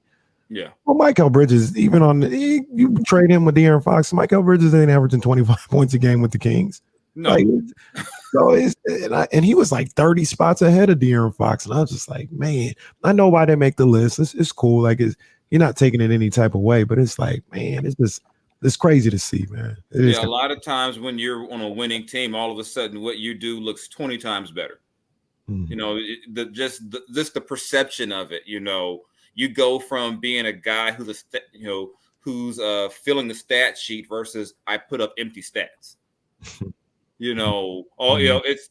I mean, there's times where people will say about that. You know, I'm not say about Steph. Like, well, Steph got a lot of points in the fourth when the game was decided. You know, on a good team, Steph is putting the nail on the team, on the opponent. On a bad team, he's getting empty points. It's all about how you want to perceive it.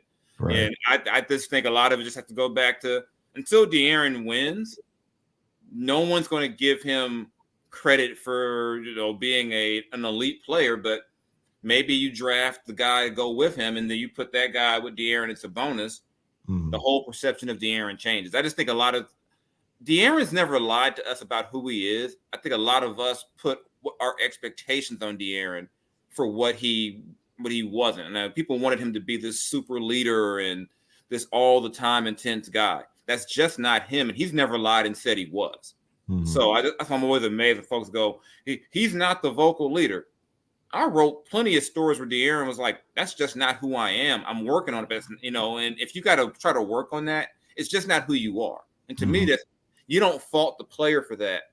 The team has to know that when they sign him to an extension and say, okay, we got to bring these other guys in. I think Vlade knew that, which is why he was trying to bring those fiery guys to go with him. So, yeah, 70, man, that's, but they make those lists so we can come on here and talk about them. And, but yeah, there's not 78 guys in the league you take ahead of De'Aaron. Mm-hmm.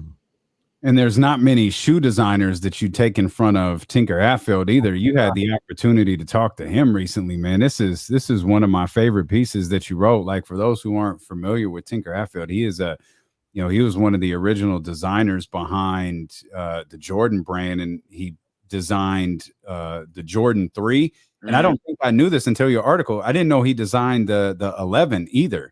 I had most famously associated him with the 3, but like you start putting a lineup of 3s and 11s out there, man. That's an iconic list of sneakers that this dude created, and you had the opportunity to rap with him recently.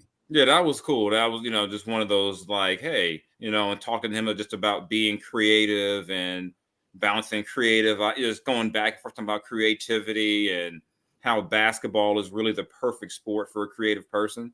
Mm-hmm. Just because the game gives you so much leeway to be creative. And, the greatest players in the game have always been creative on the court. You whether it be, Magic with the passing or Jordan switching from one hand to, the ability to improvise. The great ones always had that, mm-hmm. So yeah, that's one of those, wow, this is a pretty cool thing to do. And he was cool to talk to, definitely. I wish I could have talked to him longer. I wish I could have.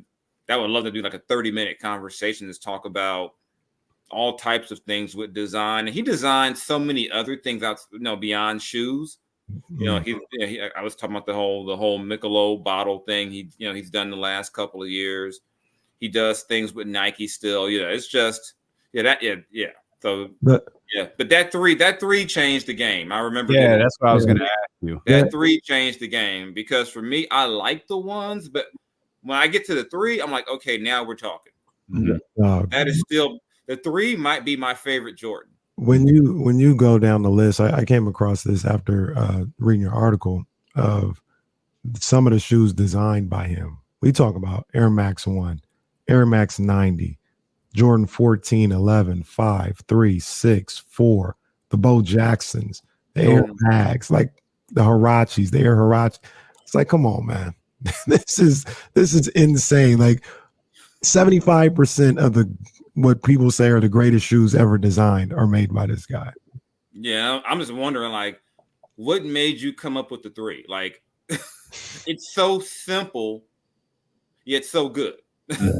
Yeah. And like there's things where if I would have said with the Hirachi, let me try to put this little thing over here, I would have never thought about that. Mm-hmm. Like the Air Max, such a simple shoe, but it's so versatile and it's just so clean. Yeah. The design is almost perfect. It's like how you come up with that stuff, I have no idea. But yeah, I'm a shoe junkie, so I'm always down to talk shoes with somebody, and just kind of just the business of it. I wonder how much the explosion of that three is the free throw line dunk, the 88, All-Star game. Mm-hmm. That was such an iconic shot of Jordan, but it like those shoes are in every picture. And I don't know if you're just kind of subconsciously drawn to them, because I knew when I was 8, 9, 10, I knew when I was 15, 16, 17, I can't afford those. I ain't getting those. Don't ask for those. But I knew that was the shoe that I was always drawn to. Hey, to that point, real quick, the 88 dunk contest and then the shot on Elo is the black ones. Mm-hmm. So that Jordan 3, just like for some people, that's probably when you got introduced to Michael Jordan and Air Jordans. Mm-hmm. It was crazy to think about when the Jordans a couple of things crazy about the Jordan story. The fact that he wanted to be with Adidas. Yeah. Kept telling the fact that Nike tried to make Magic Johnson their guy first. And the fact that the league did not want the colors on the shoe. They were like, no, you can't wear those. Now we're in a league now where you can wear whatever shoe you want. But back then it was like, no, you don't do that. Mm-hmm. Don't you wear those band shoes, Michael? Don't you dare wear those? Is that red? What are you doing? Yeah. and essentially that made the shoes take off even more. When they were the greatest marketing campaign in history. Yeah. Yeah. If you want to sell something, tell us we can't have it. Right. That's it. You say it's banned, we can't have it, through the roof. Right. Live Crew did the same thing. Two Live Crew did the same thing. Yeah, because you start going, well, why can't I listen to this? What's so bad? It's like, what did they say about, like, even with NWA? All publicity is good publicity. This stuff is foul. It's vulgar. Oh, really? This is America. You say vulgar and foul, that means, I got to check this out. Yeah, we reacted. The only time I'm getting this immediately.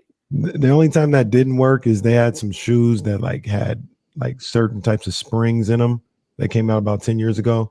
NBA said you couldn't wear them. Those didn't take off. Oh, I don't remember those. I think Ron Artest might have been behind them, actually. Oh, they probably like workout shoe. It was, as long as it wasn't those ones that make your calves bigger. Remember those shoes? Folks is walking around, dudes is walking around with like around high school with them. They called them the Olivia Christian shoes, because if you didn't have them calves popping, man, you couldn't get on her radar. I remember dudes used to walk around the playground at school, like walking around doing calf raises on purpose. Like, why are you walking like that? The jump soles, man, jump soles. Because everyone assumed, I don't know what it was about the 90s that we all assumed that you could jump high if you had big calves. Oh yeah. Yeah. We ignored every other part of the leg in the 90s. Yep. Like, it's got to be about the calf. Because the shorts got long too. So the shorts was long. That's all you could see. So it was like, I got to have big calves. Now it's like, now we in a whole different era. Actually, it's not even a different era. We're just going back to the 80s. Yeah, that's all it is. Oh, it's just the 80s are back. The shorts are short again because it's just everything comes back. My kids get in their 20s, they'll be wearing shorts at their knees again. That'll be nasty. We completely ignored in trying to jump higher. We completely ignored God. We just like we can do it ourselves. No, we ignored our parents. Like, we ignored everything. We thought if we just walked around our tippy toes and wore ankle weights, we could get a 48-inch vertical. And there's some guys that just wake up and like, wow, look at this. That's the professor, Jason Jones of The Athletic. Jason, we appreciate you as always, my friend. Thank you. Thanks, guys. See you next time. And we appreciate you so much for being with us as we are done for the day. Hit the thumbs up before you go. Hit the like button. Go subscribe to the D-Lo and KC podcast. And most of all, make sure that you're back here with us tomorrow at noon on Sacramento's #1 sports station, ESPN 1320. Go nobody. Oh, man. Dang.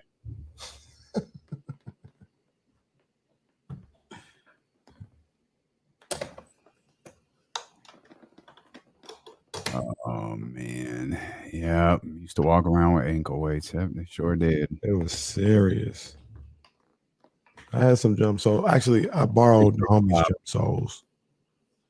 I borrowed the homies. I never got them myself because Yeah, I knew I ain't gonna ask for that.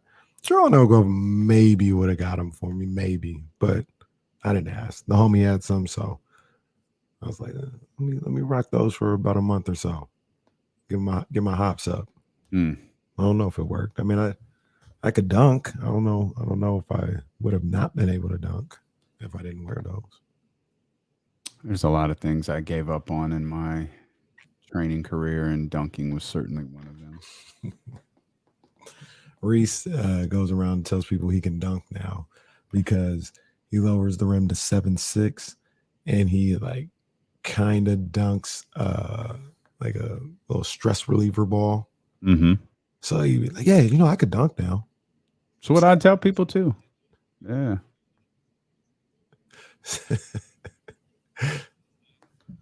Bro, throwing it off the backboard at school, and I would never allow this at my backyard basketball because that just don't even think about it, Reese.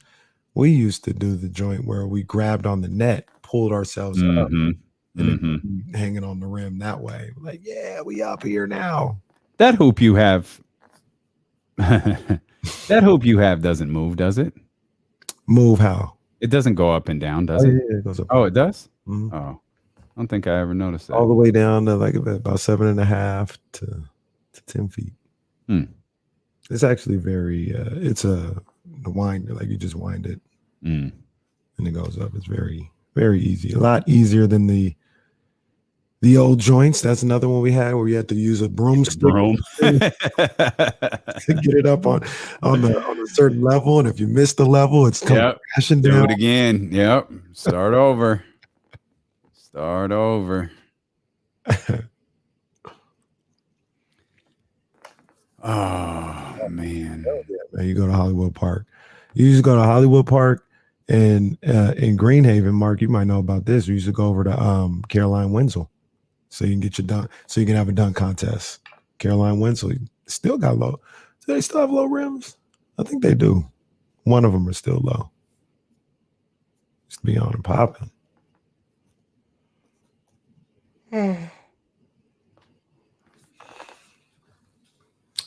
Next level. What do you mean? It's not. 94 is not 100. I counted my shoes today. And initially I said, yeah, I forgot about the laundry room. We got about 7 pairs in there. I'm gonna get rid of some of the shoes though.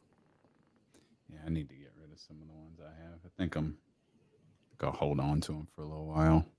I don't know which ones I'm getting. Braden gets older, give them to him. I'm like Chappelle holding the money. Every day I look in that closet like, this the fuck are you doing? Like, I'm not wearing any of these. Like, the ones that I wear are here and here. Like, all of the stuff on the shelves below, I ain't wearing those. Yeah. There's definitely, I think I do a good job of wearing my shoes, but I think there's definitely about 20. There's a lot of shoes that I just don't touch. I'm not wearing them. Which is why, when those heritages came, I still haven't fully embraced them. I think I'm sending them back. Like, I don't need those shoes. I absolutely don't need them. I was thinking about that today too. I was like, seriously, I don't know if I'm getting any more shoes this year. Well, I'm gonna try for one. Yeah, there's one that I'm going for. I'm going for the patents and the cherry and white joints. And then there's another one that I'm like, yeah, I gotta. Oh, the fire red 3s. I gotta try. I have to try. But other than that, man, I got a good number of shoes, man. I got a lot I like. So well, that's the thing about selling them Kings Next Level. They're not like high. The Heritage isn't like a high demand shoe, and then all the other ones I have, I'll probably just save for someone to grow into. Yeah, Braden or Reese. That's the one. That's the one. And I don't even think I can get that without help. Woo. Yeah, I don't even think I can do those without some help. So, I need to see that one. Post that one when you're done, Mario. I want to see that.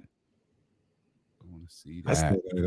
I gotta go to Mario, man. There's a couple that I have one that I wanna save that I think he could fix. Yeah. Mario broke my heart though. I brought one to him, and he's like, "Man, the way they made these, you can't really go to sixes." And it's some red sixes, and he's like, the way they made the shoe, can't really come back from this. I said, oh man, cold world. I said, oh no. I hadn't even got rid of them either yet because I just can't bring myself, can't even wear the shoes. But I'm like, I just can't. Those are some of my favorite. The bread sixes. Oh man, I love those shoes. I love those.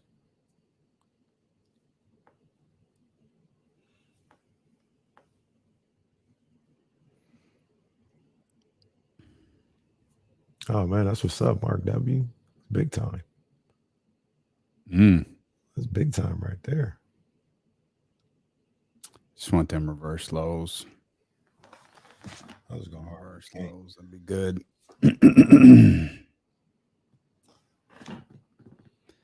Yeah, I said I want them reverse lows. That'd be good. Yeah, because I won't be good if I don't get that one pair of shoe. Right? That's it's just everything's trash if I don't get that one pair. Fresh. How did this happen? Come on, man.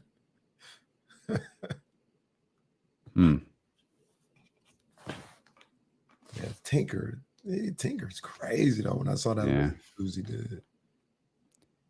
Aaron, what's happening?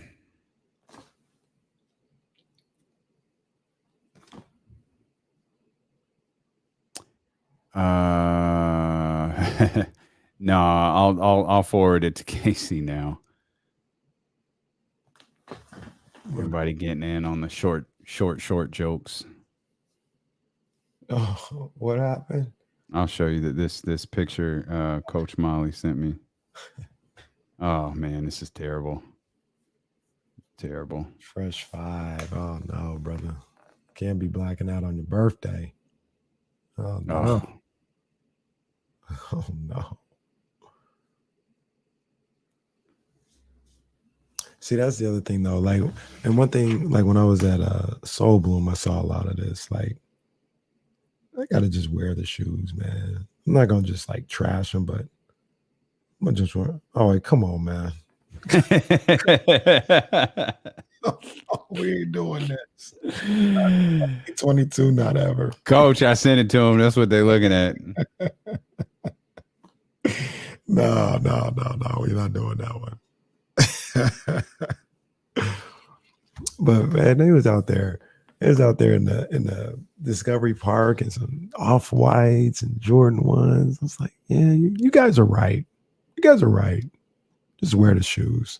And I don't know if I'm going to wear, any Off-Whites in a sandstorm or anything like that, but that's kind of how I am, man. I'm just wearing the shoes.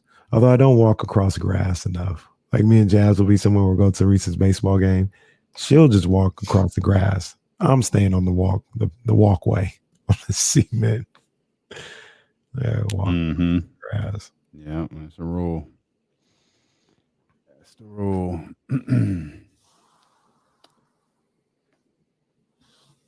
Ramsey, you went to Lovers and Friends Fest? Glad to see you made it back, first of all.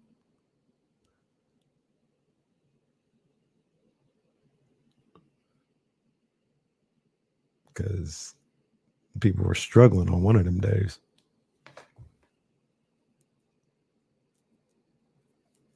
Seemed like a dope little show, though. I mean, it was cool. I don't know. I couldn't have done that, though. I couldn't have been in Vegas and 90-degree weather, standing outside all day. Like, no.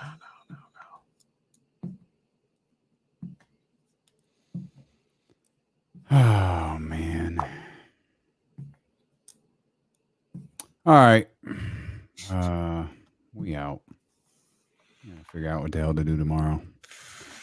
Looked over at the TV, and Val Venus is tattooing a man's ass on television.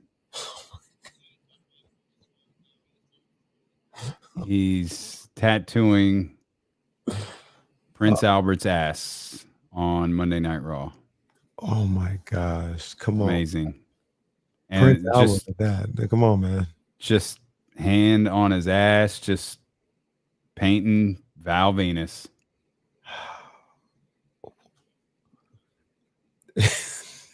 Good Lord, man. Lord Tensai. I think he beat John Cena his first night in.